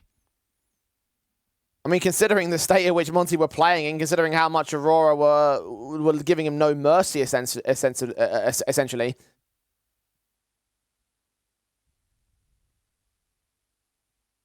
Big recovery indeed. 4 certainly is on the table. Aurora put their second tactical of the matchup. That's 2.5 out of 3 total. And now lean in with just their pistols. In terms of a rush, full send on A. Footsteps will be heard by SDY. Demka be ready to try and hold them off. And Cindy, they're going to charge ahead of it. Oh, that's a decimation.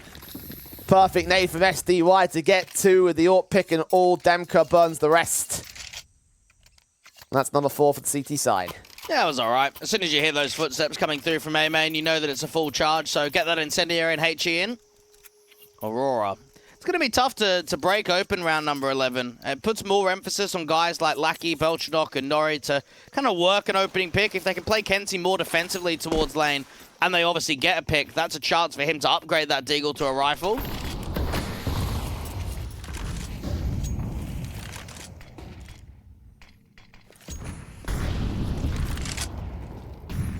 Orbs in on Monty's part. Crashnell swinging in against the T sideline. Look at the damage done to Kenzie. He's forced forward into Bro. Kill found. Now they're dealing with him consistently. That first spam was initially just a little bit unfortunate, but now returning back from the Aurora side to try and recover a man disadvantage. Bro's on 4 points of health. I'm surprised how aggressive Kenzie actually got there. With a Deagle, trying to see if he could walk up. Belchanok's been seen, but Lackey hasn't. This could still be quite intriguing. Belchanok hearing footsteps to his left-hand side, engaging Bro. NAK of Lackey will try and strike back for the trades, but Warriors have other plans. Cracksnell does get caught switching to utility, and the AWP now gets back to the back lines, can still cut them off from the ramp position at long. The T's put those smokes in, but they back away. Yeah, try and get up towards Shelf.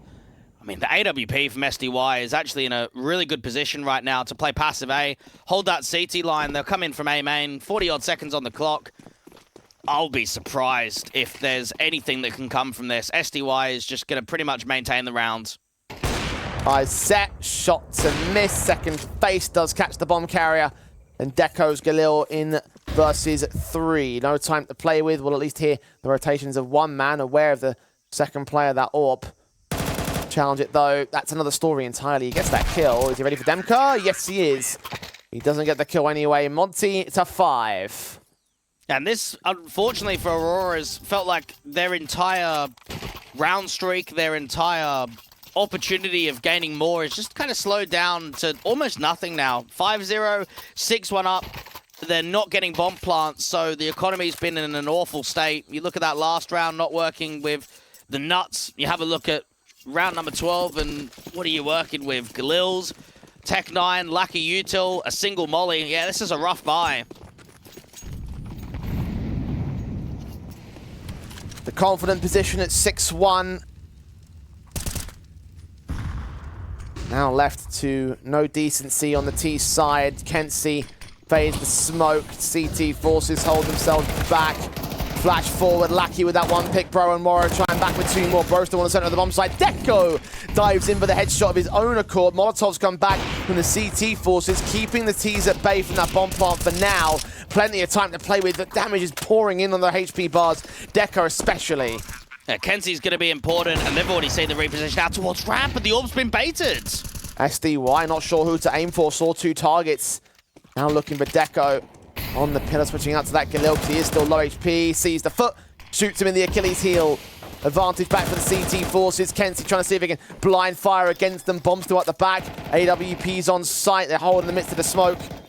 Diffuse tap once, looking out towards ramp control. Continuous wallbang burst will come in. SDY taps it, holds it again. They need to get this kill. He holds it all together. Nori dives in, but he's far too late. And it is 6 apiece for Monty to get a hell of a recovery on the CT side. Well, I want to say that Monty are probably in the favored position again now. I mean, anytime you come back from that sort of deficit to a 6-6 scoreline, doesn't really matter on Ancient whether you're on T side or whether you're on City side. I think just the notion of coming back from that scoreline and putting on comfortable rounds pushes them in a very good stance in the second half now. It's very encouraging for them. Especially when we were writing it off pretty much, like we were saying 6-1, that's it, Monty ran out of steam. And they found some extra fuel to their fire. And now they get towards that attacking half. Aurora statistically have the better CT side here, so now's the time to apply it to get things started on the right foot in the second half. Pistols live, Julie's on Deco and Kenzie. Monty keep together as a unit with one lurk out on A. Yeah, the Julie's not double in donut, but a double donut setup. And this is just almost a bait. Try and see if you can draw them up B ramp, get them into the hands of the Julie's at top ramp. Now, SDY has a lurk, and because it's so silent, because they haven't seen anything, they're going to make an info play. Arsenal trying to seek info. Lucky. Take first face, take that engagement against Waro, who's P250, picks him up. Glock in of Krasnal does get one with Waro's follow-up. Bro can get Kenzie to drop the same. 4-on-2, Monty have the bomb site and should have the pistol round with it. Deco and Beltranot will try their hand at the retake. Both players showing exactly where they're at. Swinger Bro struggles to get the kill on Deco, but I don't think it matters too much. Now, this post-plant is solid. You've got some really good angles being held on the crossfire. There should be no way for even a couple of kills to present. And for a moment, there's some sound being created from Deco down from ramp. Those Julie's trying to get in. Bro has been so strong on T-side pistol rounds. And Warrior with the closer. I think right there, that distraction that Krasnal brought was everything. So not only does he get a 1-for-1 kill to the bottom of the B doors, but he just brings no B defensive. It means that all of those cave players can come out on the B site and create all the space possible. No true responsive from the majority of the Aurora camp. And now Monty really are on the front foot. Both in the gameplay quality and now the scoreline and in the buy-ups as well. Aurora forcing back in. Hard stack on this B. Bomb site potentially looking to challenge lane. The smokes are in the way so they can't get direct access. At least not initially. But Deco Scout also posted. Donut ready to receive the mid-face. Sees one player crossing. They saw him the same. I don't have a lot of faith in this force buy right now unless somehow they can funnel them into the B site. I mean, SDY is already frontside donut, which pretty much tells us the bomb's going to end A. And with such a heavy stack, there should be nothing that Deco can do. He's seen the bomb, but it's too late. Taking small amounts of damage. Rotations are coming in so slowly, at least tagging up on Demcut. Might enable one pretty cheesy kill to come forward, but it's everything else you're worried about. And even then, they just aren't focused on this A site at all. They are pushing back on B, which maybe might catch Waro. SDY is taking more damage. Kenzie does get that AK for the CT forces, but with it being so far away, with all elements backed off. Aurora just have to hold on to what little they had. And I actually wonder if they save 5 alive here, do they force buy again? Now, obviously, they're not going to be buying a lot other than util, but just getting a little bit more in. Maybe just trying to upgrade a couple of util sets for Nori and for Belchinok, Deco, Lackey, Kenzie. Because obviously, you don't need to buy the weaponry, you don't need to buy the armor. Maybe for Deco at absolute most. Get away with another kill. Strong economical damage. Do lose one. Yeah. You definitely buy it up. Yeah, this is now where you try and buy down as heavy as you can. They've got 3 AKs. I mean, you wouldn't waste this opportunity if you're Aurora. This could be a reset. Springboard back into the lead. Yeah, good decision. Carry it on from there. Limitations will be held on the Monty side. Aurora will still have that SMG on Belchinok. It's one thing that hasn't been upgraded on the weapon positions. Of course, they'll still have these full set of utility, as will everybody else on the CT side. Yeah, feels quite boneheaded as well from Warrior 2K to try and cut rotations when they've got a free A bomb site. And it's come back to cost them with those exit frags.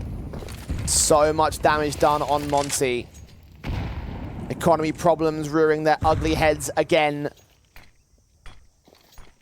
Quick out the gate, perhaps. Tree control for Belchinok. SMG stands to defend against 2. Fights on Demka, gets it. Warrior responds back with the AK 4-on-4. Will call attention away from the mid control. Meanwhile, the T start taking lane. Kenzie's heard one of those footsteps out towards B, so he can call that rotation back out. Nori, little bit late on the rotate, though. Brocourt tagged, as is Nori. The AK in a cave can strike. Look for the bomb planter. Get him as well. Krasnal able to get a response in, but Deco's there to deal with him. And Warro's so far away from all of the action. Aurora, the grand plan has succeeded. The pieces have fallen in place. And the reset on Monty is going to go far. And Kenzie may have just made play of the tournament right there. I mean, think about it. If there's a bomb plant, Monty aren't double eco status. They don't necessarily need to buy next round. His extension out from cave, disallowing that plant, potentially disallows it for the entirety of the round. Deco gets seen on a timing, but now they know where Warro is. Premature from him to fire when he only saw his back. Maybe to be a bit more patient, could have allowed a exit strategy. And you might still find that exit strategy, to be fair. An AK saves on the T side, and as you mentioned before, double eco status with no bomb plant, no bomb on the back of Warrior, so no plant on A. Does see Kenzie. I think Kenzie saw him as well, but he knows not to concede this AK, especially on the CT side with the HP being where he's at. Maybe his teammates could go hunting. They don't seem to want it either. No, they don't know he's there. Yeah, lack of info. So, for Aurora, that's a class round. That is a really big round to the grand scale of things. And it is honestly a round that could win you this best of 3 and qualify to the showdown. That's the importance we're looking at here, because for Aurora, you've got AK saved up, you've got double eco, so it needs to be a buy down. You're looking at tying up the scoreline 8 apiece, then obviously the next eco, getting up 9 to 8. If you're keeping a solid economy float and you're keeping these T weapons alive, that can start to spiral into an 11-8 scoreline, and from that point, you're knocking on the door of victory. Bro, quick up, Mac 10, caught blinded. Awkward spray from Lackey, though, and Deco just barely gets the kill back through the smoke. SDY is low HP. Warro's caught Kenzie elsewhere, out from, I believe, window and lane. So advantage for Monty once again. Yeah, I'm not really sure why Kenzie's over-rotated there. That was just a fake from Monty. Maybe directed into what was definitely an A split. Has ended up being a cancel. SDY's on low HP, pulling more attention away. Great shot there onto Deco. And they've just blown the chance. This is a great force buy round victory for Monty. This should have been an even stance. It should have been even a lead. Belchinok just charging straight into SDY on 1 point of health. He'll finally get caught back by Nori, but now that's all the info that Monty need to plant down the bomb, to hold their position. I think you said it right there, Dwayne. They've blown it. Aurora have to concede 9 back to the opposition. The T's can get going again. And I'm surprised about that from Kenzie. Now, again, we're not there in the team speak, so it's difficult to know if it was just a call from Lackey. But he's an experienced player. He shouldn't be over-rotating like that. Yes, there's pressure building. Yes, there's a one-for-one trade. They know that Donut has been exposed as soon as Belchinok goes down, but you're the B player. You can't afford to leave that post out there at shelf. It just gets punished, just gets watched in there from SDY. Nori now has to try and look to see if he can hold on to the AK. Now, it probably won't be a forced buy-in for this next round. Probably just be a light eco. He's going to try his absolute best to save onto it, but it's not going to happen. And all of that pressure is disappeared. Literally gone. And now it's back in Monty's hand because they've got a very good chance of going 10-7 up and pressing on that opening rifle rounds. That's to be a harsher eco from Aurora. See that gap in the smoke. I guess that Kenzie might have thought he was completely smoked off, perhaps. Best guess as to why he made that play, but we can never know. Only upgrade pistols for Deco and Kenzie as appropriate. The two money men of the CT side. Backs in will receive on Demka's part, forcing Deco back as further progress is made in mid. A deep molly out there towards Donut. Followed up by the flashes. Monty have been loving these A splits. We've seen a lot of A leverage from them in this second half so far. Running into the majority of players, Kenzie will drop a cheater, but Stack still in on A. 3 players on the site itself. One man can come in from CT. Deco will strike back at Tree. USP of Nori probably needs to provide support as USP gets caught off by SDY. Lackey Herd running straight through it. And these last 2 players, so not enough firepower. Do pick up another good kill. Demka cool. AK for Nori into the next round. They're going to go hunting for these players, though, because they know that they could take this weapon away and give still Aurora no extra firepower. And indeed, the rifle drops. Deco, 21 points of health to try and hold on to it. Can't afford to keep extending at elbow. Needs to keep this weapon. Yeah, SDY has had a fantastic day of performance for Monty. You think about that opening best of 3 that he had against Sitters. Mirage, he looked very solid. Now, Nuke was tough because I think it was tough from everybody. But to come here, final map decider, and to be consistent again, Waro just catches good timing. Deco out from Broken Scene. Jiggle gets even more damage towards the big box, and you can just see the T-side players start swarming in. Oof. Yes, he gets a kill, but there's someone out towards CT, so Bro's going to cut him 10-7. At least Deco can invest into the AWP come this next rifle round. That's exactly what he'll do with the rest of the guns out of the CT side. Monty took heavy casualties in that last round. Again, you're looking at the possibilities of a potential reset. No loss bonus, bomb plant being denied especially. There's not much in the savings department for several players like Crastal and Bro. There's $2,000 on Demka and $2,600 on Waro. It's not completely terrible, but for Aurora, this could be a key chance back in if they can hold control. A Belchnok jiggling on the contact. Needs to get that smoke down. Needs to be careful he doesn't get overwhelmed. Prioritize the cancel. Smoke comes in from the T side. Counter flash smokes in. Belchnok holds his nerve. Demka caught so heavily tagged. The Orb of Deco now doesn't line up anything. The flash is perfectly timed. Lackey can get one in the back, but it's advantage T. Swing on Waro, and Lackey still gets it. Dips in for the triple. He runs out of ammo, though. And it's still to the favor of Monty. And they've got to go for this retake. There's no way you're going to save from this position. SDY cuts it off, and now Nori has to go for it. Crastal gets caught in from the donut. He's got to keep going. 2 left to face. Smoke on the bomb site, not to the bomb itself. Cover off vision on SDY. Half HP for him. Leaning into the site. Nori trying to find his position. Lean back at the boxes. And SDY's in the shadow. He knows what to do. Hold the sprays together, and Monty up to 11. They may just nip it in the bud when Aurora looks so good on map 2. Carried that confidence into the first 7 rounds. But that might not be enough. And it just shows you key rounds, key opportunities have to be taken in grand finals. They'll look back at that anti-force buy and say, that's killed us. That's literally killed the game. We're down 7-11. We've got to eco again. This is prime opportunity. This is the best chance that Monty have had all day to qualify to the showdown. Half invest, Aurora. Stack on the money for the buy in the next. They are going for the overtime here. 5 in a row required, unless they find a steal in round 19, which you can't count on 24/7. Upgrade pistols, praying for a miracle. Extensions of Kenzie will dish out some damage, but take a lot more in return. AWP well known about at this point. SMG of Belchanok with Deco on the crossfire. Molotov deep, bro, caught. Belchanok does get that one frag, but SDY responds in kind. Oh, Nori's going to get forced out in the open. Deco gets away with a kill, but this 5-7's just sitting duck. Demka spotted. Oh, Deco! He's got a second kill. It's down to 2 players on Monty. Is he going to be the hero here? You want to see more out of this player.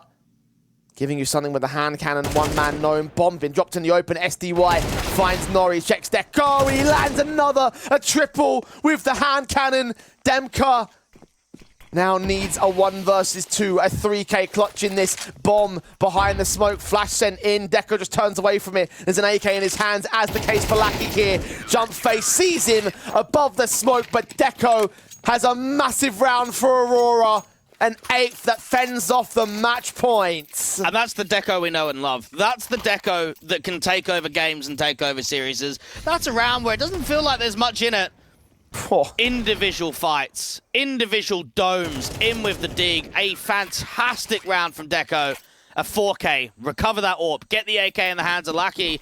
And it's a survival one. It resets the economy for Monty. They can go hero AK onto SDY. Everybody else is so light on the investment though.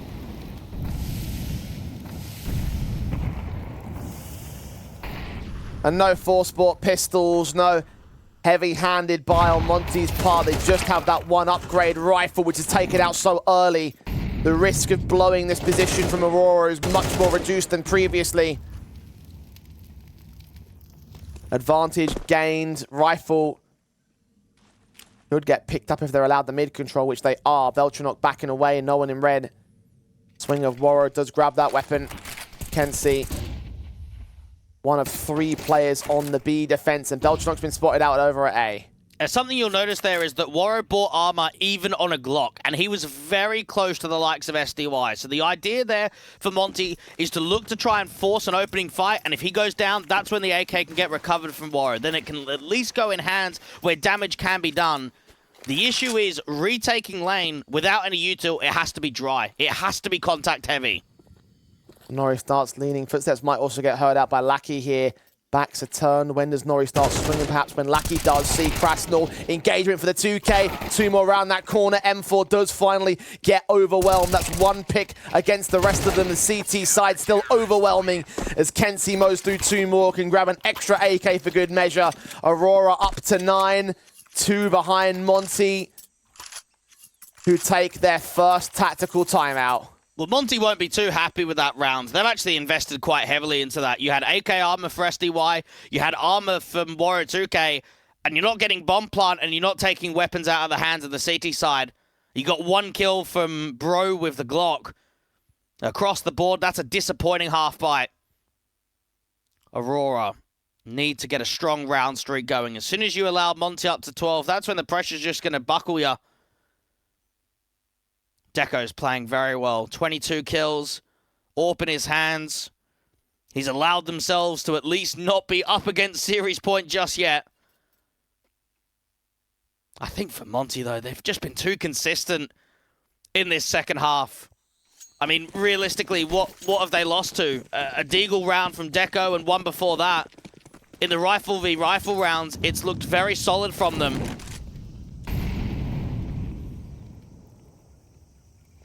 Deco. Oh, unscopes at the last possible moment. Now got to get back to the back lines because the teaser inbound. Demka's seen the flick does not connect. The AK lands the opener instead. Incendiaries of Belchanok. 2 to gain, and Bro just cuts them back. Lackey, 1 frag to return, but still up by a man as Monty gain the site. Yeah, A's been weak. A's been very weak in this second half, and that's where Monty have exploited it again. AWP looking through from Temple as that smoke starts to clear. SDY in a good range to deal with Kenzie. They can swing together. Leaning in from mid. Lackey watching. Warrow seeing the shadows. No, there must be a player backed up, but wary of any potential plays out from the back lines. It's all just exit frags for Aurora, though. SDY somehow gets away with so much on Kenzie, but not quite the casualty for Monty.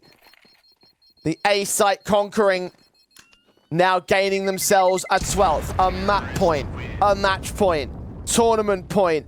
for our tournament favorites. Aurora trail by 3. And Monty may have found their formula. And they're realizing that the weak point in gun rounds is towards A. I mean, right there, Deco just gets caught on a timing, doesn't get that first shot off, repositions back to big box, and just doesn't even get one.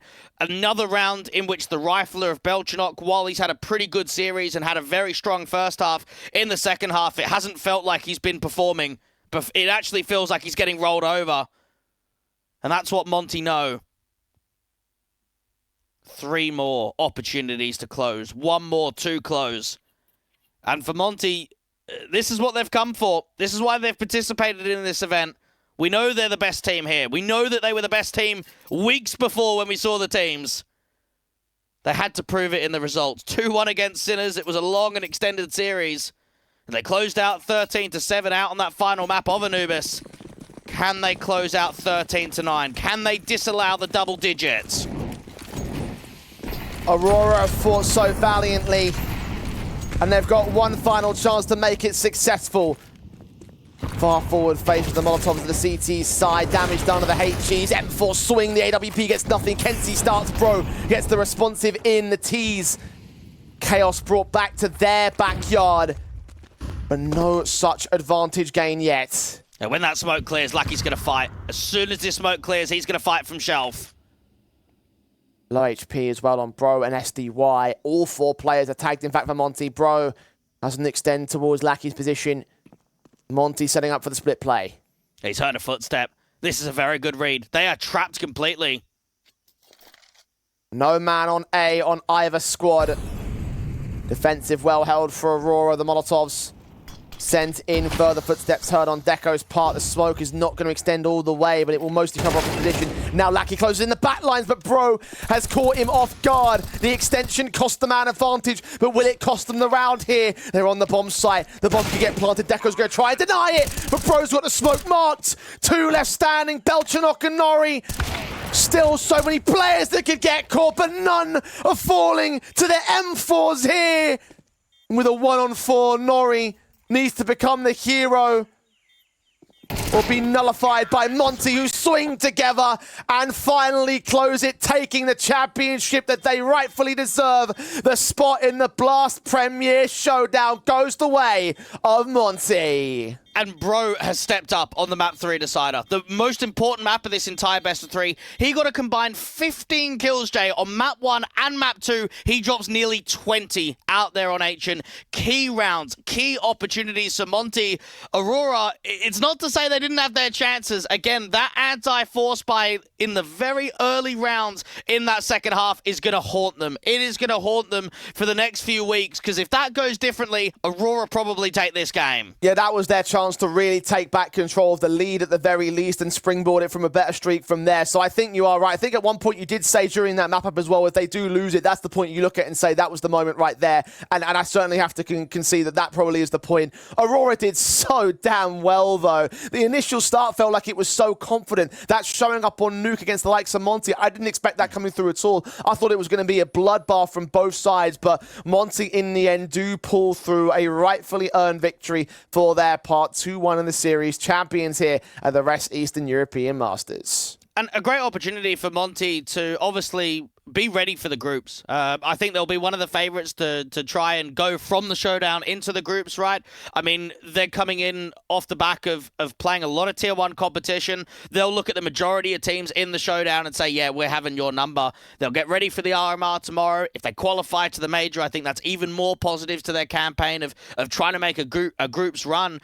And for Aurora, I think this, again, is a team that we're not seeing in peak right now. And it's for very good reasons. They don't have a fifth. They don't have a head coach. I'm very excited to see what this year is going to be made of for them, because their last year was very consistent. I'm particularly excited to see if Belchenok sticks around, because he had some serious impact over the course of today, especially in that final matchup. I don't know whether or not, again, it's going to be a permanent fixture. There's still so much uncertainty around him still being under contract elsewhere. We don't know if Aurora are going to spend the money to get that contract ball out, or whether or not he even wants to continue playing, if he's got other opportunities, or maybe he might get back into Parry. But regardless of the situation, is the fact that you are right? They've gone so far by being one of the key limited teams over the course of this tournament, and I think they deserve to hold their heads high as a result. Yeah, they'll be disappointed in themselves. Again, that performance in the second map was ruthless. They put up an incredible T-side. They closed it down nicely. They came into Ancient, and they just didn't quite close out some of those key rounds. I don't think Kenzie had as good of a game as he did in previous Ancient officials. I think Deco had some great moments, but maybe I'm also being just highlighted of the Deagle round, and that's about it. I think consistency across the board was lacked to an extent there from Aurora in that final map. And for Monty, they came to this event to qualify to the showdown, and that's what they get. And again, we were coming into this tournament, and particularly when we started out Group B, saying there's a good chance that Monty could go much further than that. I mean, they're such a talented team. We've talked them up so much. Obviously, they've got the RMR throughout next week, and then I'll focus on the showdown later. But look, you think about the team list that they've got against them. Obviously, the group teams, Big, Liquid, Falcons, NIP, who might be going for a massive rebuild, as we know about. And, of course, some of the squads that come through from the other regions, Metasport from last week's Western European Masters, Soar, Elevate, Imperial. There's some serious names that they could get taken apart by Monty. Yeah, it's very true. Monty have to always look at it one step at a time. They'll look at qualifying to the showdown. They'll look at qualifying to the major. And when the showdown comes around, they'll be looking to make it into the groups. There's a lot of teams that they can beat there. Yeah, they've got a busy week ahead of them for the time being, though, and I'm sure they want to get some rest legs. It's probably a good thing we close things out very soon. Of course, the showdown will kick off on March 6th, so make sure you're joining us back on the Blast TV channel for all of that proceeding, because there's going to be plenty in that round of 16 bracket. For today, though, that's all we've got for you. That is our final match concluded and our grand final also done in the Eastern European Masters. So, Dwayne, I'm going to give you the floor. Any final words for today's show?